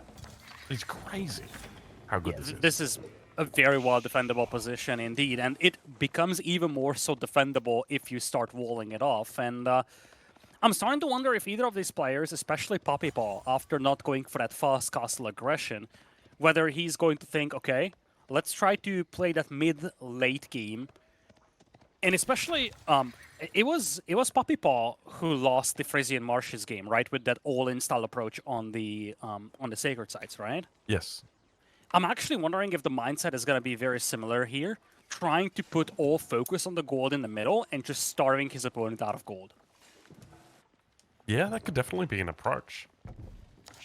Because he's only got that 4K to the right. There's no trading posts on this map either, so there's not going to be any option for neutral trade. It's all just that gold in the middle. And I guess you do have your Imperial officials, and they start working straight away. But we do see Wham now beginning to focus on units in the feudal age. So the Jukunu coming out. Spear's now going to be coming as well. No real look at going into a second TC just yet, but the walls are coming up. These are pretty aggressive walls as well. I mean, actually, I take it back. No, I think these walls are fine. Yeah, These those are the internal walls he needs, I feel. And same thing on the right side. It's an investment, but especially seeing how effective PuppyPaw was in the last game of that best of 7 that we've just witnessed, with the Camo Lancers and in general with the raids, I feel like this investment pays off very, very quickly in the form of not losing villagers. Yes, I agree. Another wall now going to be coming in over on that east side. Oh, I tell you what, when I see walls like this, I get very excited, Lidicor. This is, I'm just hoping he actually walls off the front, because there's nothing worse than... Oh, let's go for a granary at the back. This is nice as well. This is very, very forward thinking. So expect to see... I'd expect to see a second town center getting put down soon, and he's just going to wall up and then just... this is still kind of open, though, to a timing attack in the Castle Age, so you do have to be cautious of going into a strat like this. I don't like Wham's position at all, I'm not gonna lie. Because he lost his scout, so he's totally blind right now. These horsemen will get pushed away here by the spears, as I'm highlighting the loss of a scout for Wham. There goes the one from PuppyPaw. But the point is, PuppyPaw saw two crucial things. A, Wham is walling up. B, that he's making spears and Chukenu. Now compare that to Wham. He lost his scout, all he sees is horsemen archers. He doesn't know if his opponent is doubling down on feudal age aggression or he's going into Castle Age. And again, this could be that bait and switch scenario where Castle Age will be coming in for PuppyPaw, but Wham might not realize that his opponent is actually going Castle. Looks like Wham is going to match that Castle Age though, as it's going to be logistics. So this time around, PuppyPaw isn't rushing Castle Age, but he's prioritizing the dervishes instead to pick up the relics. Yeah, this is an interesting strat from him. So this will delay his castle by quite some time, because not only does it reduce, or rather increase the amount of time that you need to age up, but it also increases the resources you need to age up as well. So there's two factors playing into that. Means that your units are going to be delayed. But I think this is a smart move. It just means that you're able to invest a lot more into production, a lot more units up front. Means they're a little bit slower out of the gates though. Yeah, Castle Age will be coming in here for Wham as well, and that's a big change up compared to the game that we've seen at the very end of that best of 7. Clock Tower is going to be on the way. Castle Age times should match pretty well, but let's not forget, PuppyPaw has all the map control right now, and Wham could technically move out of his base with the Chukenu and the archers. The thing that he needs to be cautious about is that he's got zero vision and a slow army. That's a recipe for disaster. If you don't know how big your opponent's army is, you move out with a slow army, you could easily get surrounded and completely cleaned up. Yeah, keep in mind he's still got no scout. He does have the stable up, so he could remake the scout, but he's just avoided it at the moment. So, yeah, very much playing in the dark. Upgrades starting to come through from PuppyPaw as well. We do see +1 ranged armor, which makes sense when there are Jukunu on the field, but he spots his enemy on stone, which is a bit of a giveaway as to the intention of the opponent. He's thinking about adding in a second TC here. Is it a second TC, though? Or is he thinking about trying to get a castle in the middle to get that forward position and deny all the gold from the opponent? We've had this conversation before. Is PuppyPaw going to try a semi-all-in approach here and starve his opponent out of gold? I feel like it's way too early to throw down that keep. Like, if I saw my opponent put a keep down in the middle this early, I'd be like, that's fine. I'll just add in another town center, and I'll just laugh at you as I go imp. And, like, I think you can probably go imp off these 2 gold mines without too much of an issue. So, I'm curious, though. Let's have a look and see whether he does actually go into that, because it makes sense. Yeah, I wouldn't mind a second TC either, especially because you're facing off against Song Dynasty Chinese. I just don't know if you want to play like a super long game against Chinese here. So I'm actually wondering, but yeah, it looks like it's going to be a TC. I think that's the better call. But based on what we've seen in some of the previous games from PuppyPaw, I was really wondering if he was going to pull the trigger. And this is going to be an interesting call because it's a second TC, but it might be all the way to the right on the berries. Yeah, I do like this decision from PuppyPaw. So he gets up to Castle Edge quickly. He also threatens the kill, like the kill threat, right? Like there's always a threat with the A-bids that they're going to kill you. So he forces that threat to Wham. Wham subsequently says, okay, well, I can't go 2 TC Song Dynasty Fast Castle then because I will die. So he has to play 1 TC Song Dynasty Fast Castle. So now, because he's only gone into the 1 TC, not the 2 TCs, his economy's behind where it should be. And that's going to mean that Wham, he's going to have to play a little bit of catch-up here because PuppyPaw, not only does he have the relics in his power, he's going to have that second TC as well. So I think that this is actually a pretty good spot for PuppyPaw. I'd be curious to see how Wham responds, because I think for Wham, obviously he can go for his own second TC, which is like the standard response. But I still feel like this might fall away the longer this game goes on. That's a big relic yoink ongoing over there. PuppyPaw taking that relic from right next to the enemy base. Looks like Wham is at least going to be able to bring back that very final relic, but the relic count looks like it's going to be 4-1, and that's something that PuppyPaw has to be extremely happy with. Yeah, 4-1's nice, but I think this is pretty much what you expect when you're playing the Chinese. Even if it's 1 TC, you'd probably expect to get a couple more, but generally this is an acceptable amount. Ideally you'd like 2 though. But yeah, numbers starting to look pretty decent here as well for Wham on the defensive. He's got wonderful micro coming in and out here. The fact that he's still using the Juku Nu in the Castle Age, very, very exciting. Now, one thing to highlight with this map is that this map only has 2 sacred sites, and they are in the corners. So if you can wall them off, it's actually difficult to decap it without having a substantial army out there. And we've already seen PuppyPaw play sacred site all-in once before. He actually went out and captured his sacred site while there were quite a few enemy units nearby as well. And you can actually see the game plan here. He's walling off the one on the left. He's got to wall off the one on the right. It's challenging to protect both. But at the same time, if you have them walled off, the opponent cannot just ghost decap them. Yes. Yes. I'm kind of curious to see the walls that he's got over on the left-hand side, whether he's going for stone walls or if it's just palisades. Because if it's stone walls, this could be a massive threat in the long run. And the fact that you're still 10 minutes out, as long as he's walling far enough away that you can't see the walls, that could be a massive issue. Yeah, and right now, Wham is pinned inside his base, and there starts the Sacred Site timer. And we've seen this, maybe this is not the primary win condition, but once you get to like the 3-4 minute mark, it actually becomes the win condition. And this is exactly what Wham has to do in this position. Just send one unit to ghost decap it. But this is why you make those walls, because you want to make sure that a single unit cannot decapture this. Yes, yeah, really important. He's also delaying every second that he stands on the sacred site, he's delaying it as well. But yeah, so far, pretty decent opening here from PuppyPaw. Vil count going to start to go in favor of Wham quite a lot as well. Obviously got the Song Dynasty up, so effectively running 2.66 town centers compared to his opponent who's on 2 TCs. But yeah, build-up is starting to occur right now. I'd love to see Wham think about getting a keep a little bit closer to the center, maybe even on his secondary gold. And again, Wham doesn't have a lot of line of sight. He actually sent a Lancer over to see what his opponent is doing even, but because of the lack of that scout, he didn't really get an early warning about all these crossbows and archers being messed up. So most of the army that he's making, palace guards, those will be pretty vulnerable to this.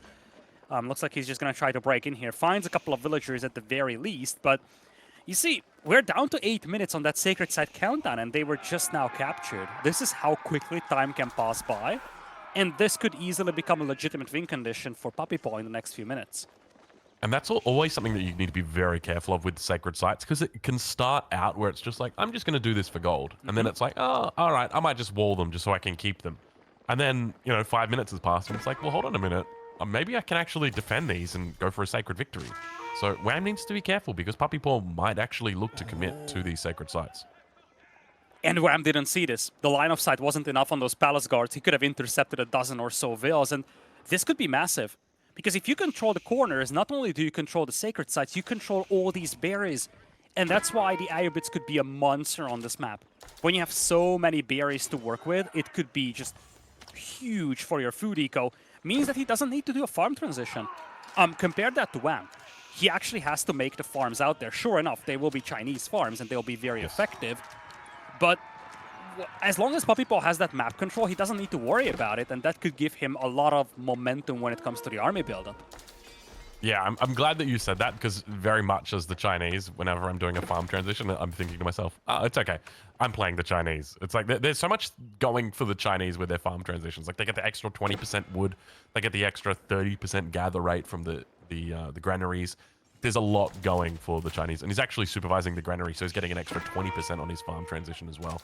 So there's yeah, he's doing absolutely fine. But of course, at the end of the day, I mean, you're going to take free berries over farms, especially when you've got the village of this is bad for Wham though.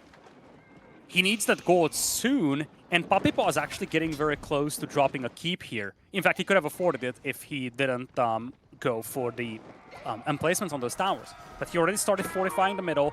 Camel Lancers are roaming the map, and that just takes out that fast, high mobility component that that Wham has. Tower does get taken out, though. I feel like PuppyPaw needs to clean this up and drop a keep now, because he's in the danger of losing out on this gold mine in the middle. Yeah, I think that's definitely the plan. We can see him starting to increase that stockpile of stone in the bank now. Springwood numbers starting to rise here as well, so he's going to be fine on the defensive against that Mangonel threat or that Manganique threat. Mr. B's teeing off. Decent number of crossbows coming out for players on both sides, 23 versus 25. Mr. B gets some great value firing into that center of mass. Manganique going to have to fall back. Springwood's trying to get its shot off. It still stands. Decent coverage. Nice flank. Oh, nice flank until the crossbows wake up. Yeah. And then boom, it is a dead flank. But he is trying his best to actually get into that nest of bees. You can see just how potent it is. Manages to keep it alive. Onto the backside. Also got a Vil here to repair it as well. He is A-okay. The amount of anti-siege that Wham had over here, that was a deciding factor. There was only one Springald from PuppyPaw. Wasn't enough to take out the nest of bees, and with the nest of bees around, you just struggle to deal with all these troops really coming. Nest of bees, archers, your own archers just have to constantly dance around. There is a Mangonel coming, but again, it's one Springald as anti-siege for PuppyPaw versus 4. As long as that remains that way, this is not a fight that PuppyPaw can take. Now, silver lining is that he's actually walling off the right side with a second layer of walls that protects the berry villagers, and it also provides a second layer of walls in front of those sacred sites that are down to 4.5 minutes of a countdown. Yeah, this is something to get a little bit worrying, though, on the side of PuppyPaw. Wham's got a nice villager lead here. Now, granted, PuppyPaw's got the relic advantage. He's also got the sacred side advantage. But now that he's got control of the center, this is starting to feel concerning. Yeah, this is a tricky setup, because we are getting to the stage where if you don't have access to gold, you are just essentially dead. But at the same time, Puppy is sitting on 4 relics and 2 sacred sites. He does have a monstrous food income from the berries, very sustainable as well, as long as he doesn't get pressured. So he's got that option to pivot into Gulan, into Horsemen. So he still has options. And at some point, Wham is going to have to decap those sacred sites. And I think that's what PuppyPaw is waiting for. Wham is going to need some troops to burn through the walls. In fact, some units are being sent to the left side. Maybe that's the go mark here for PuppyPaw to dive the middle. Yeah, I think this is absolutely fine. He can just send out, you know, as he's doing, 5 on one side, 5 to the other side. And if enemy units do make their way out towards that position, then you can always intercept those from the center. And that's just the fortunate position of having that that keep in the middle, because it's going to be very difficult for PuppyPaw to challenge that now. Towards the west side, breakthrough happens. This is looking very dicey for Puppy now, because sacred sites will be decapped here. He's got no troops on the left side to protect this, unless he keeps running circles, but I mean, that single dervish should not be enough. Yeah. You really wish these were stone walls. This game would have been very, very different if those were stone walls. That's why I said a bit earlier, you know, I'd love for him to have just invested in stone walls out here, or, you know, start with a layer of palisade walls and then do the stone walls around it, just because it makes the investment to take those sacred sites so much more significant. Because the stone walls, obviously, they're expensive, but you've then got to put that money into rams or bombards or, you know, God forbid, trebs. But it looks like in this position, as long as he stays on the sacred site, yeah, there's one on there, he's fine. All right, so Yeah, Wham Puppy was like enters 2 seconds too late. Yeah, Wham enters the mid-game right now as a very strong favorite in this position. He's maxed, almost maxed, 191 out of 200 versus the 157 of PuppyPaw. Yeah, I just don't know what the game plan was for this game for PuppyPaw. For some time, I thought it was going to be like heavy either all in the middle and play gold denial, or try to go heavy on the sacred sites. But since none of these are coming together, I'm actually wondering, is the game plan really just to play a long game and take all these berries? At this point, I like Wham's food eco a lot better. It's sustainable, it's untouchable, whereas PuppyPaw he's relying on these berries, and when they run out, he's gonna be in deep trouble. Yeah, that's definitely the case. And we can see now pressure over on that east side. It's going to be difficult for PuppyPaw here. He's completely outnumbered. There's a nice little mix as well. There's a couple of Zhukanu in the back with those crossbows, but he's absolutely everywhere. Great wall gates. Now they're going to be coming down in the middle. Where is it? Is it in the middle? It's got to be in the middle, right? Or is he going on the far? I think he's going on the far side. Coming through right now.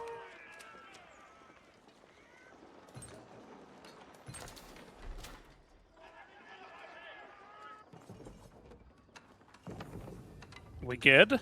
Am I good? Apparently Chad was saying there were audio issues. I'm a robot, I think. All right, back we are. It's Imperial Age on the way. This keeps getting shelled by 2 trebuchets, but again, let's not forget, Wham is the only one with like a reasonable and safe gold access, and he's the one going into Imperial, not PuppyPaw. Yeah, this is a very difficult spot here for PuppyPaw because for Wham, the game plan is pretty simple from this stage. Roller shutter triggers, elite palace guards, and that's pretty much it. Don't need to do too much. Maybe battle hardened upgrade as well. And yeah, with those upgrades, it'll be fine. Oh, never mind. He was going Imperial as well. We just never knew because the UI isn't always the best. Okay. So PuppyPaw managed to find it. And I mean, technically, you would kind of hope that would have been fixed now. What are we going on? About almost a year. Almost a year. Anyway. Sorry. Yeah, so back into this game we go after those little tech hiccups. There is still this massive gold mine for Wham to take, whereas PuppyPaw, his gold income is exclusively from that passive resource income from the sacred sites and relics. And I just love this little move here from Wham. It's like, wait a minute, I can just confine my opponent into his base, because now this becomes a resource denial game for Wham. He's just going to sit in the middle and say, yeah, I've got all the gold in the world. I can afford a lot of premium units. What about you? And that's exactly it. You know, the fact that even if the shoe was on the other foot and the AA bids were in the middle, Wham still got a way that he can get gold through his Imperial officials. But for the AA bids, this is tough. He's got 4 relics, and that is it. But now that Bombard starting to push up plenty of siege here. Roller shutter triggers coming through for PuppyPaw. It's going to be a bit slower than it is for Wham because, of course, he's got the Imperial official to supervise up that roller shutter triggers.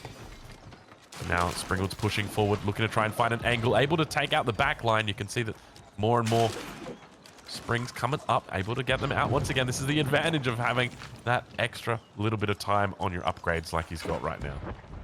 That Bombard is a game changer. The Trebuchet was shelling the keep on the other side for quite some time, but Trebuchets don't have a great damage output, whereas the Bombards do. Both castles are on fire right now, but the army looks a lot more promising here for Wham. Yeah, Nesta B's teeing off on the backside. Keep still online. I think, yeah, Keep still online for both of these players at the moment.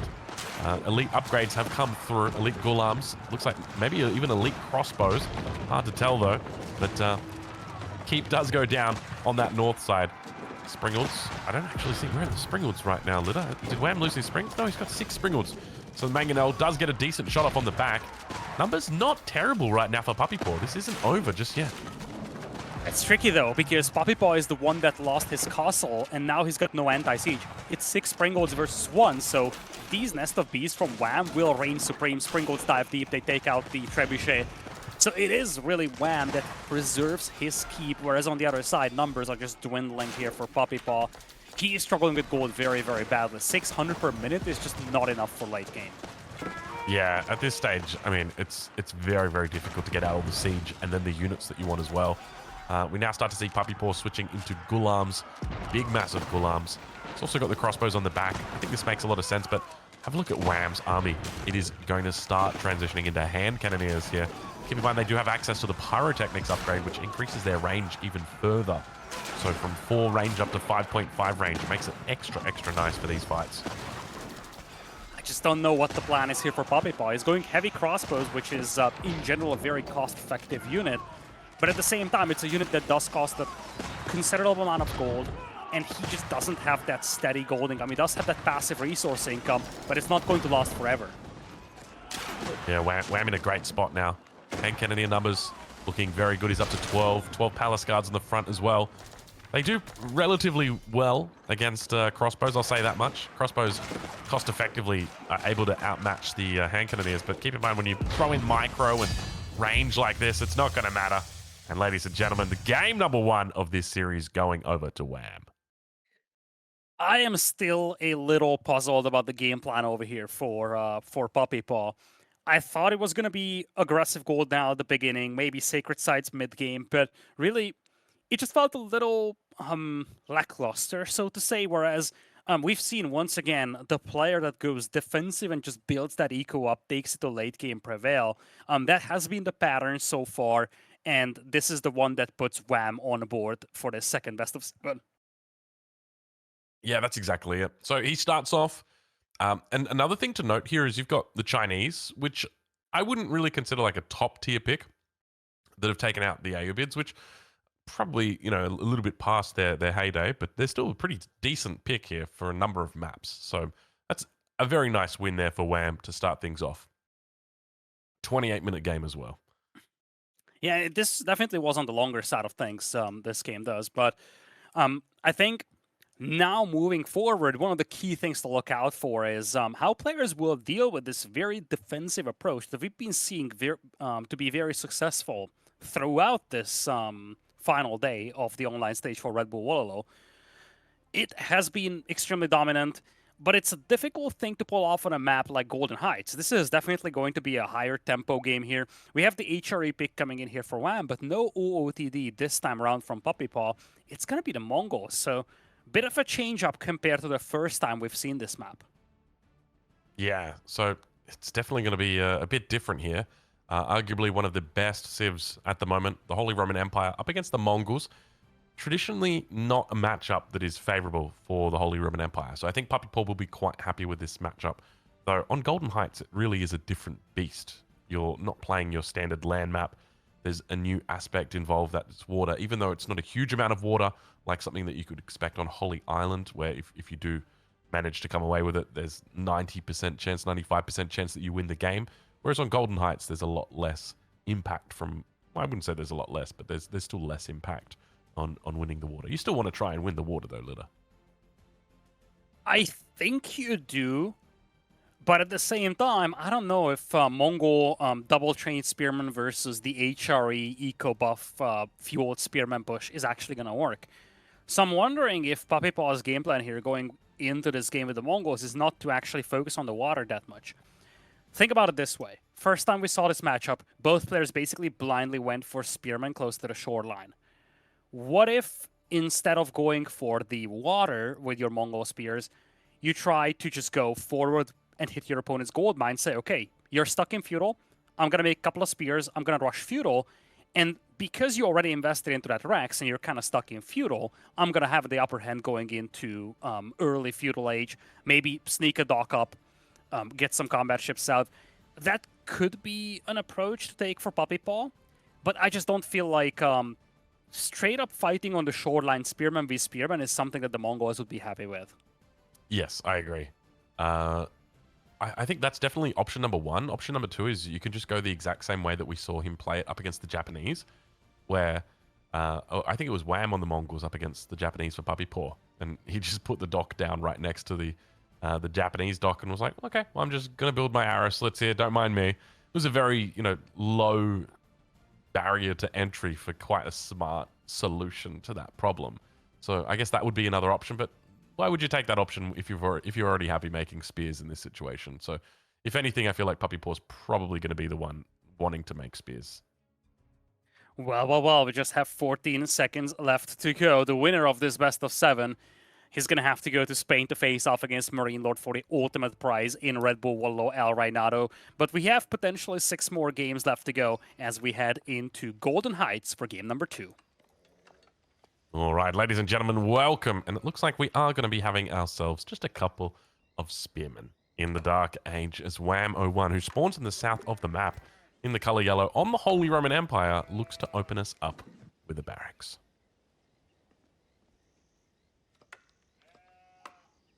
Meanwhile, on the north of the map, in the color red, playing as the Mongols, we've got PuppyPaw, who is, well, he's just doing his thing as well.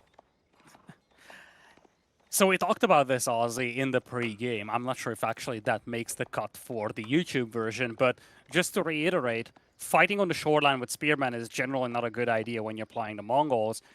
You can see that Wham is going into Spearman immediately, but it is happening inside his base. So he's ready for any kind of aggression coming his way from PuppyPaw. Went forward straight away. He didn't even scout the shoreline. He didn't scout for sheep whatsoever. He straight up went to check what PuppyPaw is going for. Because this map, HRE is a powerful civ on it. It's a standard civ on it. Mongols, a bit more of a wild card, although it's not an unprecedented civ pick either. But you really feel like Wham is just trying to match whatever PuppyPaw is doing for the initial part of this game. Yeah, I think that's exactly it. We can see PuppyPaw so far. It just looks like he's going to be chilling out. No dock, no barracks. Have we even got an Uvu out of this guy yet? I think it's next to the town center, isn't it? It's got to be. There's no way it's not. And we do see, with Wham opening spears here, yeah, so it's the Uvu and the barracks. With Wham opening spears here, I like this a lot. I feel like you get a lot of value opening spears against the Mongols. Every time I'm playing against the Mongols as the Chinese, I love opening spears. Just because you're always able to put on pressure at one of their pressure points. Whether that be the gold, whether that be the Uvu. They got to pick one. So let's see exactly what the plan is as he drops off the sheep. So here's the trick. I just want to highlight one small thing here. The TC for PuppyPaw is atrociously far away from the gold. So if he stops making spears and Wham just pushes that gold mine, he could easily deny the gold that he needs for Feudal Age. That's something that we need to keep an eye out on. PuppyPaw, if he gets denied of this gold, he's never getting Feudal Age. But more importantly, when you have this Spearman v Spearman long-distance fighting going on, players having their production inside their bases, it often comes down to whoever chickens out first or whoever pulls the trigger first. Which of these two players will stop military production and go to Feudal? If you overinvest into Spearman, it could be very, very bad for you because you could suddenly have a dozen Spearmen facing off against archers. A little bit of a number advantage now coming in for Wham. This is not a common thing to see in this matchup where the Mongols don't have the number advantage early on. But take a look at this as the movement speed gets thrown in by the Khan. Looks like he's able to position himself well. 6th Spearman now going to be joining, but of course PuppyPaw falls back before that 6th spear can unify the front line. It's 8 spears versus 7. So far, PuppyPaw has been double training them, so he's getting that discount. On the other side, though, Wham does have that boost from the Prelate, and that's starting to show. He has the food he needs for Feudal Age. He has the gold, or almost has the gold for this. At the same time, for PuppyPaw, he's still very, very far away, and this could be very dicey, because it looks like Wham could easily beat him to Feudal. Yeah, I think that might be the case here. Wham has an opportunity. Probably going to be going Ark and Chapel here. Does he have any good spots for it? Let's have a look. Nothing really. He's got the gold as well as a little bit of this backwood. It's probably about, yeah, definitely the best option for him. I guess alternatively, he could have gone up the front, but it's always very dangerous putting your Archon towards the front of your base, because if you get idled, well, you lose your Archon, don't you? But PuppyPaw probably going to be dropping down. Ooh, got a Vil coming out for a dock. I love that Wham is still scouting out here, by the way. Yeah, you have to. It has been some skirmishing going on, but at the end of the day, neither of these players really decided to engage. So you're looking for ways to essentially get past your opponent to build up some sort of an advantage. And if the water goes uncontested, might as well claim it. Yeah, it's a smart move.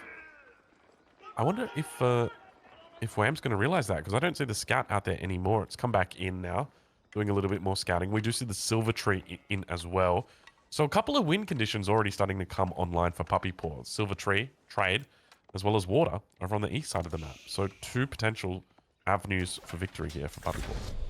And this is an interesting dilemma for Wham to deal with, at least for the time being. He only has Spearmen, which are slow-moving. He's actually confined into his base. But think about it this way.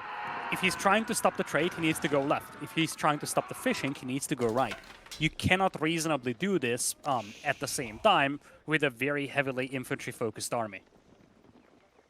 You can, however, wall the trade on the left and then just send units to the right. But numbers here looking pretty good for Wham. Keep in mind, the hardened upgrade is coming through as well, which is just going to bolster this attack. PuppyPaw with not a lot of villagers. Oh, but look at this. What the scouting is perfectly timed here by Wham. Really not skipping a beat. Yeah, he needs to scout that. He needs to know that this is coming his way. And those are hardened spearmen from the HRE player Wham versus ordinary spearmen. PuppyPaw lagging behind in Feudal Age. So Puppy is going to have to fall back here for the time being. Has to double down on spearman production, queued up 2 more. Yeah, spearman numbers looking good. Meanwhile, down towards the south side, we see that villager making his move. And of course, it's picked up before even that dock gets dropped down. Really well played by both of these guys. Just so on the ball. Mongol spears being chased away. I see a couple of bald heads in the back there. Have a look. 1, 2, 3, 4, 5. I see 6 bald-headed spears right there. That's a lack of hair. That's a lot of lack of hair, Lidical. I'm always keeping an eye out for the bald spearmen. Gotta look after my brothers. This could be a big interception, though. Villager also gets pulled. Oh, it's not needed. Khan would have finished it off anyways. But this is a huge interception. Wham isn't able to finish his dock. Hardened spears up against hardened spears. Beautiful timing there by PuppyPaw. So not only does he manage to force that dock cancellation on the right side of the map, we also start to see nice little defense. Now, where are the archers going to be at? But have a look at this. Wham. It's going to be taking a page out of the book of PuppyPaw and instead just going to be going into men-at-arms. Wham also lost his scout, so he's once again partially blind over here. He's not going to have a lot of line of sight to work with. And indeed, men-at-arms are coming in, but this is a fundamentally different game from the first instance of Golden Heights that we've seen in the previous set. These men-at-arms are not as tanky as the Order of the Dragon men-at-arms, but still pretty pricey for a feudal age economy, especially when you don't have any fishing. So I don't know how well Wham will be able to afford to continuously dive the enemy town center and towers with men-at-arms here. Yeah, I think it might be a bit tough. Numbers are starting to really build up for him as well. PuppyPaw focusing a bit on the water. Kind of curious to see how many fishing boats he's got. I think probably, what, 1 or 2, maybe? But numbers looking good. Archer in the back as well. He's going to be able to idle him off gold. Where does he go for gold? Yeah, it's just the 2 fishing boats. Where does he go for gold now? Yep, that's the problem, and this is the dilemma that you're having with the Mongols, because you move your TC to the most optimal spot, but that might be far away from your gold mine, and really your fallback options are quite atrocious, to say the least. Yeah, I got to agree. It's this is a very awkward spot now. Now with no gold, that means realistically no upgrades, no more fighting vessels out there. This is not an easy spot. Oh, that's bad. That is not good, is it? Jeez, that is so sad. You hate to see it. Poor little Gur. He was doing nothing wrong. That must be so annoying here for Wham, because it's not just the fact that you have to relocate your gold mining operations, it's the fact that you have to rebuild a Gur, and that's just, again, an added level of annoyance where he was already in an annoying position. And sure enough, he's got a slightly better food eco, partially thanks to the fishing, although on the other side, Wham actually has some farming eco set up around the Aachen Chapel. But as long as you don't have gold, you're never going to make it to Castle Age. Yeah, without the gold, it's tough. He's actually setting up in the middle now because, well, Wham's brought all of his forces back home because he's going to have to deal with the spears that are starting to put up a bit of a threat. Archer's also firing over the wall. Bit of an interesting wall that he's got here. A bit jagged. But fishing boat numbers continue to rise for PuppyPaw. Keep in mind, that is a win condition for him. If he can hold that water for long enough, he should start to really pick up the dividends from them. Spearman Archer combo. Looking good. I think this is the domain where Wham is thinking about going up to Castle Age. And again, I just want to go back to that discussion we had before this game. So far, the entirety of today, we've seen this anchor down, focus on the eco, and then just unleash hell late game style, working wonders for either of these players. Every single game that one of these two have tried it, it worked wonders. And we're getting to the stage once again. Wham, he completely ignores water right now. He just says, listen, I've got the Aachen Chapel, I can farm back at home with great efficiency. I set my food eco up for great sustainability. Go to Castle Age. And to be fair, if he's uncontested, he might just go into Imperial to unlock the extra villager production from the Pass of Schwabia. Yeah, I think that's a pretty smart move. He's about to click up. Well, I say about to click up. I mean, he's still a little bit away from it, but at the moment, he's cleared for takeoff, which is a pretty smart move when you think about it. Like, typically when we think about water, if a person is taking water early on in the game, it's going to start paying itself off much sooner, and you can reap the rewards of that much sooner. But in this game here, it's taken quite a bit of time for PuppyPaw to come online with the water. If we go and have a look right now out there on the fishing boats, he's probably only sitting on like 7 or 8 fishing boats. So the numbers aren't that crazy at this stage of the game. So because of that... Uh-oh, this is big. This is big. Wham gets pushed away from the gold mine. He actually has just enough to age up to Castle Age, but even if he does, he won't be able to afford the upgrades or premium units. He's got gold to the north. He'll be fine. Look at that beautiful gold. He's had some good spawns today. We'll say that much. Gold at the back, gold at the front. Compare that over to PuppyPaw here, who's dealing with double gold in the front. It's not pretty. Yeah, I was just about to add to the conversation about the fish, though. The distance to cover between the dock and the deep fish is actually pretty big on this map. It's actually much bigger than it is on many maps. So this also adds to that slow build-up of the benefits from that fishing eco being there. Yeah, that's a good call, actually. So it's not as big as it could be. But yeah, I think that, like, typically Holy Roman Empire, Castle Age, very scary.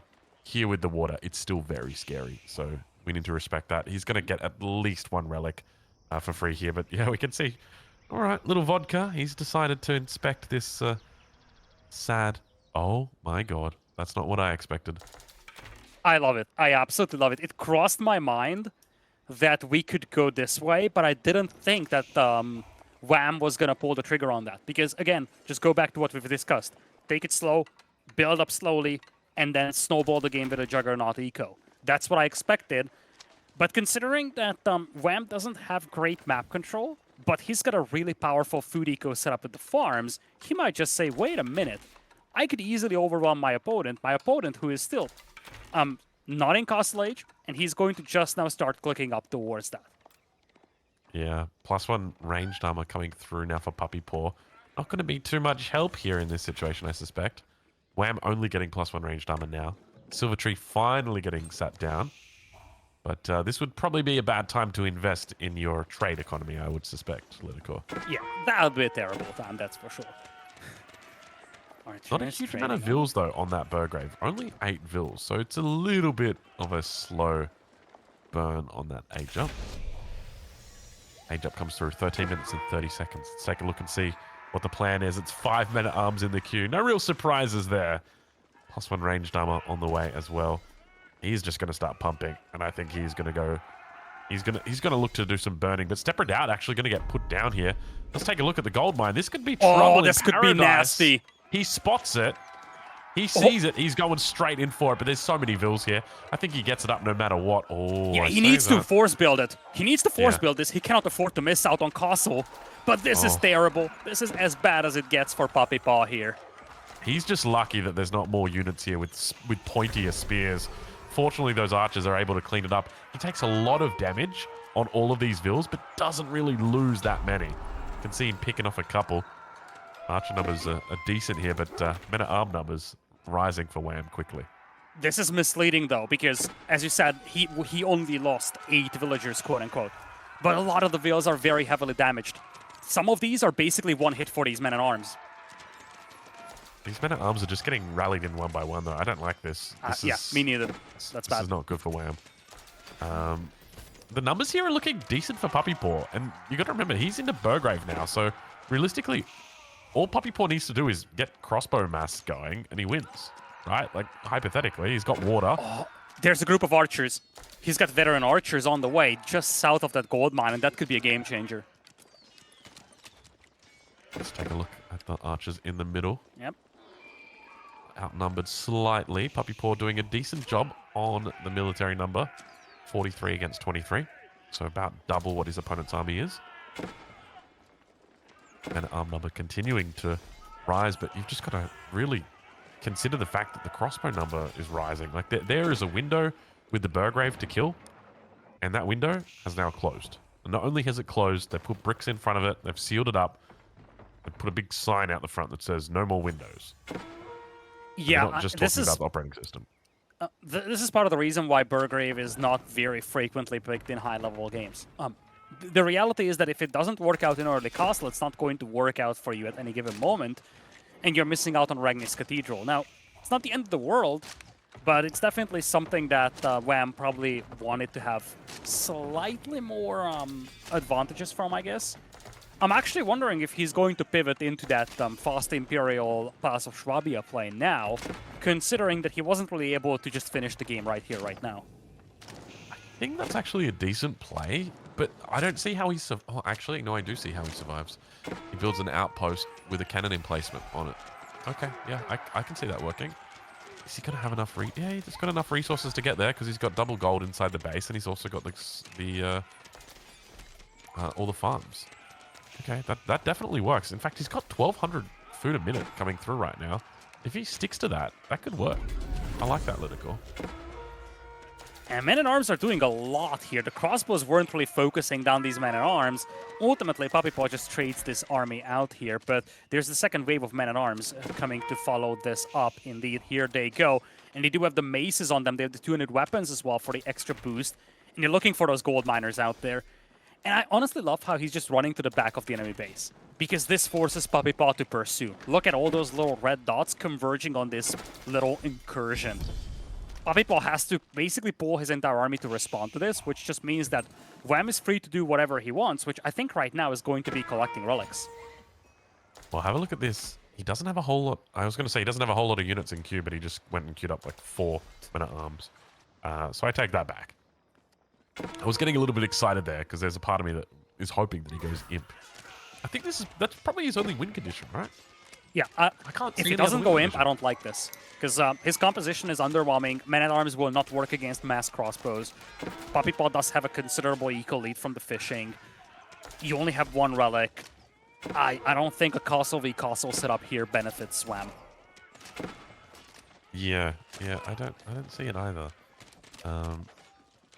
Even if he'd gone into relics or Regnits here, I don't think it really would have made that much difference because the army advantage was in favor of PuppyPaw, so he couldn't have got the relics. So Burgrave was definitely a call. I don't know if it was the right call given the circumstances, but yeah. Now the question is, he's not opting for imp. He's continuing to make more and more units. Yeah, the trick with the Burgrave is that if your opponent gets the crossbowman, you won't get much value out of it anymore. So maybe he anticipated PuppyPaw to be a little slower to Castle Age. Regardless of what happened, now we're looking at a setup where the population just looks a lot more promising for Puppy. It's 130 versus just 90. And you see Puppy is creeping up now with a couple of towers as well. He's got more than enough crossbows to deal with all these men-at-arms. Now, the concerning thing for Wham is that he cannot do much to contest the water. Looks like he's just going to dive the base, though. Big cluster of yellow units heading towards the base of PuppyPaw to the north, while Wham himself is going to get pushed right here. Yeah, there's a decent amount of men-at-arms in that clump of yellow units. Looks like he's not going to be heading directly to the TC. Instead, just going to be picking up some reinforcements on the way. Numbers are decent, but it almost feels like the reinforcements that are here can almost clean up what is back here, which just leaves a whole bunch of units on the front line just chilling out for the moment. This is not an easy... Just maybe Wham goes into a Mangonel? Maybe is the Mangonel the way that he... I don't think there's a way here. I think he's just outnumbered too much that indeed what PuppyPaw had back at home is enough to clean up that incursion, but at the same time, Wham had to commit almost all his troops up there. He barely has anything back at home to defend. Now, this man-at-arms raid could be massive. If he can kill those damaged and injured villagers, things could get a lot better for him in the long run. Oh, and look at all those villagers fleeing. They're running for their lives. There they go. Look at them all. Jeez. Fortunately, there's just plenty of crossbows here to clean this up, so he's going to be fine. I think PuppyPaw's got this in the bag, though. I really don't see any way that he comes back from this. But you know the interesting thing, Litter? I feel like if he was Imperial... Oh, there's the Mango. If he was Imperial right now with a cannon emplacement, he would hold this without a shadow of a doubt. He holds it. But the Mangonel's going to hold for him, though. He can always just fall back and make a spring with it, though. So this is where it gets difficult on the side of Wham. The problem for Wham is that his farming eco is being shut down, and that was the only thing that really kept him alive in this game, that Alkenchapel-fueled food eco. And if he has that idled out, he's going to be in a very, very troublesome spot. Double towers as well to strengthen this forward position by PuppyPaw with Springhold placements. It just makes it so difficult for Wham to clean this up and eliminate this pressure that's threatening his farming eco.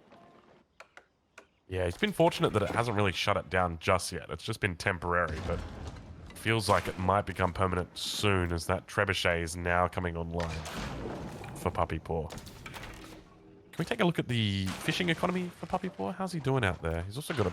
Is that... No, I think he's got a trader. Maybe a trader as well. Decent fishing economy, though. Yeah, not bad. 16 fishing boats. It's about where you'd expect him to be at this point.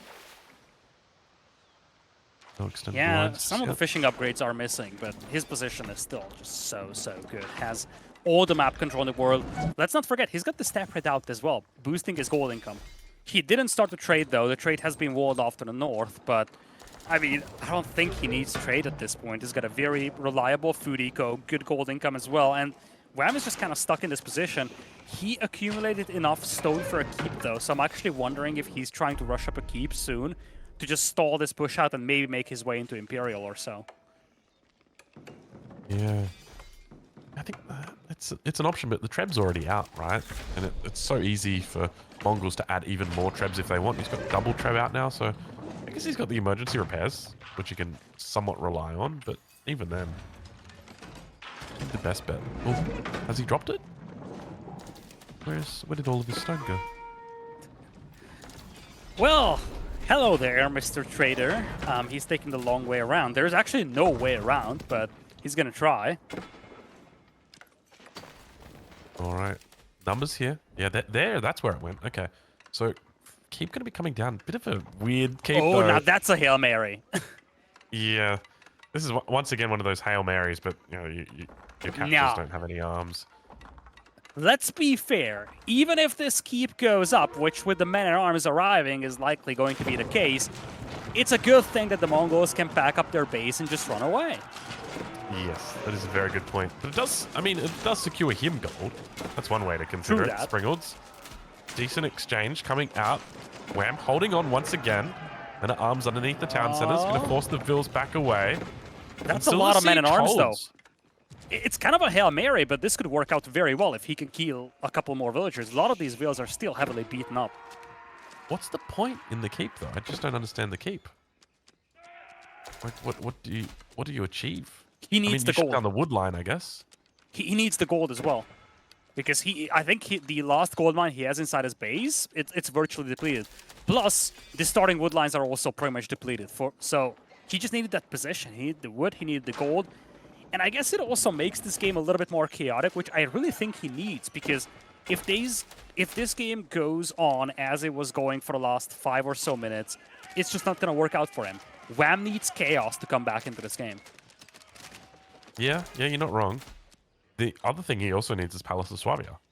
And the longer this game goes on, the less impact Swabia has. Trebs are slowly working down the base as well. Emergency repairs is only going to have enough repairs for a little bit longer. Oh, but look at this. That distraction going into the eco means that some of these siege weapons are left alone here, only a handful of crossbows protecting them. that's some good value, especially with so many Springolds out there for Wham. Like, credit Wham really for stalling this push out and just living to see another day. That was impressive. I'm going to say that much. I did not expect that to happen. Very well played by him. Springle numbers still very, very healthy here. He's now going to be bringing his own down PuppyPaw. Mangonel's on the back, but these outposts are problematic. Tagging at Palace now going to be coming up for PuppyPaw, so he's going to be looking to go into Imp first here. Yeah, he's been piling up the resource for him for a while, but at the same time, he's got 0 wood income. That has been the case for some time, and that also, again, just explains that keep to you. He's got 0 wood income to work with, and that also means that he's got no anti-siege right now. As I'm saying that, yeah, there's no anti-siege on the side of PuppyPaw, just the Springle towers. But that Mangonel, this needs to be a clutch Mangonel here for Wham. He needs to just keep these crossbows at bay with that Mango. Otherwise, I feel like this game is going to slip away from him. It's a decent shot. Right towards the front. He's falling back. So from here for Wham, it should just be, or for rather for PuppyPaw, roll a shot of triggers, make a couple Springolds, win the game, right? Like it's super simple. It should be, when yes. I say it like that, it's super simple. Oh, he did. Wait a minute. He didn't deploy the stepper out. Oh, come on.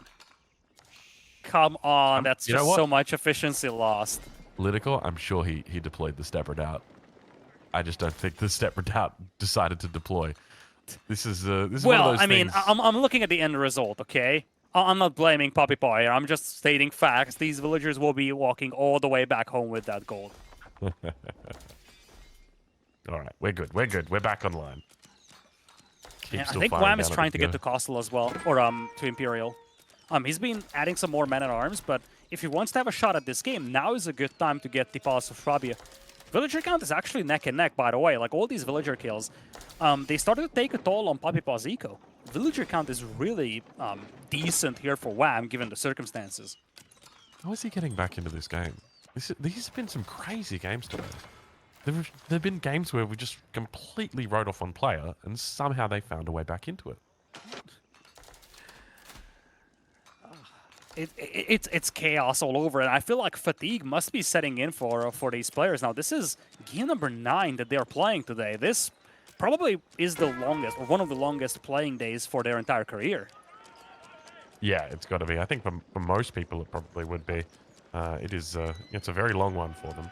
But looks like we've got Cabinet Palace starting to put out some of those elite units, including a PuppyPaw. There is a PuppyPaw on the way. You can see at the top of the screen. It's in queue. I'm looking for it. Oh yeah, it is too. Look at that big boy. Give it to me. 25 seconds. Oh yeah. But guess what? Like, all this kind of just poking around between these two players means that Wham can go into Imperial here, and this could be massive. That means that he can have Shadow Triggers himself. He doesn't really get much of a benefit for the Man-at-Arms or the Knights that the HRE usually makes. They just don't have any, like, very special HRE-specific upgrades for Imperial. But at the very least, he's going to have that technological parity with his opponent now. Yeah, I mean, the highlight for me is definitely getting the Swabia online. The only issue I've got is that I feel like it's coming at least 10 minutes too late. He had an opportunity very early in this game to go into Swabia. He just didn't do it. I feel like he might pay the cost. May pay with his life here. But numbers looking good. Mango shots. Let's watch. No, they've gone onto the Men-at-Arms. They needed to go into the back line. Yeah, big push coming against that castle, though. And I think that's the win condition now for PuppyPaw. He realized that one resource Wham isn't going to have a long time access to. It's going to be gold. That was the only gold mine that Wham had access to, and now that's being cut off from him. Yeah, there was another gold on the low ground, but it looks like that's also been cut off as well. Yeah, there's just no gold right now for Wham to work with. He's got 3 relics, that's it. Technically, he's got the corner for the market, but I'm not even sure if that's going to be safe for a long, long time, because now Puppy is just flooding units all across the map. Shadow Triggers, by the way, it's an upgrade that just now came in, or it's just now coming in for PuppyPaw. It's very, very late, given when he went up to Imperial. Yeah, Wham's going to be able to respond with Culverin which should be okay, but that's until... I don't know whether improved roller shutter triggers will be on the table for PuppyPaw, but when it is, then he should have the advantage in that siege wall. Once again, Numbers it's a still looking two-pronged good. attack from PuppyPaw. He's threatening this wall, this only gold mine that Wham has. This is a near-depleted gold mine as well. And there's also the second force coming in from the right side. Again, I just feel like Wham is stuck in this position, and there's just no way out of it. Yeah, it very much feels like he's been backed into this corner, but he is still holding with this siege over towards the east side, you know? Who needs units when you've just got a mangonel and a couple springers? That'll do the rest of it. Man-at-Arms now going to start pushing. I don't think he's got the elite upgrades in just yet, has he? Have these guys been elite upgraded? Doesn't look like it. They're just veterans. I don't think it just pulling matters out. much. He's facing off against hand cannoneers, crossbows, horse archers, like all of the units that are just exceptionally good against these men-at-arms. Like, I think that's the main concern here for Wham. His army cannot really stand and fight against the one that PuppyPaw has. Yeah, he's looking good now. This is starting to get scary. Still siege is decent. Bombard now going to be coming out. Breaks through that wall. Siege numbers still holding for Wham. Triple mango. We'll open the floodgates. It's just going to be... we do have horsemen now coming out for PuppyPaw as well. Decent number of horsemen coming out here. Yeah, a horseman could easily do the trick. If they break through the walls, just flood into the eco, they could wipe Wham out. Wham once again looking for a push into the enemy base. But one thing I think that helps a lot for PuppyPaw here is that his eco is very well spread. The gold mine is very far away from the starting TC. Food eco is also partially on the water in the form of fishing boats. It's very, very difficult for Wham to do any damage to that eco. Well, I guess we're going to drop a keep in the same spot as before. He's got another gold down there on the low ground as well that he can access, but... Oh, those Hui Powers, though. He got 2 Hui Power rolls. It was like, what, 5 minutes ago that he aged up? So that's not very good RNG. I think Hui Power is considered to be a pretty unfavorable roll on the Kakanat Palace. The range on those guys are insane, though. Like, you can actually take this uphill position and just start bombarding the base of Wham over here. Wham, his army count is still just very underwhelming, and he just keeps going into man-at-arms against what is now 20 hand cannoneers, 30 crossbowmen. I just don't think this is going to work for him. I think it's 18 range, isn't it? It's a really long range. Yeah, it's an extremely long range. It's longer than the ordinary traps. And that's big for the Mongols because... let's keep in mind, the Mongols don't have the classic trebuchet. You need 18 tiles range, so it actually does outrange even the ordinary trebuchets, let alone the actual trebuchets that the Mongols have access to. Keep is going down. You can see the evacuation's already started here. Another keep, secondary keep down on the south side between 2 golds. Definitely a nice position here. Man-at-Arms able to chase away those horsemen before any damage can be done. He's a very happy camper here, but once again, the Hui Power will be able to very easily move down to deal with this effectively. Yeah, Keep is gone once again. And Wham actually snuck out to the right side, though. And to be fair, this is the first time I'm seeing some signs of improvement from him. He leveraged that Boss of Shrubby up for the extra vulture production. Now he's up by 30 eco. And he managed to secure this large gold vein for him. And as much as I've been saying that, you know, he was stuck for a long time, kind of the same goes for PuppyPaw now. He's been always in front of that enemy base. He looked like he was going to be able to finish the game off very soon, but he never did. And now we're looking at Wham with an increasingly better and better eco, and finally some real gold access. Yeah. I'm curious how long it's going to last, though, because there's Hui Power moving into position, and there's no Culverin out at the moment for Wham.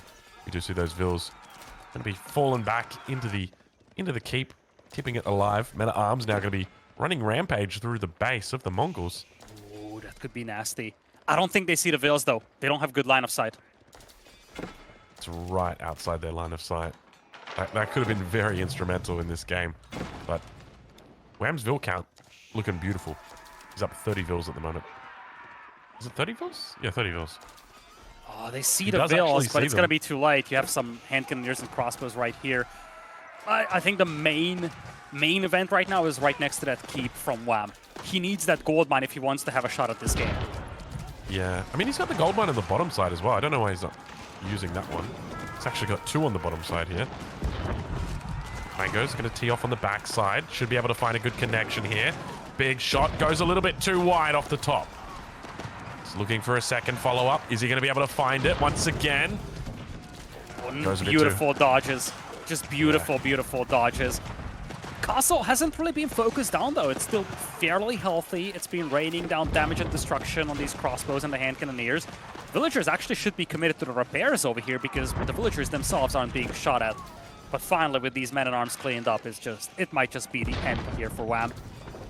The inefficiency is just baffling on the use of those men-at-arms, by the way. Like, he's been spamming men-at-arms into the direct counter units for the last 15 minutes.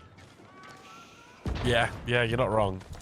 It is, it's just been non-stop, hasn't it? He's just been only making men-at-arms into crossbows. You know, I think I mentioned it about, what, 12 minutes, 13 minutes into the game. I said, okay, you know, the Burgrave window has completely closed. You know, we've got our crossbows out. This is it. It's over. Yep. Still, he's managed to hang around for quite some time in here. Yeah, I just don't know if it was worth it, to be honest. Like, again, I do not know what the concept for Wham was in this game, for the second half of this game. I see him trying to raid his way back into this game, but it's just not working out because he's barely getting villager kills and he's just sacrificing more and more men-at-arms. Now he's totally out of gold. Yeah, it's going to be tough without gold. Keep in mind, when it comes to relic count as well, he's got 3 relics, which isn't too bad, but he's got no regnants, which means it's going to be difficult for him. And there it is. Well, the game finally gets called over here. It is 1 apiece now with PuppyPaw evening out this series. Wham held on for a long, long time here, but he simply just wasn't able to turn this around. A long and grindy game, and this is something that KP has touched on. I'm sure he's got a lot of thoughts about this too, once again. Games have been getting longer and longer in this series. Oh, the slogs are not always favoring Wham, though, and that's important. The player we usually would have pinned to be favorable in the late game, not looking at here, even with the desirable Civ, but an interesting detail around the HRE. 104 bans here in Red Bull Wololo El Renado, and yet they simply cannot win in the grand finals whatsoever. They have trailed to the Order of the Dragon, and now the Mongols as well. And you're going to be wondering, what the hell was happening there? There was a little bit of talk about maybe some suboptimal play, maybe some slower reactions. For a reminder for folks, this is the reset. That was game number 9 between PuppyPaw and Wham. 9-game series are usually tippity top. Maximum I think we maybe have ever had in Age of Empires 4 is a best of 11. And at this pacing, they are going to eclipse that back-to-back with only a 10-minute break halfway through. It is insane these lads are still going. And I know a few people in the chat are going to go, wow, I mean, KP, I grind for 8 hours a day. It's nothing. The levels of stress, the levels of adrenaline that is pumping through these lads' veins hour after hour as they power through is nothing but a grand feat here. The fact that they are still swinging like this is also so damn impressive. And, well, now it gets more interesting because when we look at the matchup so far, we talked about this going in when they faced off against each other yesterday. First time they faced each other this year. Previous year, PuppyPaw was by far the dominant player of the two when they clashed, with a 70% win rate in 2023. Wham has started to answer back, and I'm starting to wonder, as we get a little bit deeper into this series, could it just be that these more unorthodox picks that we were worried about Wham having actually serve him well? Because the reality is, when you know how Age of Empires is meant to play, when you have an orderly structure to it, the draft that PuppyPaw has with things such as the Delhi, the Abbasids, Iabids, Byzantines, all these things that just kind of make sense for the map pool serve you well. But when you are a little bit slower, or a little bit more distracted, or a little bit off the beaten path, that's where these weird Civ picks, such as the Juji, such as, for example, maybe a Japanese or an Ottoman pick, can ruin your opponent. And it might be that we're heading into that for the next game. Because, folks, looking forward here, Wham is actually the one who will have his hands on the Juji for Kawasan. And reminder of what we saw yesterday with the absurdity of a 200 resource meditation garden leading to a Chuganu spam. It's fair to say there's still so much to figure out in this series and so many crafty strategies for the Canadians to still reveal. Whew. With that in mind, though, boys, we have to start asking the question. Is there a player here, Lidicore, that looks a bit cleaner, right? Like 5 hours into a back and forth slog, are you seeing one of these two that looks a little bit more constructed still as we play deep into these games? The short answer is no. The long answer is that at this point, you're not asking who is a little bit more polished or well-constructed. You're asking who is the less scrappy of the two, because we're definitely starting to see signs of attrition on both sides here. They have been playing for quite some time. And, you know, with the average game length also increasing for the last couple of games, it has been a fight for both of these guys. And we're far from the end here. This is only game number 3 of another best of 7. So I feel like, just following that chain of thought, this series could easily come down to the player that has slightly more stamina and actually makes less mistakes rather than the one that gets a very well-constructed game plan going. In fact, I'm starting to wonder if players will start becoming a lot more conservative and patient and slow-paced and just looking for the opponent to make a move instead of trying to finish the games themselves. That keeps things scary here, because when we looked at PuppyPaw's draft, we saw a quick route to success. Delhi, Malians, Abbas's on hybrids, Mongols, all fast-paced civs. Wham! Something a little safer there. English, Rus, Ottomans, Japanese. If we are heading into late-game situations, the draft and the playstyle could easily favor Wham. So let's see if PuppyPaw can ramp up the tempo in game number 3. All right, ladies and gentlemen, welcome to game number 3. We're here on Kawasan to watch Wham and PuppyPaw in the grand final. It's technically game number 3, but Lidicore, that doesn't tell the full story, does it? It certainly doesn't. We started the day with this best of 7. PuppyPaw, having come from the lower bracket, needed to win that series to force a second best of 7 decider, but at the end of this very series, we will know which of these two Canadians will face off Marine Lord and Castle de Almodovar at Red Bull Wololo El Reinado. And we once again had to Kawasan. We had this map in the first best of 7 as well, but the civilizations were extremely different in that setup. We had Japanese against the Mongols, I do believe. This is a fundamentally different matchup, and two civilizations, especially Chuxi, that you don't very frequently see on this map. Yeah, I'm looking forward to seeing the Juicy over here. This is going to be a bit of an interesting one. Of course, the start for the Abbasid, it's going to be pretty typical, out onto the water. But for Wham, there is a distinct lack of wood gathering in this early game, which is very interesting. Normally, when it comes to a water map, you'd expect for players to open up with fishing boats. But we don't see that here. He's going to be looking to rush instead, up to the feudal age. What do you think the plan is? Well, we've seen that drop a dock with weapon emplacements in your face style approach in the first instance of this map being played between these two. So I'm actually wondering if that's the plan once again. If you don't chop wood in Dark Age, you're just rushing feudal. And with Chuxi, you also age up with your meditation gardens. So going for that quick feudal age means that you're getting that eco boost very, very early. So I guess that's an extra benefit of just going... Wait a minute. What even is that? You know what it is?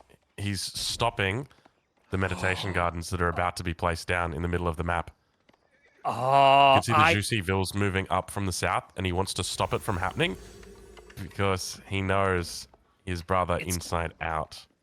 It's been a long day, and I'm going to be blunt with you. I never thought about that strategy, but it makes so much sense here for Wham and PuppyPaw. We've seen some long games before. This time around, this could be a shorty if this age-up gets denied. Yeah, this is going to be a short one. Oh, boy. That is completely disastrous. A villager lost, age-up cancelled. And the cool thing about this whole setup here for PuppyPaw is that he isn't even idling the villagers in the middle. He's got all the berries. What a start for him. Jeez, that is a tough start, isn't it? I mean, if you take a look at that meditation gardens where it was going to be placed, you're talking about a meditation gardens that's looking about maybe 200 food a minute.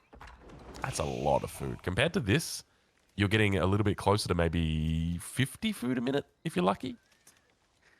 Yeah, I mean, this could have been a beautiful spot, as the observers are highlighting to us. Multiple berry patches, stone, wood. That could have been a that could have been an 11 out of 10 meditation gardens, and now you're looking at a delayed meditation garden and a quite suboptimal one. And as production is actually telling us from behind the scenes, this is something, the central Jushi garden is something that we've seen from the Canadians yesterday in the previous rounds. Alrighty then. Military wing now going to be coming up on the side of PuppyPaw, so you can expect a little bit of aggression coming out as well. I'm kind of curious to see where Wham goes from here. So typically in this matchup, at least for the Chinese, in the feudal age, all you need to do is make the Zhuge-Nu, and you do very well. Was that an accidental bell? That was an accidental bell ring right there. The day is getting long, my friend. If you're accidentally ringing the bell, that is a sign that things are starting to take a toll. Yeah, fatigue is certainly kicking in for these players. They've been playing for almost 5 hours now. But, you know, that's just the way it is. It's double elimination. And at the end of the day, the player winning this series gets a ticket to Spade. So you really have to fight for this. It's a range up, though, and Zhuge-Nu are coming out. And just to answer your question, as you said, it's a great start for PuppyPaw to deny that, that landmark in the middle. But the big question is what the follow-up is. Yeah, he's... I mean, from here, it seems pretty simple, right? Like, for Wham, he's going to dock on both sides. He's also going to apply pressure with the Zhuge-Nu just to make sure that the military wing doesn't have any real response. In fact, he's only gone into the 2 Zhuge-Nu, even though he can technically afford more. And he's still going to have the timing advantage over PuppyPaw, at least just very closely. We can see now, it looks like the Dow's going to be coming out for PuppyPaw.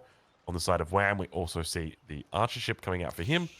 But keep in mind, he is docking both sides.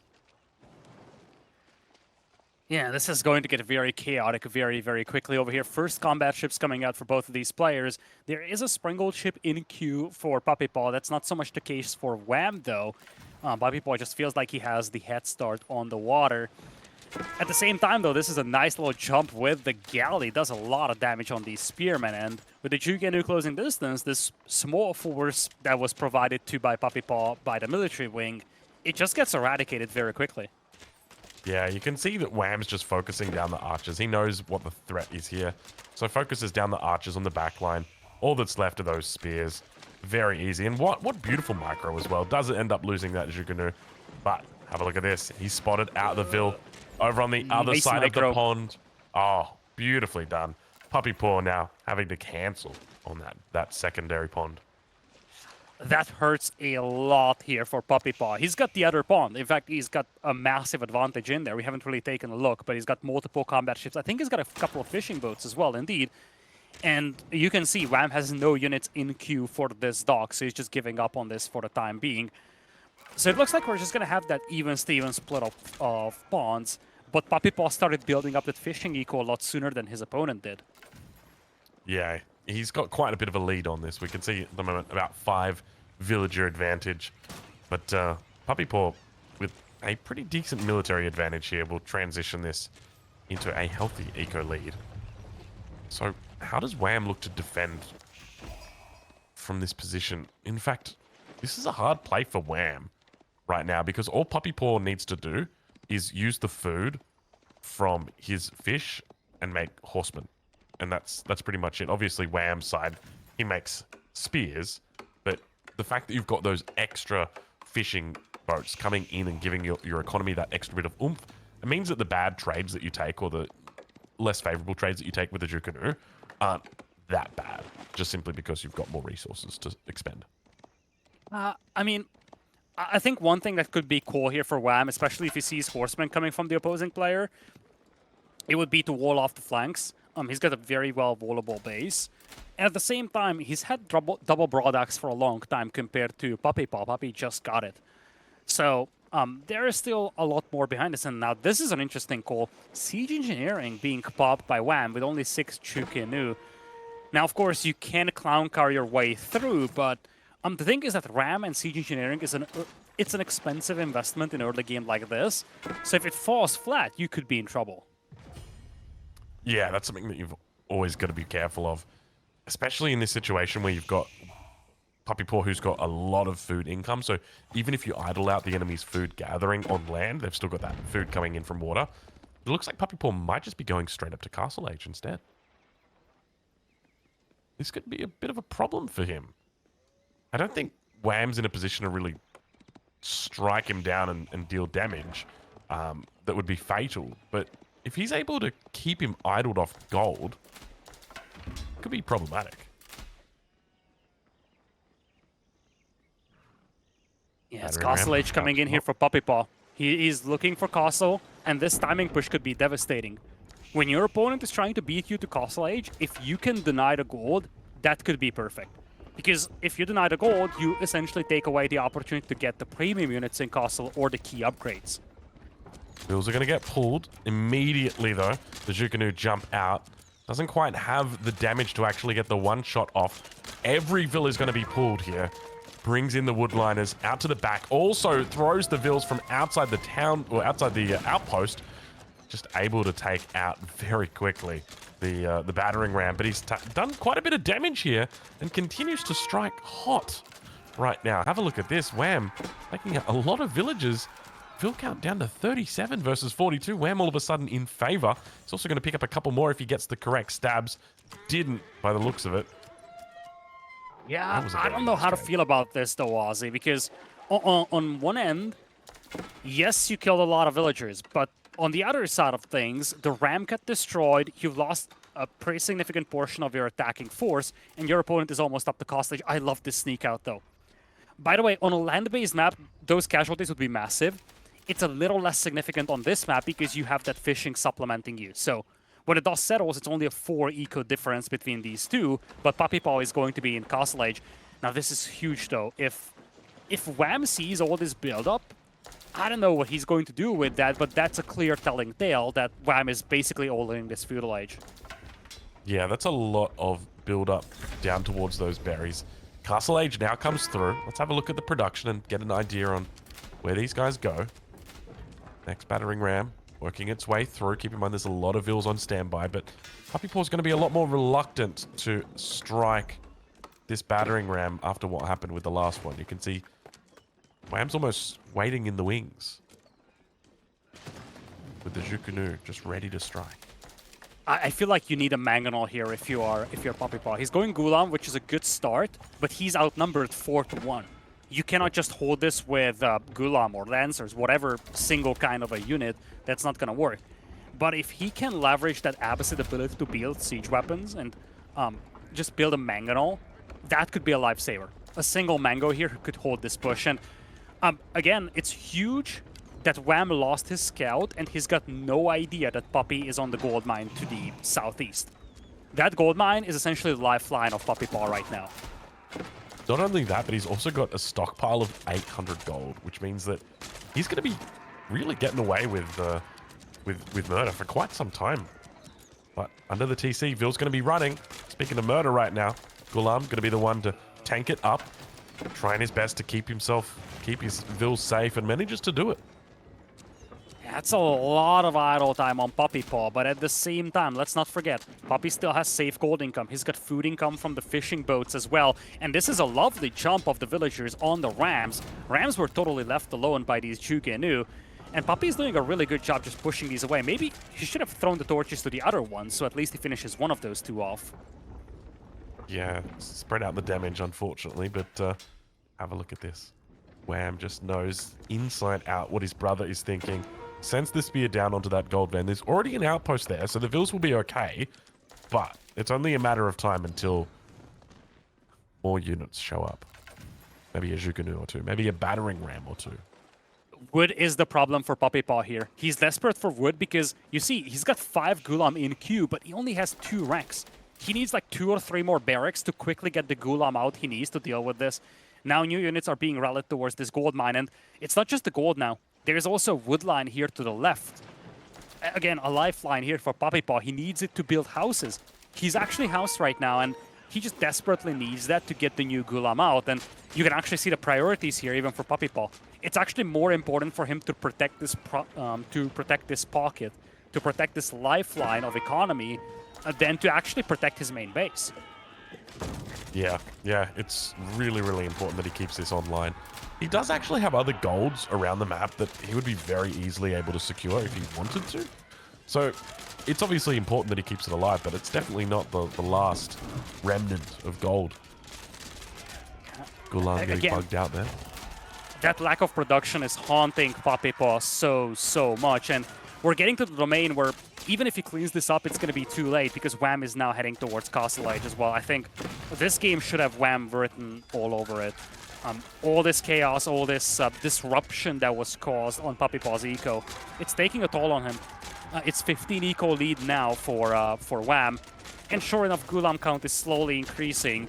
But at the end of the day, Wham is going to be in Castle Age in the next few minutes too.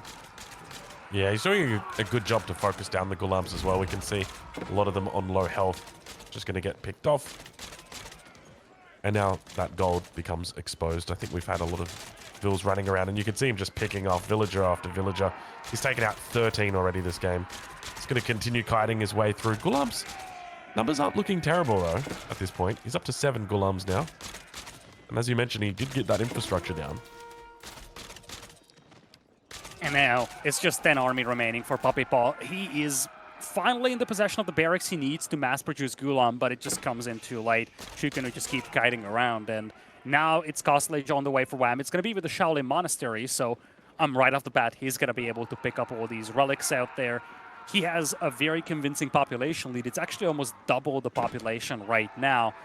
And, you know, this has been basically back and forth between these two players for the entirety of today. A single Wham win, followed by a single PuppyPaw win, rinse and repeat. And it looks like this pattern continues. Previous game taken by PuppyPaw, and now Wham once again looking strong. Looking like the player who's going to secure game number 3. Yeah, he's doing very well so far in this game. Military Pop still heavily in favor of him. Crossbow numbers are going to start rising now. And once those crossbows are out on the field, these Gulams will stand no chance. Looks like a couple of Shaolin monks as well, so I'm going to start picking up relics, looking to capture some sacred sites. A lot of passive gold to be gathered here. There's the crossbow numbers starting to build. It's up to 4 now. Adding more in towards the front side. Gulam count still just at 13, and now with Castle Age in for Wham, he's mixing in crossbows, a hard counter to all these Gulam. Previous game, it took a long time for Wham to just step out of this one. This time around, it's PuppyPaw staying in a game where things aren't going his way, to say the least. Yeah, he's definitely trying to keep it together. He's got his own battering ram out here now. Numbers for Wham looking good, though. Still maintaining that 2-to-1 ratio. Up to 10 crossbows now. That's exactly what he needs. He can just put it on cruise control now. I would be surprised if Wham took any risks at this point. Again, fatigue is kicking in for these players. He's in a good position. There is no need to risk anything. He just needs to kind of put it on cruise control and finish this game. Yeah, that's exactly it. But one interesting thing to know is we did just see a stable coming up on the west corner of the map.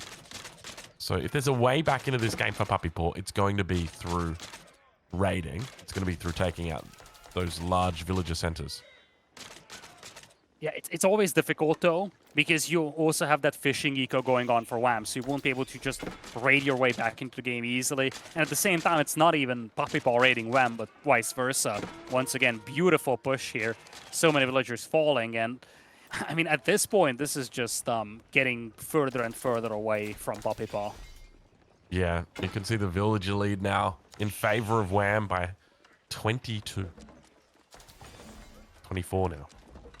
Just continues to grow. Picks off another 2. 26. Just keep adding them to the tally at this point, Litter. Yeah, he's everywhere. That army count is just really being put to good use. There's a second town center, by the way, from PuppyPaw, so you can clearly see the game plan here. Mango pops out, trying to hold off this army, gets a nice hit going. But once again, oh, another shot could make it happen.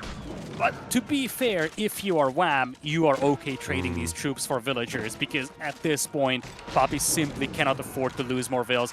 Even though you have some beautiful mangonel shot, it just feels like it's too little too late. Yep, every day of the week you're happy taking this trade. That was very, very painful to watch for PuppyPaw. Down to 38 vills now compared to the 73 of Wham. And he is taking out vills from his opponent, but it's only with Gulams. They're very, very slow to DPS. it's 58 population against 112. And that is before the fishing eco of PuppyPaw actually gets threatened. If you're Wham now, you would make a Springald, and you would just start sniping these fishing boats. Or you make a ram like he's doing right now, and you take out the docks. Most of the eco that PuppyPaw has is actually on water now, not even on land. That's kind of crazy, isn't it? It's just... It's been very vicious of an assault here from Wham today. He definitely took it personally when PuppyPaw attacked him in the early game. Well. PuppyPaw is trying to rate his way back into this game, but this is just looking near impossible. It's tough to say that, but it is looking near impossible at this point. The only surprising thing, really, is that Wham is only on a single relic. I probably would have expected more using the Shaolin Monastery, but I guess this game was very chaotic, and he was just mostly focused on actually finishing the game instead of collecting relics. Yep, that was exactly my response. When you said that he's only on one relic, I was thinking, oh, he should be on more, but actually, no, it's been very chaotic. He hasn't really had an opportunity to collect relics, and look at this. Still going down here. These two Gulams have been going for the last minute. If these were Zhuge-Nu, there would be no Vils here, but they're not Zhuge-Nu, so it takes a long time to get through it. Well, PuppyPaw is still taking his time over here, trying to make something happen. He is on 2 TC, so technically there is some reboom potential here, but this is more about Wham. He shouldn't allow this to happen. In fact, I'm actually a little surprised that he didn't drop a keep in front of the enemy base yet. That would be a great way to just say, okay, get out of my game. Yeah, definitely. Alternative is just dropping a whole bunch of rams down as well. There's nothing like just flipping 40 Vils onto wood and saying, okay, I'm just going to make a few rams. But numbers looking good here for PuppyPaw. He's got the Mango in the back as well, but we can see the Palace Guards are going to be able to move up here. Decent shot from that Mango. It's quite a few units there. The Palace Guard numbers are just overwhelming. I think he should be able to make a connection. Indeed, they've made their way through. All the range units push right up as well. Mangonel unable to make a single shot there. And he cleans up the army. Gulam's going to go down here. Is this the last of it? There is a couple more military units out there, but realistically, this is pretty much the last of his military. I'm really wondering if either of these players are now trying to just build on the concept of attrition. Because in the previous game, it was Wham who was in that game for a very long time, even though his position was very bad. And there's no way on this planet that PuppyPaw thinks that he's got a really good shot at this, right? It really feels like, okay, he's going to give it a go, but under different circumstances, he might have already tapped out.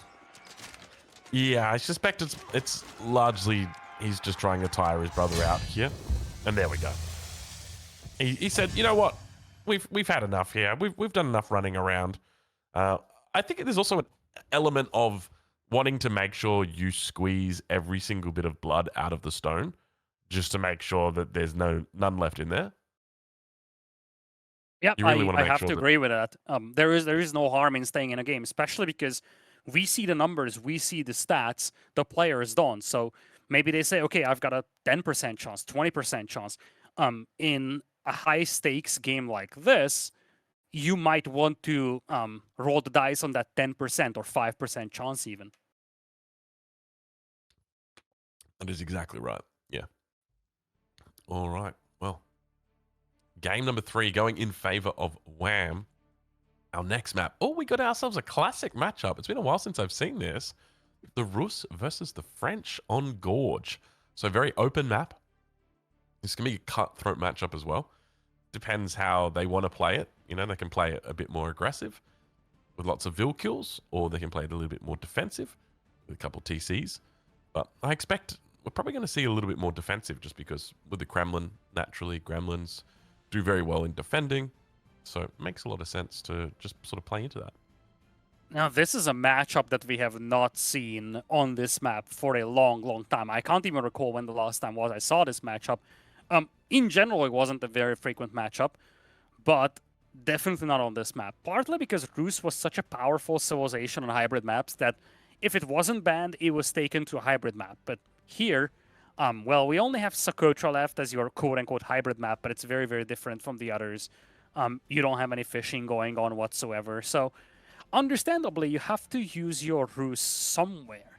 And at the same time, we haven't really seen a lot of French in this tournament either. So this is a civilization matchup specifically on Gorge that's quite unexplored in the current meta. And it's going to be very interesting to see how the players approach this. This could easily be just essentially a full night war type of a thing, or it could be something completely different. One thing to look out for will be the use of the militias, though, from the Rus player, Wham. Because those militias, if it's only a full night versus night battle, those militias can be the game changers. Yes. Yeah, one of the big things that happens quite often in this matchup, or like anything with JD, knights are going to be your powerhouse in the feudal age. And naturally, someone's going to get ahead and someone's going to fall behind, and then that person is going to move into spears.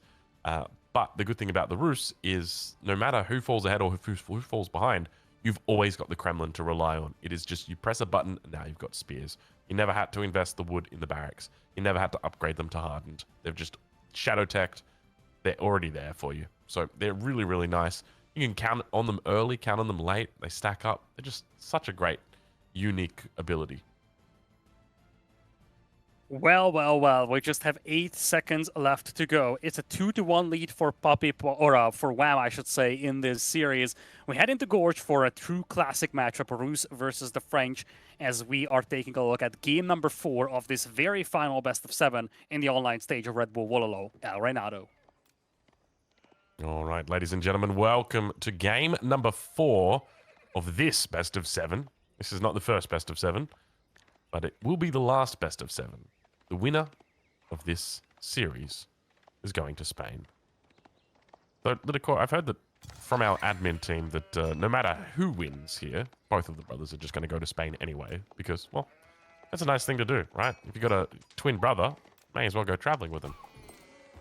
Yeah, like worst case scenario, if you think about it, you want to be there to cheer up your brother in the event, and at the end of the day, their tournament earnings allow them to just, get a second ticket and some hotel stay for the person not making it there otherwise, and just be there as the #1 support person. And I'm sure, I think whoever wins over here, one thing that I'm certain about is that these two guys will practice a lot together. Just helping whichever of these two makes it into the finals against Marine Lord prep for that big matchup. Yeah, that's going to be it, 100%. I'm going to be paying attention to this early game. I want to see exactly what the bounty is going to be looking like for Wham. Already up to 70. He spots a nice little wolf out here, PuppyPaw. He'll be looking to try and take that out. Now, he did open with a double scout as well. That's important to note. So it means that he's got the ability to contest deer packs on both sides of the map. At this stage, 2 scouts out for Wham. That third one now just coming online, going to be heading to the north. But so far, it looks pretty decent for PuppyPaw. He's managed to find this hunt right in the back corner. He's also found the hunt down in the south corner as well. Take a look and see, is there any hunt remaining on this map? Or has PuppyPaw denied all 3 of them?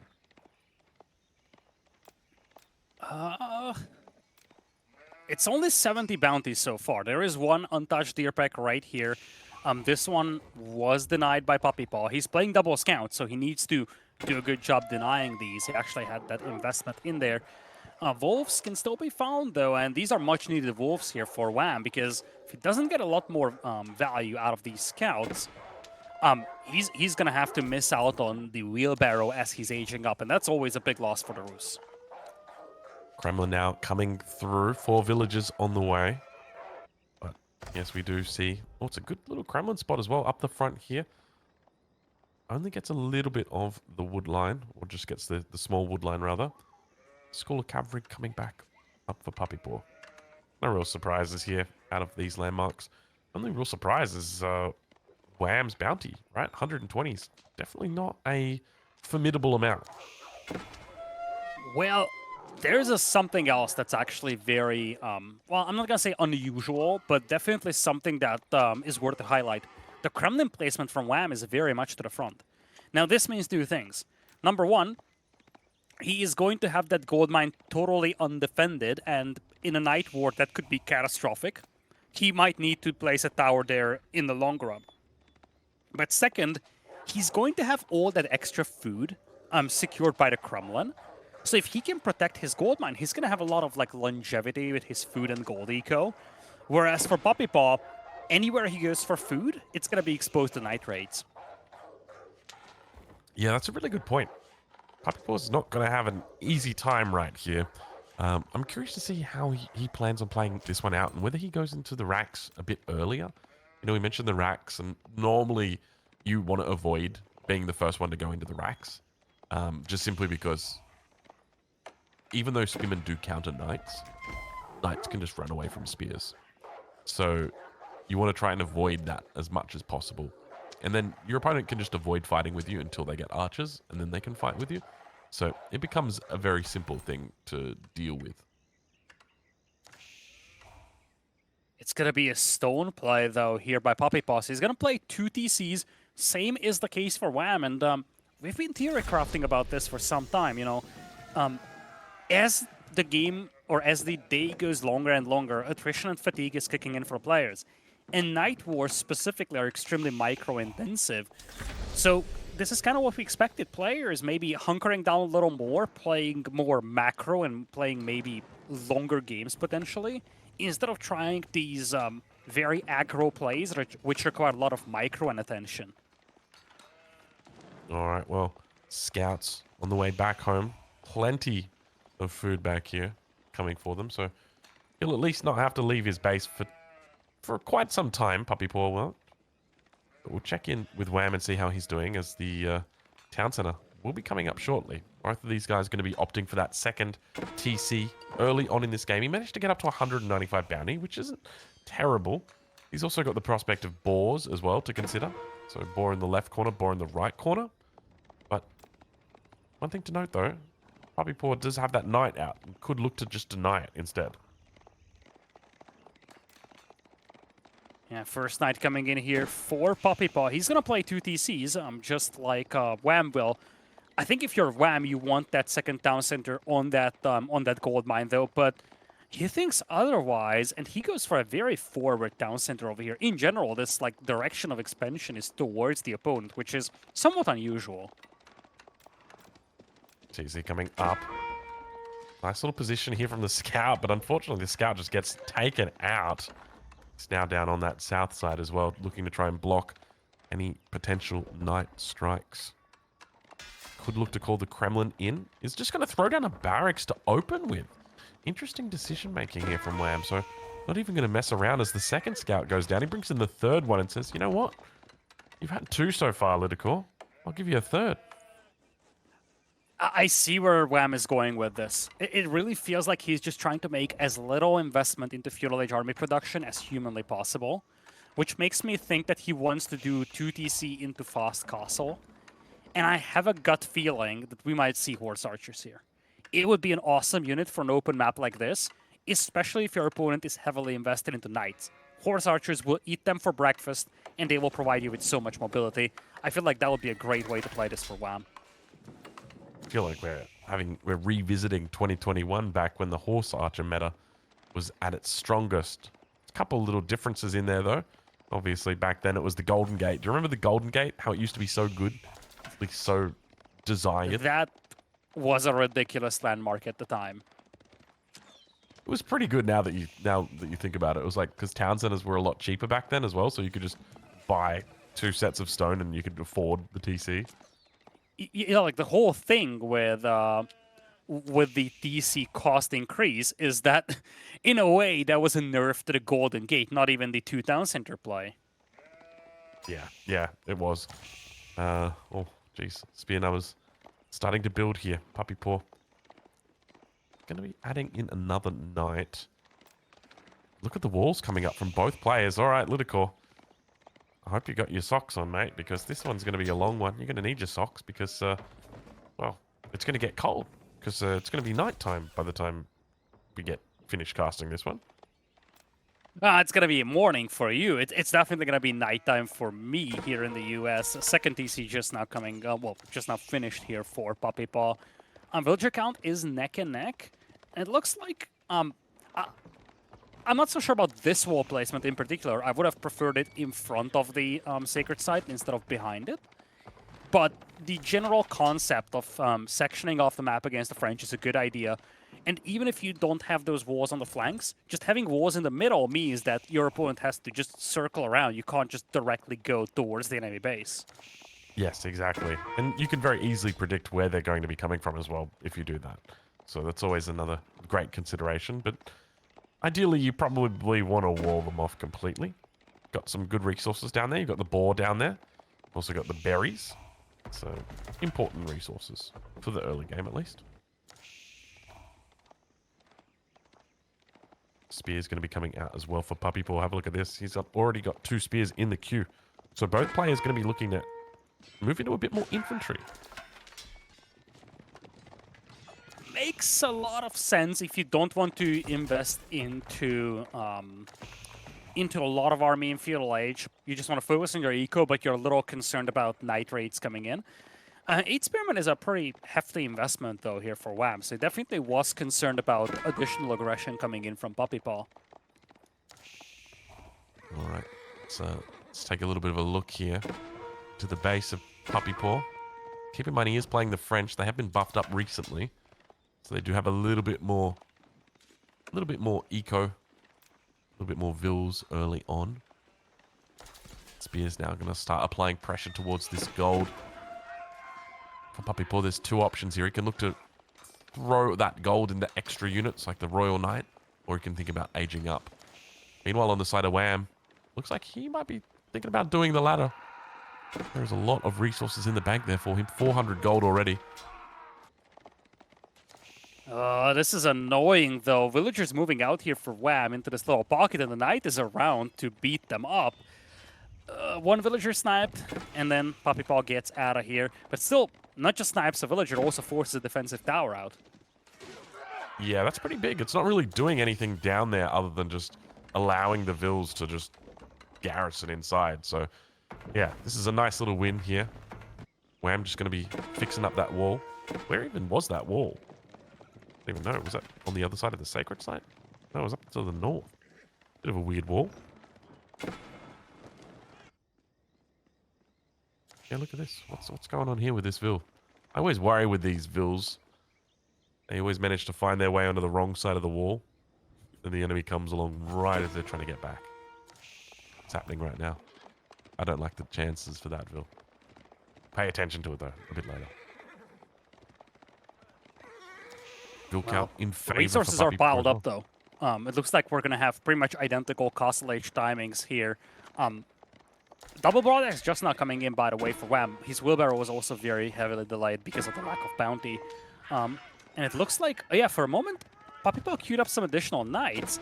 And now, upon canceling some of those units, he's actually going to be able to click up in a couple of seconds. Another nice villager pick, though. He definitely has been the more active of the 2 players when it comes to beating up the enemy eco. As I'm saying that the Spearman is actually going to get a kill there. Yeah, numbers looking decent so far as well for PuppyPaw. He's about to click up. There it goes. Guildhall it is. Knights come through. Manages to pick up another vill, so that's going to be 3. WAM was asleep at the keyboard there. A bit of a delay before he actually got inside, but have a look at this once again. PuppyPaw looking very strong in this match. Already a 9 villager lead in this game. Quite a few idols coming in for WAM as well.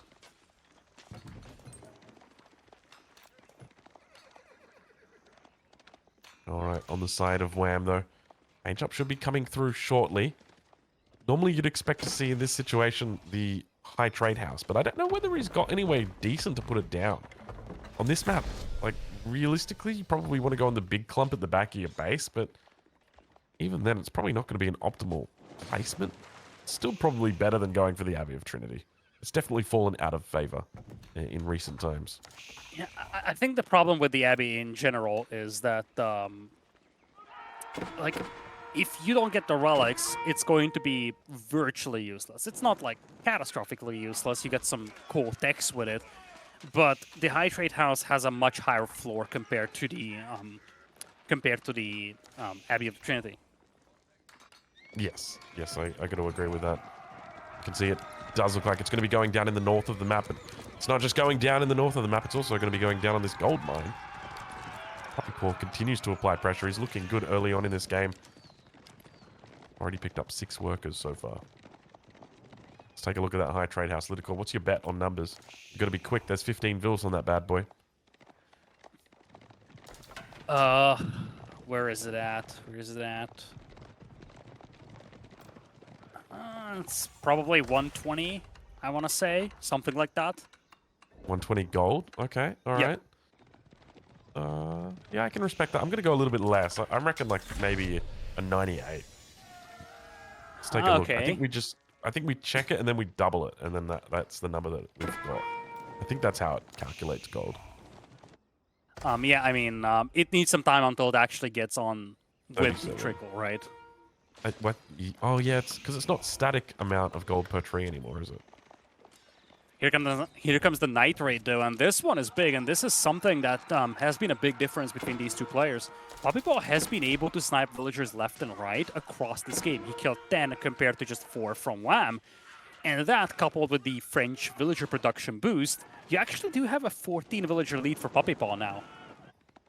Yeah, it's really starting to build up for him. This is a combination of that aggression that we've seen, as well as the faster villager training time for the French now. So it's a nice little change. Vils going for a quick wall. Will he be able to find it? Manages to get it just in time. Oh. Very well timed there by PuppyPaw. Right side is still open. He needs to rush the right side. Yeah, look at the Vils doing a bit of a dance, bit of a jig. Ooh, he hasn't found it. And again, he's got the walls up. Oh, the militia have died as well. Look at this. All the militia have gone. They've expired now. Oh, that is catastrophic for Wham. This could very well be the game here. So many villagers lost. And again, we just go back to that fatigue discussion. That wall just a couple of seconds too late. And these two knights, now they're trapped, but I think they're more than happy with what they accomplished because they managed to kill so many villagers. All right, looks like a little catch made over on this east side of the map. Spears, once again, just gonna... they're trying to take the fight, but they can't, unfortunately, because the knights just outrun them. And knights keep circling around Wham, and this is the problem here for Wham. He actually built the walls to the north, the walls to the mid as well. Oh, once again, nice, just dive in. And this is just rinse and repeat from PuppyPaw. He is playing the most elementary age vampires humanly possible. Just sends in knight after knight, keeps picking off villagers, and Wham is just struggling to keep track of all these small groups of knights with the slow-moving army that he does have. I feel like Wham is one raid away from a Reddit thread where he just posts and says, French are overpowered. I can't do anything about their knights. So many times this has happened in the history of Age of Empires 4. And I feel like Wham is reliving every silver player's worst nightmare.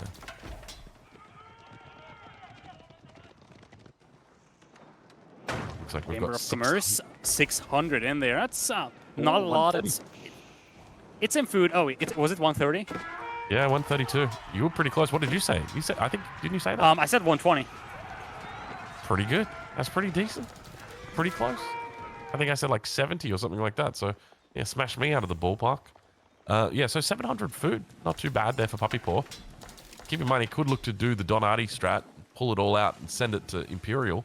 It's always a nice way to finish a game. Throw down the Red Palace.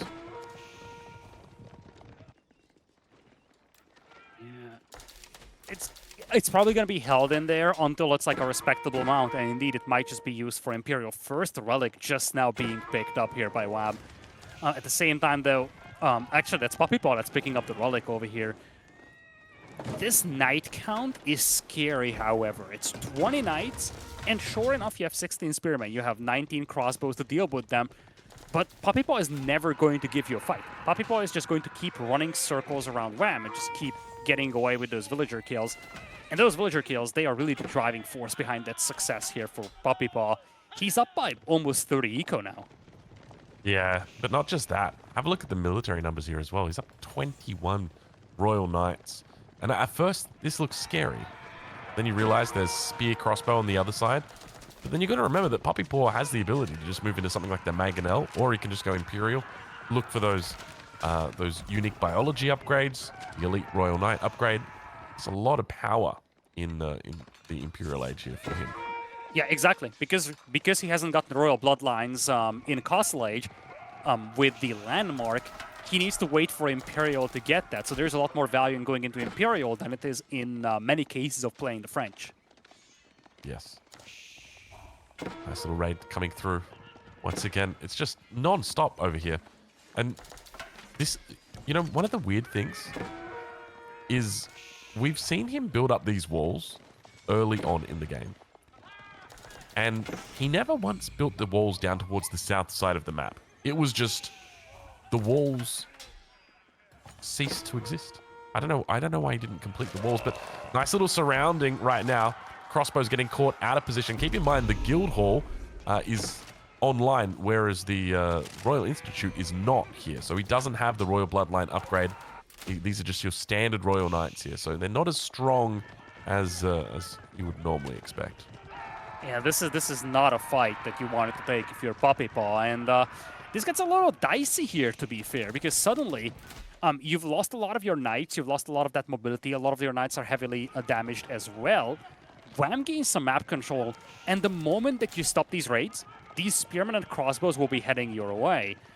Wham is floating a lot of resources, making a pivot into crossbows, or arbaletier to be precise, but he already pulled the food from the guild hall.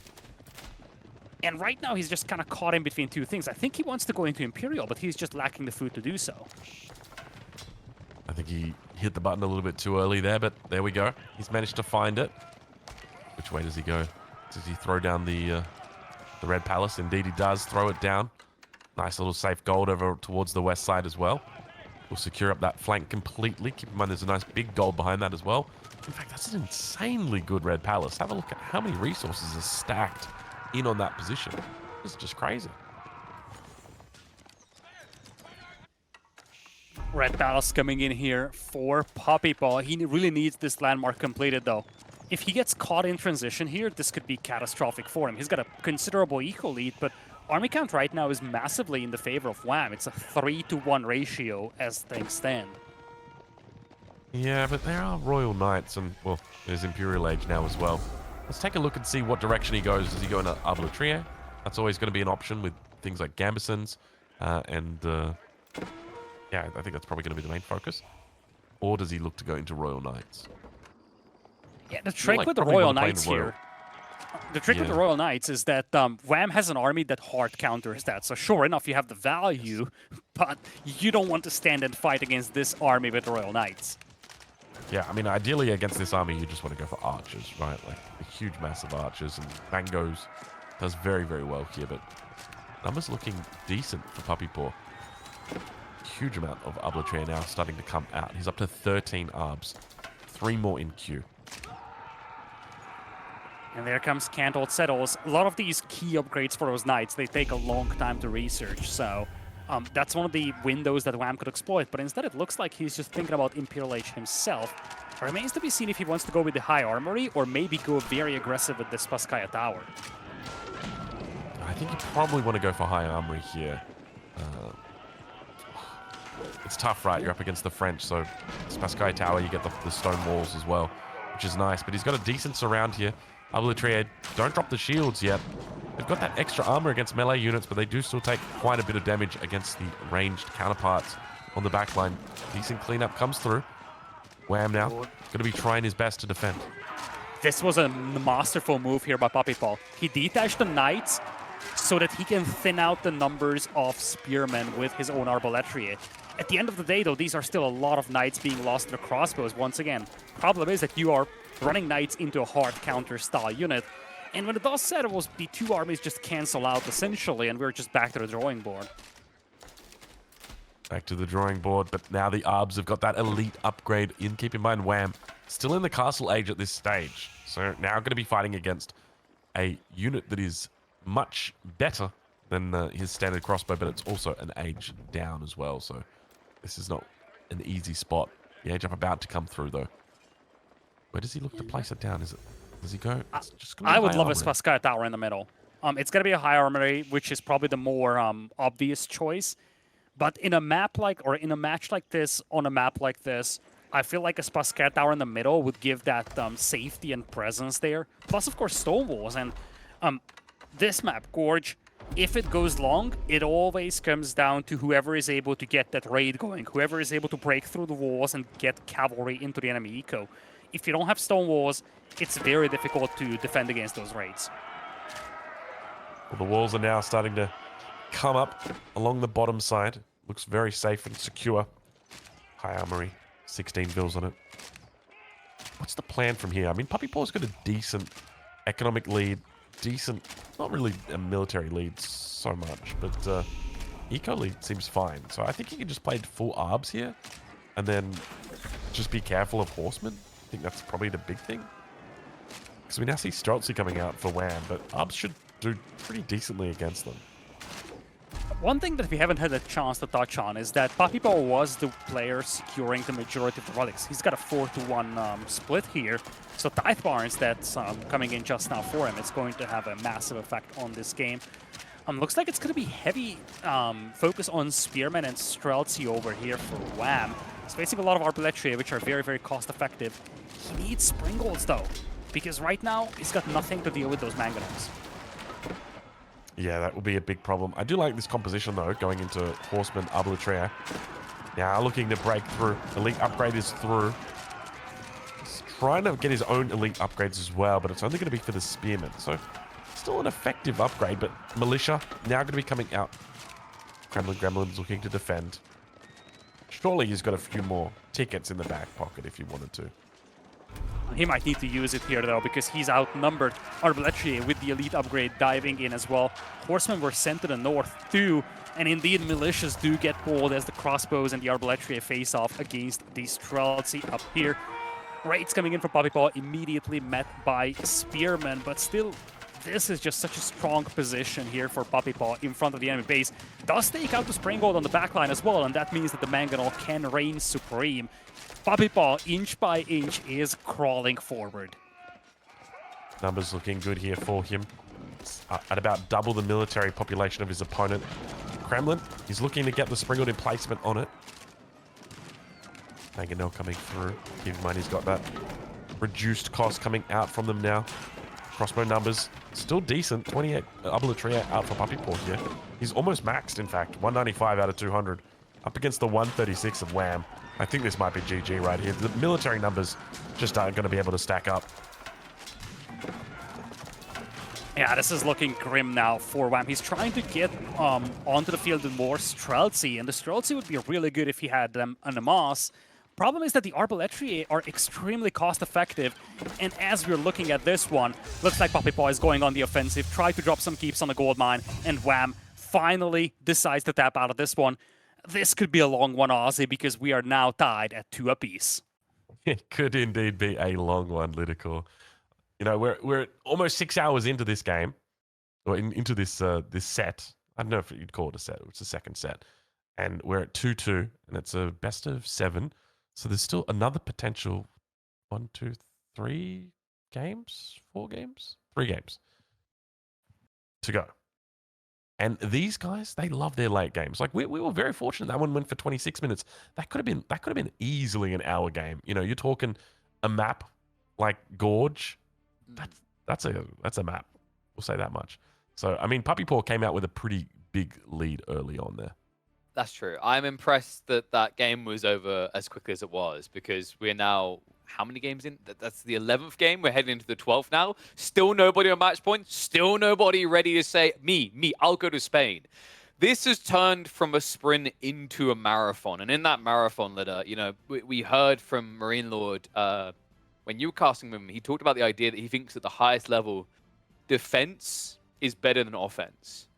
I think what we're seeing here is when the fatigue sets in, being the attacker feels 10 times easier. It's an interesting thought, and I have to agree with you. I feel like a lot is going to come down to these cavalry raids, because that's usually what you have trouble tracking down when you start getting fatigued. When you have to pay attention to 20 things nonstop, it's just going to get worse and worse. So, yeah, in early game, I think more defensive playstyles dominate when you just have a handful of troops out there, right? You kind of turtle up, focus on the eco, and then you want to unleash that raiding power on that one decisive push. That's probably the recipe for success, but you know, that recipe usually gets thrown out the window when you go to a map like Sacrota. You do. And, you know, like, it's interesting going into this one, Dronga, because we've got some unorthodox picks. Byzantines has been seeing some appearance. But Order the Dragon rearing their ugly head, I can't help but feel this is almost like a supplement for a Mongol pick in this matchup. Yeah, I'm kind of wondering what's going on here because we've got the English available for Wham. PuppyPaw's got the Malians. These two civs are just very common for Sacrota. And yet we see neither of them. Yeah. So I wonder what the metagaming is behind the scenes, what they're thinking, what their plans are. I mean, realistically, I don't know how it goes down. Have you ever seen this matchup before on Sacrota? No, because no one who's saying picks Order the Dragon, really, do they? Right? Like, we witnessed their first win today in this tournament. That's how weak they feel. But the only thing I can think here, maybe this makes sense later, is like the English pick and the Delhi pick on each side, right? Like, I think they handcuff each other. Like, we've seen Delhi on Sacrota, and they look sick. So I think maybe Wham was worried about that for some of his picks. And then, you know, like on the other side, with the worry of English still being there, but you're not being like certain of it, Byzantines as well, it almost feels like they both had to take a safer pick while neither of them are on match point. I understand that a lot at the end of the day, especially because whoever wins this game moves on to match point, and that could be massive. You're the first to move on to match point, you could roll the dice on a riskier strat just to finish this series. If you are facing an opponent that has a match point, though, you can't really afford to roll the dice going into game number 6. So I feel like, indeed, maybe going for this more conservative civilization over here is just a setup for what comes in game number 6. But Byzantines, so far 0-2 today, and I don't know if that pattern is going to continue. One thing I want to highlight, though, real quickly, KP, before we head into the game. Byzantines have both lost to Turtley games in the first best of 7. That is hard to do on a map like Sacrota. It's very uncomfortable. I'm wondering, though, how long could a series like this go on such a small map? It's time to find out. Game number 5, or if you like, game number 12, PuppyPaw versus Wham. It's time to get uncomfortable on the smallest map we've got. Ladies and gentlemen, welcome. There's a lot of water on this map, but not a lot of fish. Does, however, reduce the playing field down quite a bit, but have a look at this. PuppyPaw opening us up with the barracks nice and early. Political, how do you feel about this? Aggression this early on from the Order of the Dragon. This game could get very scrappy very quickly. The players are dead fatigued, and I think we're seeing this more and more in this series. And when you go into a setup like this, on a map like Sacrota, this could easily come down to Dark Age Army Micro. Now, indeed, there is a villager moving towards the middle as well. Makes me wonder if we're actually going to see a villager pull for the boar here as well, for PuppyPaw. But there is going to be some aggression. It's only one vill coming through, so it seems like it's just going to be a tower rush. We could be in for a scrappy game here. Look at the response already from Wham, though. The outpost is already up. He's walling around the edge. This guy knows what's up. And that's just crazy because these guys are so prepped. They face off against each other. They live in the same house. Fortunately, they don't live in the same bedroom. They've got their own bedrooms. But they do practice a lot together. They're very close. And as a result, they know each other inside out when it comes to their strategies. And so he spots the outpost and he says, all right, guys, we're just going to go back home. And, you know, it's plan B now. Yeah, well, what's plan B here for PuppyPaw? Looks like he's moving towards that boar here. So if he wants to kill this, he basically needs to aggro it with the scout. You have to tank the damage with the scout that can heal back up. You definitely do not want to hurt this this Gilded Spearman, though. If you take some damage on the Veils, not ideal. But guess what? There is Wham to aggro the boar, so it starts beating up the Spearmen or the villagers instead of the enemy scout. Yeah, very, very on the ball for him here. But, yeah, smart move here for PuppyPaw. Playing the Order of the Dragon, obviously you want to try and play into your strengths, and the boar is definitely one of those. I've played enough FFAs to know that. The boar is a very strong component here of this this opening for the Order of the Dragon. But Grand Winery going to be coming up for Wham. Look at the timing difference between these two. I mean, he had the spare wood, so throwing down the outpost was very easy for him to do. Whereas for PuppyPaw, this is going to be a bit of a delay on the age up. And that's kind of what you expect when you go Dark Age Racks. It's a big investment, and because of that, you're going to be delayed going into Feudal Age. So when you do that, the trade-off is that you're going to have some military presence, some harassment potential. But it also means that you could get beaten to Feudal Age, so you're going to be up against archers that just deals with your aggression. And this is why this tower out here for Wham is so valuable. This completely eliminates this aggression that we saw from PuppyPaw. This barracks and spearman investment didn't really pay off. Yeah, definitely didn't pay off.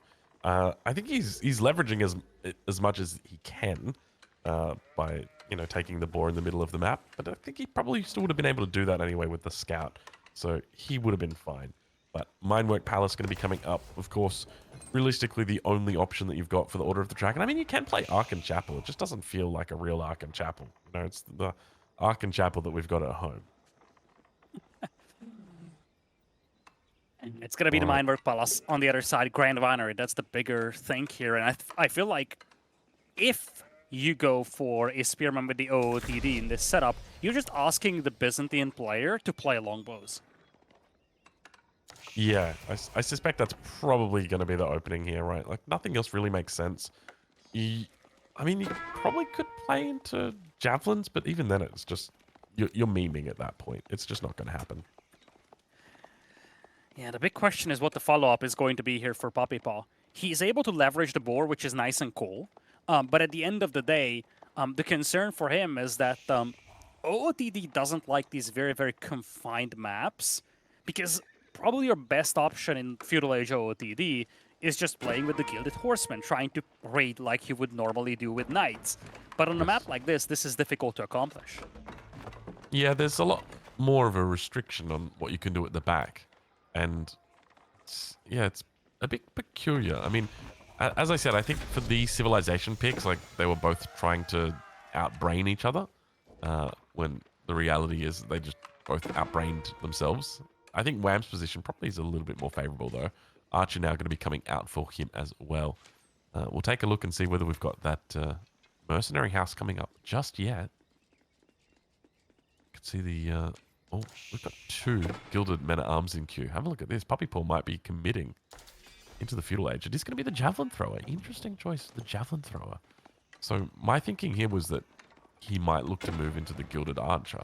And so that's why the Javelin Thrower could make sense. But I wonder if it's a little bit more complex than that. Maybe he's thinking the Javelin Thrower is decent because it does extra damage for those extra little bits of damage points against the Men-at-Arms. If you think about it, right, a longbow is 7 damage against 4 armor. The javelin is 9 damage against that 4 armor. That's a good point that you're raising, because let's go back to just the first best of 7 we've seen. First time that the Order of the Dragon were able to win a game in this online stage. Scout goes down, by the way. That's going to be a lot of vision lost, annoying for Wham there. But in that game, in the first best of 7, we've seen the Order of the Dragon Men-at-Arms just swarming villagers under town centers. They're very tanky, and you could easily just annihilate your opponent's eco just by spamming these units into their eco. So I'm actually wondering, indeed, if the Javelin play is simply some sort of an plan or a solution to this potential Man-at-Arms spam that could come out from the Order of the Dragon player. Yeah, I think it's reasonable. He's going to go with the javelins now, so we can actually see he's got 2 sets of them in queue. So this is definitely a possibility for him. I'm curious to see whether it goes into +1 relatively early or not. But for the moment, it's just going to be a lot of ranged units. PuppyPaw on the other side, though. You can see he's got quite a number of Men-at-Arms coming out now. 3 Men-at-Arms, 2 more in queue. Looking to put on some pressure. Yeah, those Men-at-Arms, they need to make something happen here, because if they don't, I feel like we could easily see Wham move on to match point here. He has been getting key upgrades here. He's got the Lumberjacking upgrade.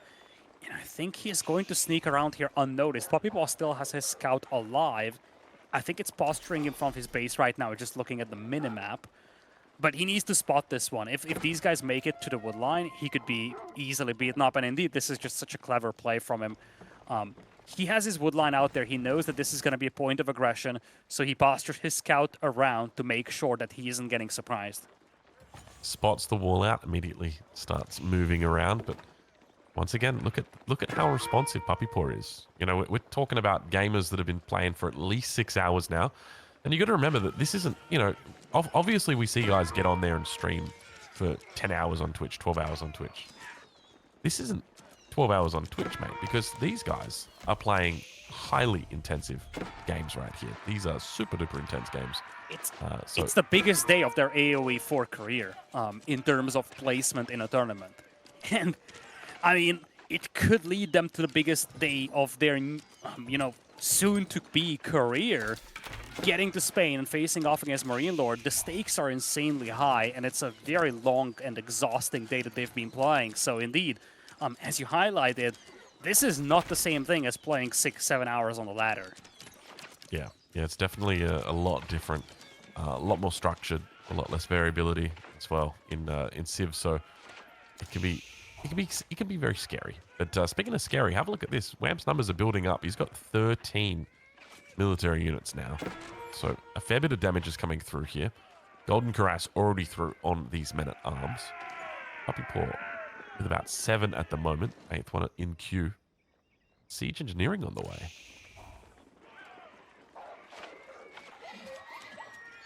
Yeah, these men-at-arms have been slowly picked apart, and so far Wham's defense was like very resolute and well-coordinated, I guess. He wants to go into Castle Age, so if PuppyPaw wants to make a timing push happen, it needs to happen very, very shortly.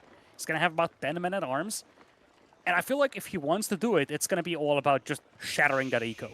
Sure enough, Wham is gonna be in Castle Age, but if he loses a bunch of villagers or is idled out for a long time, he is not gonna be able to do much with that. But I'm really feeling that we're getting to that pivotal moment in this game where we could really see either of these players prevail. But one of these two players is going to have their position improved substantially in the next few minutes. Yeah, we can see the numbers starting to look a little bit better for PuppyPaw. The big thing for me is I don't see how Wham really stops this. Like, Golden Horn Tower comes up. Congratulations, now you're just making more javelins. And your javelins aren't going to be able to achieve much because you've got men-at-arms inside battering rams. How does he stop the battering rams? I feel like he could pull villagers. Well, he's going to have to pull villagers here because that's the only tool he has. I don't know if that second ram is actually worth the time, though, because Wham is almost up. I think PuppyPaw needs to go. I think the same thing. I mean, definitely want to get that second ram up, 100%. But now he's got the clown car. It's going to take some time for him to actually make some moves out here. Let's have a look and see. So, yeah, you can see just how much damage that men-at-arms is taking, even though it's got a lot of health on it. Oh, God, crossbows. In queue. Wham now. It's going to slowly build up here, but just remember these men-at-arms. These are pretty quick as well. They will chase you down. And indeed, this is exactly what PuppyPaw needs to do. Shut down that eco, hit that gold mine, prevent premium units from coming out. Now, you have 2 ranges, however, and it's Castle Age here for Wham. He needs those crossbows to just kill these men-at-arms. This is why the rams are being repositioned, and PuppyPaw actually finished the second ram as well. He's got a lot of anti-building potential over here, and crossbows are only coming out very slowly. This timing push might just work out here. Yeah, there's still 11 men-at-arms on the field. You can see them chasing away those archers towards the north. A couple of vills made it out in the south. Have a look at this. Lidicore, I don't think... Was PuppyPaw not paying attention here? I think he needs to ignore that, frankly. First, he needs to get rid of these ranges, because as long as the ranges are standing, Wham can go for crossbows to deal with the men-at-arms. So first things first, he needs to get rid of the ranges, and then I think the gold mine is where the value is at. So that's why he's prioritizing this area, I feel. You know, Lidicore, I remember back in the beta, I played against a guy named Zerton on the ladder, and he was playing the Holy Roman Empire, and he made only men-at-arms, and he absolutely destroyed me. And I remember thinking to myself, I don't know how to beat these only men-at-arms strategies. And we're here 3 years later, Lidda, and Wham is now wondering the same thing as PuppyPaw takes him out, pushes him to match point with men-at-arms only. And it's 2 out of 2 so far with the OOTD. The same recipe that we've seen in the first best of 7 once again works out. Just 4 men-at-arms, trickling it into the enemy eco, making sure that You know, your opponent simply has nowhere to go with their villagers, nowhere to go, nowhere to hide, and with that, PuppyPaw moves on to match point. He's the one coming from the lower bracket, by the way. He forced a 7th game in the previous series to essentially give us this second series. One more game win for him, and he is going to be the challenger of Marine Lord in the Casal de Almodovar in Spain. Jeez, I can't believe you just said that. How did you even say that? Say that again. That was a fluke. No, it's Casal de Almodovar in Cordoba, Spain, folks. That's exactly where we're going to have the LAN finals of this event all the way out in October. But there's still potentially a long way to go there, Aussie, because we do have potentially 2 more maps remaining. And we do have a civilization matchup that we do not very frequently see. Dry Arabia with English and the Malians. How do you feel about this? I'm a little bit confused because these should have been the civs on the last map. And the civs on the last map should have been the civs on this map. Though, to be fair, I mean, PuppyPaw has still got Byzantines. Is PuppyPaw? I mean, PuppyPaw is just looking at the map or the civs and going, okay, well, he's got English. He's probably going to play English here, right? And then so just naturally takes Malians. To be fair, in this matchup today, Byzantines are 0-3. So if we go to game number 7, you legit have to ask the question whether PuppyPaw wants to go for Byzantines or Delhi. Yeah. Yeah, that's a good call. But good matchup here for PuppyPaw. It's difficult playing out of Wham's corner. I mean, we've seen him already we've seen him on the English already today. So we kind of know what to expect. We've got another 90 seconds before the game starts, Litter. How do you think it's going to go down? I wish I knew. I feel like at this point, I just don't know what to expect for this series. If you ask me for an objective opinion, I gotta say it's a Wham game, because today it was back and forth all the way. 1 win from PuppyPaw, 1 win from Wham. So this would be the first time we would break this pattern if it was PuppyPaw who won. But I really feel like this could go all the way. And to be fair, what a finale it would be for the online stage of El Reinado. 14 games between 2 juggernauts, the biggest day of their career as well. And really, I think this is the tournament where people started looking at Wham and PuppyPaw and saying, wait a minute, these guys aren't just here to contest the top 8, contest the top 4. They're here to contest the number 1 spot. Yeah, I mean, they've done an incredible job. They've been on the rise for a couple of years. Obviously, they're at the last Wololo as well. They've always performed relatively well, but they've never really been able to snag that gold medal. Now, granted, Marine Lord's not here to snatch it away from them, but they've had some pretty formidable victories throughout this event. So, you know, huge credit to them. I'm looking forward to seeing what happens in Spain. But before we get there, we've got to talk about today. Because even though we're on match point, Lidicor, you and I both know it ain't going to happen. If you haven't already, I don't know if we've had bets yet, but I would just be betting money on Wham, not because the Civ matchup, not because the map, but just because I know these guys and the fact that they trade wins back and forth between each other, which is very different from win trading. Well, we got ourselves a fast little scout right here, ladies and gentlemen. And in we go. Match point. It is for PuppyPaw, so production is going to fix the score up top for you. Still, PuppyPaw, after what seems like an insanely long day. It actually was an insanely long day, but it really feels like we've been sitting here forever, Aussie, as we head into this potentially final game here. Match point for PuppyPaw. He's 1 game away from securing his ticket to Casal de Almodovar in Spain to face off against Marine Lord. Are we going to see Dark Age Men-at-Arms here? You know, we've seen feudal Men-at-Arms be very successful. Why not Dark Age Men-at-Arms? I could see that. I could see that working. Because Dark Age Men-at-Arms are terrible. I think the trick to look out for, comparing this matchup to the OOTD matchups we've seen, is that a big part of the equation was the premium gilded Men-at-Arms that we had from the Order of the Dragon. Ordinary Men-at-Arms will struggle a lot more against this. But, you know, I just want to look back at the previous best of 7 we've seen. These 2 civilizations both faced Byzantines in that series, and both had that anchor down, take it to late game style setup where they just defeated the Byzantines. So I'm actually wondering what the setup is going to be here, because both of these civilizations are more than happy just sitting back on the cattle or on the farms and staking it all the way to late. Who's going to be the player that pulls the trigger first? How aggressive are these players going to be here? Well, if I'm on Wham's side, I'm thinking I'm going to be pretty aggressive. I've spotted out the gold positioning here for PuppyPaw, and I know it's on the front. But not only that, his second gold is also on the front. He's got no back gold whatsoever.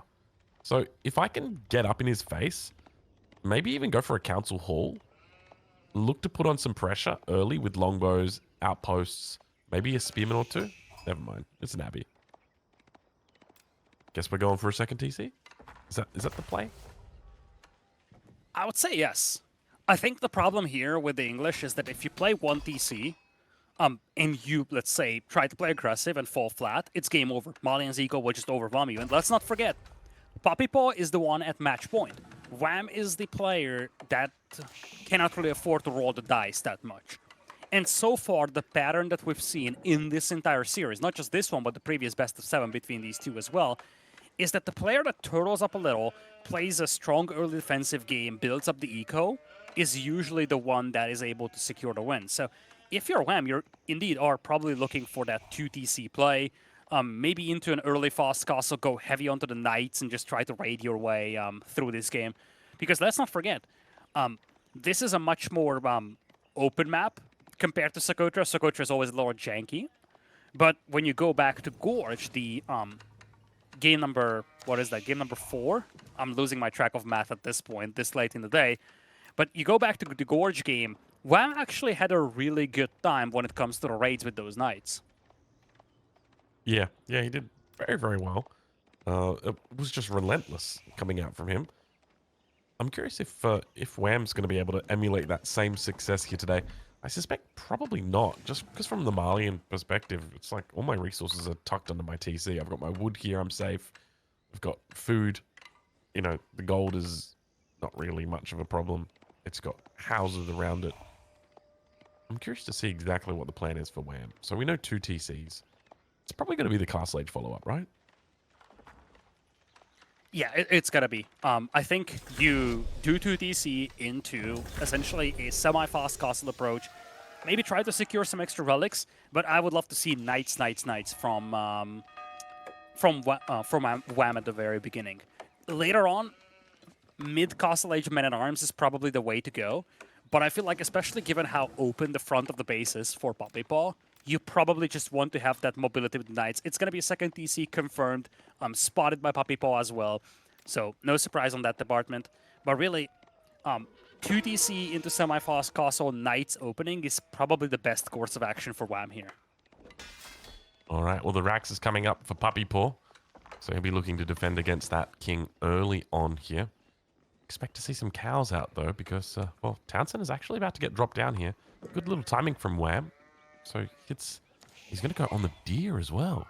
Have a look at PuppyPaw. PuppyPaw just knows. He just says, you know what? Like, I know exactly where this bad boy's going. I'm just going to start early. I don't like this. We've seen this yesterday, and I didn't like it at that time either. The concept of a second TC is, again, I think this is something that we've highlighted before. You usually place it on food. But that English is an exception to that rule because you probably will go heavy on the farming. The thing I dislike about this is that this is redundant with one of the key strengths of your civilization. If you have some villagers on farms, some on the hunt, then, well, congratulations, you build a TC on the food, but you have nothing defending your gold right now, and this could be a vulnerability. Now, your gold is at the back, so I guess that compensates for some of this, but seeing that second TC placement for PuppyPaw, the target is clear. You gotta hit that gold mine. Yes. Yeah, I agree. The one thing to note, though, is you can be a lot more active with this town center setup. So your age up is going to be a lot quicker. The other thing that you can do is because you've got a quick age up now, you can actually go into a King's Palace and go into 3 TC. Because normally the idea would be you're going to go 2 TC, you go into the White Tower, you're going to put about 16 to 18 farms down in the transition period. You don't have to do that here. you can just go up straight away, which means because you're doing that, you've got the fast gather rate from the deer, and you're not paying the wood to put the farms down, which means you don't ever have to transfer the vills to wood. So it's a very quick way to get up to the castle age, and because of that, you can afford to go into the King's Palace. So I'm curious to see whether he approaches it with that same direction, because realistically, the White Tower, it's good, but it doesn't offer you a whole lot of flexibility in a situation like this, where realistically, you just want to combat those cows. Now, for a moment, yeah, look at this. Now he's investing into farms. This is what I'm not really sold on. Like, That doesn't make luckily sense. for Wham, PuppyPaw isn't pressuring that gold mine. But if at any given moment that gold mine is pressured and Wham doesn't have safe code to work with, he's going to look back and say, okay, this TC spot might not have been good. A lot of villas on gold here. This is going to be a quick age up. I wonder if he does go for the King's Palace or the White Tower, because to me, the King's Palace makes the most sense here. It guarantees that you can just get up, have a field day. Whereas the White Tower, what are you even really defending if you put it down? Like, the second TC is already very far away. You don't really have a farm consolidation just yet. Though he is going for a wheelbarrow, which, once again, goes against the idea of the TC on the deer. Yeah, King coming in here for a bit of a raid, and you can see that PuppyPaw has no desire to stay in Feudal Age for long. And in fact, it's very possible he's not even going to build up a massive cow-based economy and just try to beat his opponent to Castle Age. Yeah. Yeah, PuppyPaw is actually not doing too bad here when it comes to the age-up timing. Only 7 vills, though, so not going to be going for the full... Or only 7 cows, rather. Not going to be going for the full 20 out of 20. At least at this stage, that's what it looks like. Now, I find the that big kind of question is what peculiar. PuppyPaw is aging up with. Because if he doesn't have a lot of cattle, this might actually be a Farimba garrison. It would be a gamble. It would be very aggro and all-in. But maybe he wants to finish quick. It's gonna be no way. it's gonna be Fragranit Flonicoral. Yeah, there we go. It's the big cow landmark. Of course it is. It's been that way for at least... How long has it been that way? When was the last time we saw the other landmark? Yeah, I've seen it a couple of times. Like, it can be a versatile all-in style landmark. It's somewhat similar to the Burgrave Palace in a mindset. You're basically just all-inning that aggro play, and it can work under certain circumstances. I would have been surprised to see it, though. Like, to be fair, I would have liked it in this matchup. But I would have been surprised to see it, because the players just didn't play this all-in aggro style for quite some time. He was going to put a White Tower down in the front of the base, but he's going to instead look to connect the 2 TCs. Gets decent coverage from this, but I fear that with this White Tower that it might be a little bit too far away from both of the TCs. But it's a decent spot, though, nonetheless. 19 vills on it as well. Big wall starting to come up as well for PuppyPaw on this south side, or on this east side of the map. Yeah, looks like both players are anchoring down, and kind of what we expected, Aussie. This has been the pattern for the last couple of games. Players are slowing it down, and at this point, just saying, listen, I'm just going to build up a bigger economy. I don't want to worry about crazy micro. I don't want to worry about key decisive engagements. I just want to grind you down, build up a stronger eco, and then have a convincing army numbers advantage that kills you. All right, well, age-ups are now through. It's going to be knights coming through for Wham. PuppyPaw, we see the sofa. So looking to mirror each other, moving into cavalry. He's got some great wood lines down here towards the south of this town center, so he can definitely look to connect the dots if he wants to. Get himself quite a bit of a free wall down there. Very open towards the north side of his base, though.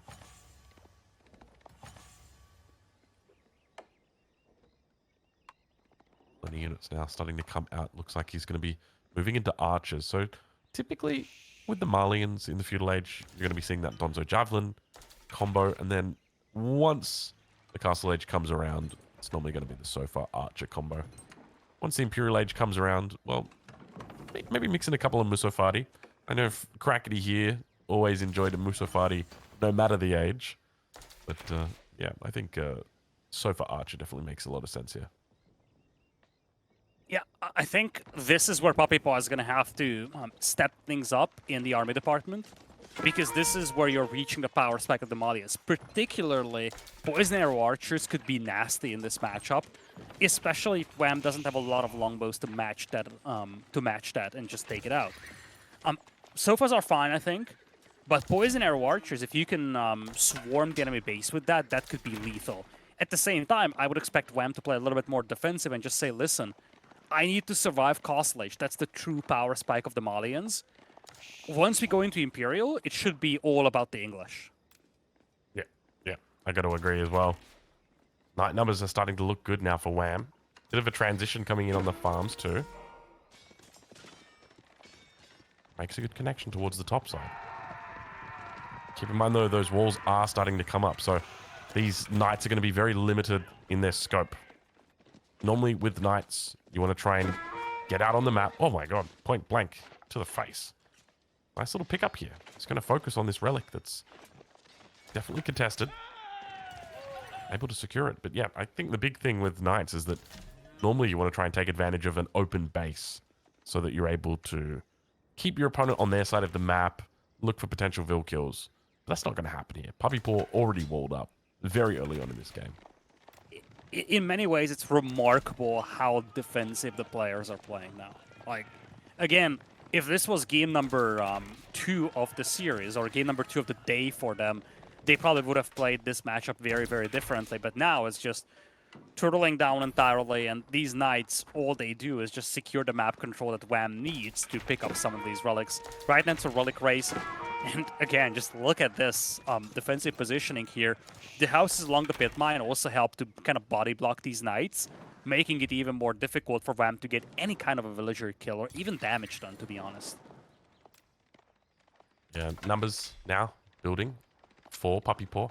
Have a look at the archer numbers. He's up to 14. So it's starting to switch in a couple of Donzos here. So I think respecting the fact that there are quite a few knights out on the field here. Veteran Sofa, he's yet to get their upgrades. No imported armor. He has maxed out on the cattle though. So it's always a good sign for the economy. How do you think this goes though, realistically? I feel like PuppyPaw probably has a nice little timing in the next, say, 5 minutes. I 100% agree. You can actually see him focusing on that imported armor coming in, poison arrows coming in. Those are 2 critical upgrades. And I think one thing that's crucial is that PuppyPaw hasn't really yet shown that build-up of archers up until this very moment. And this should be the notice to Wham that there is going to be a lot of aggression coming his way. Because if you're massing that many archers for PuppyPaw, that has to be for poison arrows. Key thing here is that it's difficult to break into the base of Wham, though. He's got 4 walls, supported by White Tower, 2 town centers, network of castles, and he's making longbows, as he should. Longbows are probably the response to these poison arrow archers, though they have to fire from behind the walls. You don't want those sofas closing in on you. Yeah, nice little zoom that we've got here from Vodka as well. Don't worry, Vodka, I see you. That nice little timing on the zoom as the archers came through, but pressure now put on this front side. Not a whole lot here to defend at the moment. Wham could be in a bit of trouble. We do know the Malians love to do this timing push. The main thing I'm concerned about is that if PuppyPaw looks to strike right now with a big flood of cavalry, that's my absolute favorite thing to see from the Malians. It's when you get this push through that's about to happen, and the Cav just gets all their upgrades. I don't know whether we've got imported armor, but we do see poisoned arrows now coming through as well. And there is a snipe on the Monk out here. Relic advantage on the side of PuppyPaw as well. Resource income kind of close-ish, but this is where PuppyPaw needs to go. He's gotten the cattle maxed out. He's got all the pit mines going. He's gotten most of the relics. So if he wants to make something happen with this army, it has to be inside the enemy base now. Still trying to pick off the Imam, or the Shaman rather, as it is looking for those relics on the top side. King still manages to scrape out of it just by the skin of his teeth. Never mind. Poor guy though. That relic now getting picked up. Archers teeing off and go behind the wall. Could be the difference maker here. He has shown his hand though, not really holding it until the last second. You can see he's trying to bait that mango out now. Sofa Warriors moving in. Now this is nasty. I don't like Wham moving out of his base. He should know better to do this. He knows that this is the timing that PuppyPaw needs to hit. And these walls are a lifesaver. He needs the network of castles buff. He needs the safety of these walls. And he just needs to hold off this assault. He needs to drag this game into Imperial because that is his win condition in a Civ matchup like this. Yeah, so ideally he wants to avoid fighting. He wants to delay fighting. He doesn't want to fight. You know, as you mentioned, stay behind the walls. That's what you should be doing. But he really came a little bit too far out in this situation. He's got a lot of longbows, though. Tanky man-at-arms on the front line as well, trying to make a pivot into the spearmen. A lot of the sofas are banked up, though, and once they're gone, the longbows will be more than happy to fight against all these poison arrow archers. New reinforcements are trickling in here for PuppyPaw, but I do not know if this is going to be enough here. Indeed, he's going to have to pull the plug on this operation. A couple of Donsos just bashing their way through the walls. Looks like he's still flooding units, though. He tries to finish this game off over here, or at least... well, I guess he's going to attempt finishing this game off here. I don't know if he's got enough to break through these defenses, though. He needs more Sofa. I think that's the big thing right now. It's like you just got to drop stables and just spam Sofa, because that's what's going to be diving into the town center. You got to remember that's what dives under the town center. That's what's dying underneath the town center. So you want to be replenishing and replacing that as much as you possibly can. But he does manage to find a couple picks on his top side. Couple Vills going down here. Vill count definitely looks not the best at the moment for PuppyPaw, but remember he does have the cows on his side. He also has the pit mines on his side, but diving underneath the town center like this can be very dangerous with the lack of Sofa. He's only got 9 on the field at the moment, Ludicrous. Yeah, this is dicey here for PuppyPaw. Like, sure enough, he's idling out a lot of eco, but this is his entire army. If he gets surrounded here, or if he loses that Mangonel and the longbows just pick off the archers, things could easily swing in the favor of Wham, and that's exactly what we're starting to see here, I feel. Mangonel gone, longbows suddenly pushing this whole thing away, and PuppyPaw is just going to have to bail on this whole operation. Now, one thing that's critical, Wham barely has any gold income. He's confined into his base here, but the crossbows should be able to deal with most of these sofas. And let's not forget, English farming is no joke, and it gets better and better as the game gets longer and longer. Where is he getting gold from? Is there any gold here? I don't know. I think he ran out of gold inside his base. Network of Castles once again active for Wham, though. It's 24 longbows against 45 poison arrow archers, though crossbows lagging behind a little. They need to focus down the sofas here. Longbows need to focus on the archers on the other side, however, and the sofas are just tanking up so much damage once again. PuppyPaw has no desire to stop this. He is here to stand and fight and just disable all these farms. Yeah, the trouble is, once again, the Sofa Warriors are just falling too quickly. I'm kind of curious what the armor upgrades is, whether he's got the imported armor. I suspect he probably does. Yeah, he does. He'd be crazy at this point not to have imported armor. Map control looking so good for PuppyPaw here, and he triggers the Sacred Site condition. We've seen that today from him before, and he's in a really good position to do so. If he can just keep his opponent confined into his base by continuously assaulting this position, bringing in some new Mangonels, he could easily start taking down that counter, and we've seen it today. If you get to the 2-minute mark, 3-minute mark, it suddenly becomes a really good win condition. All right, well, that wall is not going to get rebuilt at this stage. PuppyPaw breaking through once again. He's up to 14 so far. This is definitely a bit more of a formidable number here. And he's got plenty in the queue as well, but I really wish he'd just wait for a bit of a regroup here instead of just pushing with 6 or 7, because they're just going to get eaten alive on the front line, which is exactly what has happened. Spears, though, they get taken out. There's still plenty of crossbows on the rear side. Remember, the network of castles is just ticking on all of these ranged units, just really creating a beautiful defensive concave there. It's a trade back and forth. In the meantime, Wham is decapping the Sacred Site in the middle. At least he's attempting to do so. Units rallied there by PuppyPaw will clean this up. We're down to 9 minutes on the Sacred Site countdown. Still very far away from becoming a legitimate win condition. But at the same time, the moment Wham moves out of the safety of the network of castles buff, PuppyPaw is more than happy to dive this, and oh, this could be catastrophic. Wham is struggling for gold. He's at 160 per minute. Just the relics, that's all that he has for gold income. He's looking for that gold, but he is just being denied of all of it. Yep, that is a game-winning position right there. When it gets to these mid-game stalemates like this, gold control becomes the most important thing. And we can see right now how important this is for Wham. Just as you mentioned, the only gold he's got coming through is that passive gold from his relics. Other than that, he's got absolutely nothing. So that means he's going to have to drop the market, have to start selling.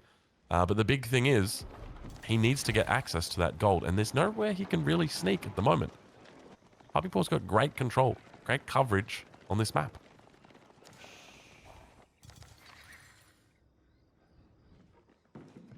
All right, sacred victory. 8 minutes to go. Keep in mind, this is one of those things that happens where typically you're like, I'm just going to grab a little bit of gold here. But then actually, things work out quite well for you. Sofa Warriors continuing to build up. He's up to 27. This is 27 Sofa Warriors is actually an insane amount of Sofa Warriors as long as he's all together. That's the real big thing for me. If he can break through together, this is it. In fact, I can feel it coming right now. It's Imperial. And if this keep goes up, things will get so difficult here for Wham. And the keep is going to get completed. This gold position is just going to be contested non-stop here.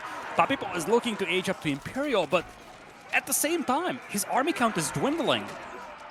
Has he jumped the gun? Is this age up too early? I don't think so. He's still got a lot of Sofa, and they're breaking through on the north side. So as long as he's able to reinforce to this position, he should be fine. But yeah, it's more just about the Sofa. I feel like that's the one bit of feedback I would give him. It's like, make more Sofa, please. More Sofa. Like, there's not enough couch in this house. We need more Sofa. Oh yeah, that could be something you could tell in an IKEA store as well. But anyway, big push coming in once again. Wham is getting desperate for that gold. Fortress of the Huntress completely stalled out though and has to be cancelled. This might not be over yet. I really feel like PuppyPaw, he's been losing villagers left and right on these keeps. At the same time, Sofas break into the enemy base here. PuppyPaw is down to just 67 eco. He's got the passive resource income though, but look at the overall population, Aussie. 180 versus 114. We could be going all the way here, all the way to game number 14 today. Yeah, maybe. Yeah, you could. The main thing I'm just concerned about is that he's going imp. There's no gold control whatsoever for Wham. Wham's only making longbows and spears because he's only got food and wood. Oh, does he see this? He doesn't have longbows to stop this with. Wham, if he had a couple of longbows here, he could have started picking off those villagers on the Fortress of the Huntress. The fortress will finish in all certainty. Wham was able to get some gold for himself, but it's just not enough. One single villager to rule them all. Does go down eventually. All right, with the Fort of the Huntress coming up, though, now you need trebuchets because you've begun losing gold control. He has to evacuate immediately. You can see he's so close to imp. Yeah, he needs to sell. He needs to sell, age up, and get enclosures for the farms. Yep, and then he's fine. He's actually made it. That's kind of wild that he managed to make it from here to imp. I guess it was just that. I didn't even realize he was on gold, and obviously PuppyPaw didn't either. That was a pretty big mistake there. But Berkshire going to be coming up. It looks like he's going to be... Where's he putting it down? He should try to make a rush for the northern gold mines. Like, it's not like PuppyPaw has a gigantic army. He's actually getting the Berkshire going in the middle of his base, but best spot would have been trying to place it on these gold mines to the north. Oh, I kind of like that. I think that's good because if you go for the gold mines to the north, there's a risk that it never gets up. Whereas back here, you know that Sofas are going to be coming into your base for probably the next, like, 30 minutes, knowing these two guys. So it makes a lot of sense. I just feel like he needs to roll the dice now. Because at some point, you need to get gold control, no matter what. And sure enough, you finish the Berkshire here, it's great.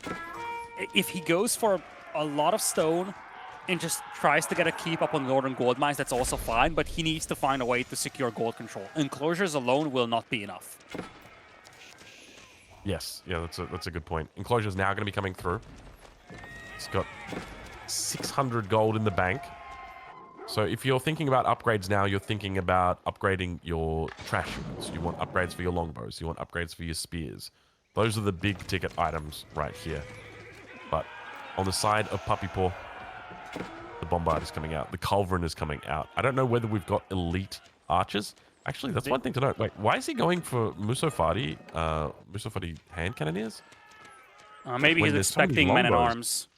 but there's so many I'm longbows. They're thinking just he's gonna get expecting man sniped out. arms. Hmm.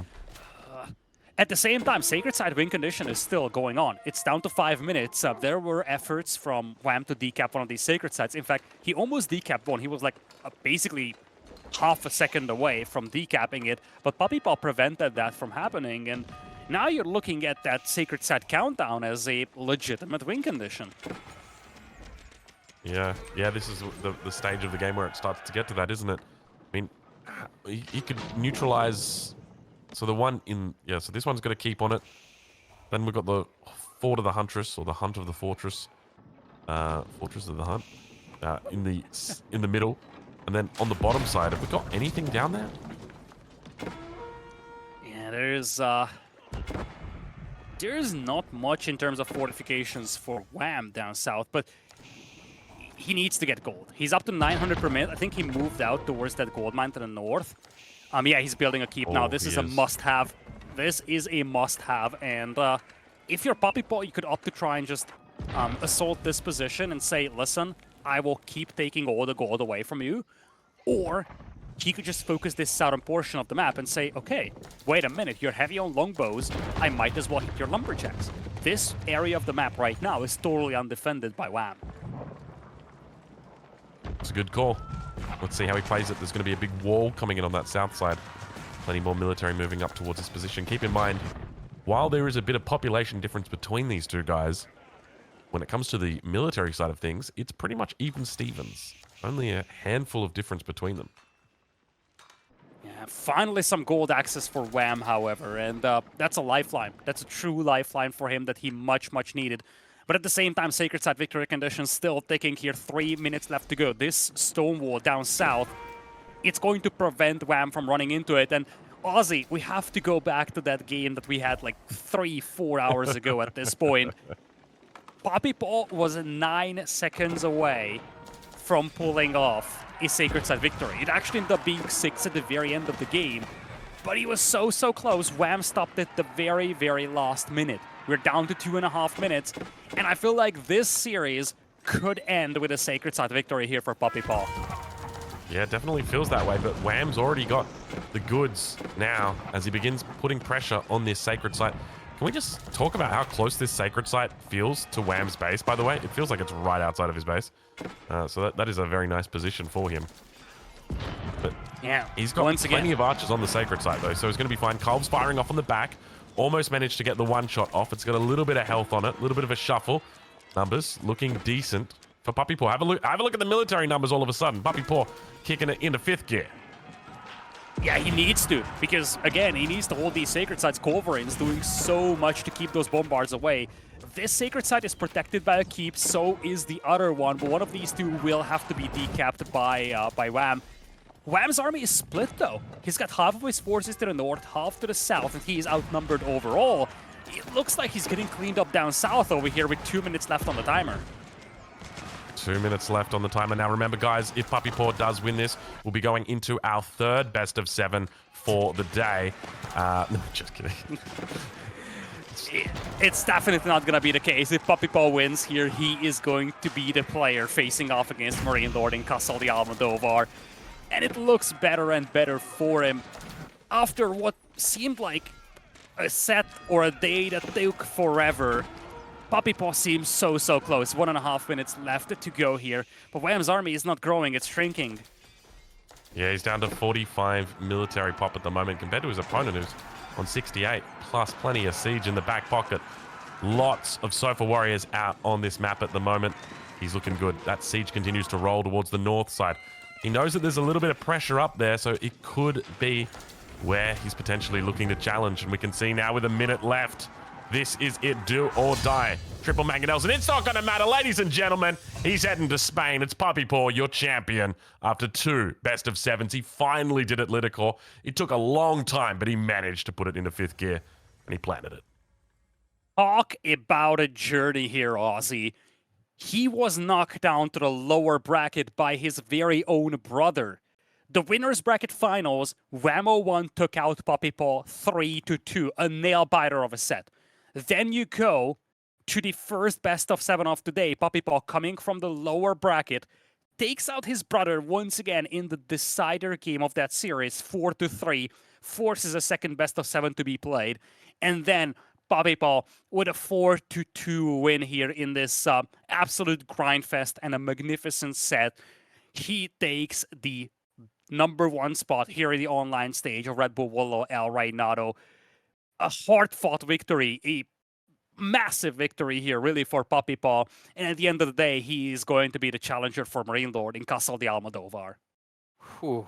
Esports may seem like a sprint, but more often than not, it is a marathon. And what a marathon we just witnessed. 13 games to decide a challenger against Marine Lord later this year in Spain. And what a way to do it. We got to break this down a little bit. We got to talk about this because, you know, for a lot of this, I feel like we've been hyping up Wham. We felt like this was his tournament drongo, the best Wham we've ever seen. But PuppyPaw, what tenacity, what perseverance rather, to come through after this many games and then get a pretty dominant win to close it out there. Yeah, I mean, for PuppyPaw in particular, he's just been on the rise non-stop over the last couple of years. We've just seen him improve. And, well, I mean, even though he comes out the victor today, I feel like I can't help but say the same thing about Wham. You know, it feels almost like Wham was always kind of mid-range.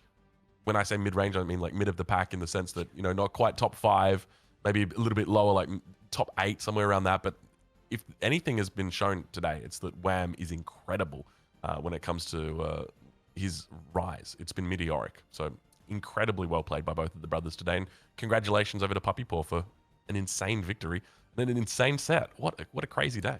Yeah, nothing to be ashamed of, right? Because I think it's fair to say that after what we saw out these two here, yes, we may be saying goodbye to some other bros, right? Moving on to a different game. But I think what Wham and PuppyPaw got to do here is prove that they are top 5, not because 2 people left. They are top 5 because they play some of the best damn Age of Empires 4 we are seeing in 2024. They definitely have, and I think they've definitely put themselves on the map for the events to come as well. Just a little side note here, before we actually have PuppyPaw in for a winner's interview with KP. The two brothers have played a grand total of 64 games against each other in the history of AoE 4. 18 of those games happened this weekend. Let that sink in. And it's crazy as well, because I think now PuppyPaw has an overall, like, 2 or 3 game lead. It's still tight. It's insanely tight, right? Like, the first time they match up in 2024 Drongo, and it's this close. Dude, I'm just heartbroken we're only sending one to LAN, because I feel like both of these lads should be there. Yeah, definitely feels that way. But look, I'm sure PuppyPaw is going to go and do his best against Marine Lord. I think, you know, realistically, PuppyPaw has a pretty decent history against Marine Lord. So I think if there's anybody who's got a chance in with it, it's PuppyPaw. So yeah, look, the Canadians, they're sending their best chance right now. Even though we still love Wham, PuppyPaw, I reckon he's got a good chance up against the Frenchman. Well, let's see how he's feeling about his odds, because it's time for an interview with the one and only PuppyPaw. Oh, there we go. Nailed it. Beautifully done. All right, first up, first thing I want to know, hardest series of your career, yes or no? I don't know if I can say it was the hardest because I won, but yeah, no, it was not easy. Like we had like so many games today. Yeah, it was a tough day. Very unique, right? Like, because realistically, there have probably been days where you've had as many games, but I guess this felt very different because usually there's a break and there's a different opponent and a different approach. Whereas this was almost like not playing the same set, but in a way you have to think similarly. You have to approach it with a mindset that this is the same player again, right? Yeah. I mean, the drafts were a lot different. Like the first draft we had Hoy Island and Frisian, and then the second one we kind of shied away from that. I think there was a lot of thought that went into it. I'm pretty sure, but yeah, it's complicated. What was outside the maps changing a little bit? Was there something else big that changed between the bracket reset? Because I feel like the first series was a little bit more strategic back and forth, whereas I'd say the second series felt maybe more chaotic. I'm not sure. Like in these drafts, like it tends to be you have like very good civs for a lot of maps, and then like these leftover civs that you just kind of pick like 5th or 6th or something, where you know you might be at a disadvantage. But I think for me, I got like very lucky with OTD on Sacrota because it's an okay pick there, but getting into Byzantines is like the best situation you can hope for. And same with French on Gorge. It's a pretty decent French matchup against Ruse, so. Now, you are going to get to go to Europe. You're going to get to challenge Marine Lord. I mean, first of all, how confident are you about El Renado? I mean, you are going up against a guy who rated Delhi as C tier. I'm pretty confident. I mean, I think I have a good chance. Like, yeah, I mean, it depends how much I practice. I think I have the edge of having like Wham if I want to practice with like a good bit. So, that's And nice. And I'm not sure who Marino is going to be able to practice with. So, I mean, you're going to have him there to prep the whole time, right? Because I've heard that you're actually both going to be going to Spain. So a prep partner in the approach, but also someone to warm up with on LAN. yeah, I think we're probably both going to go just because you know, it would be fun to do that as well together. So, and obviously we can prep together. So that's pretty cool. We were saying it's kind of interesting because in a weird way, you've actually won the LAN before the LAN because technically the grand finalists of this tournament were in the same house. Yeah, that's true. Yeah. But I've got to talk about that final game in particular. I feel like there was a nail-biting moment. I want to know what was going through your head with that Southern Sacred Site because that decap goes through. I feel like we're maybe looking at a very different game there. Yeah, it was actually like 1 second away from going through, wasn't it? Yeah. I didn't. Sometimes you just there's so many things going on, and well, maybe I should have like focused on that a bit more. I was just trying to harass and stop his gold and stuff like that. But yeah, it's way easier to end the game like that. If you just win by sites, like I think my chances were still okay if I lost by sites, but it wasn't like 100%, like obviously with the winning by sites there. So it was Yeah. more 50-50. It was interesting as well because I feel like as the series went on, sometimes you were kind of playing the defender role and he was sometimes trying to take that attacker role. Whereas going in the series, I don't know if you'd agree, we always kind of saw Wham as more of the defender and you a bit more of as the attacker these days. Did it feel like you were kind of trying to trip each other up by snatching the role away? I think we both play pretty similar. Like I think we both play depending on like the civ strengths and stuff like that. So like if we're playing defensive civ, we're obviously gonna play more defensive and stuff like that, or aggressive if we think the map is good for it. But I will say I think both of us have gotten much better at like late game play. I think we don't want to like play the siege wars maybe, but I think in these situations we kind of feel like we have to, and that's the best approach to take. So we do. And I'm kind of wondering now, like, how does it feel? Because we've been talking a lot about how some people are stepping away from the game right now, right? They're thinking Stormgate, they're thinking Age of Myth. Like, does this feel like a new level of accomplishment? Because I think for a lot of people now, they put you as a top 3 player easily in Age of Empires 4, and you get to kind of stamp that statement before all these names disappear, right? Does that kind of make it even more special to you? A bit, yeah. I think a bit. Um, but I don't know, like what's ahead for Age of Empires 4. All I can say is I don't think I'm going anywhere. At least not for the time being. I do want to try out a few different games, but mostly AOM. Both Magic or something for fun. But You gonna maybe qualify for a second Wololo event? I don't.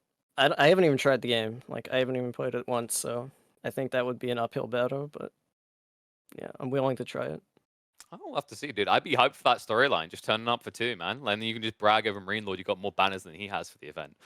But you know what? It's been a long day. I don't want to keep you any longer. You have grinded your ass off for almost 7 hours straight. You've earned the rest. Congratulations. I look forward to seeing you in Spain. I look forward to seeing both of you, and I'm sure we're going to be having a blast in that grand finals against Marine Lord.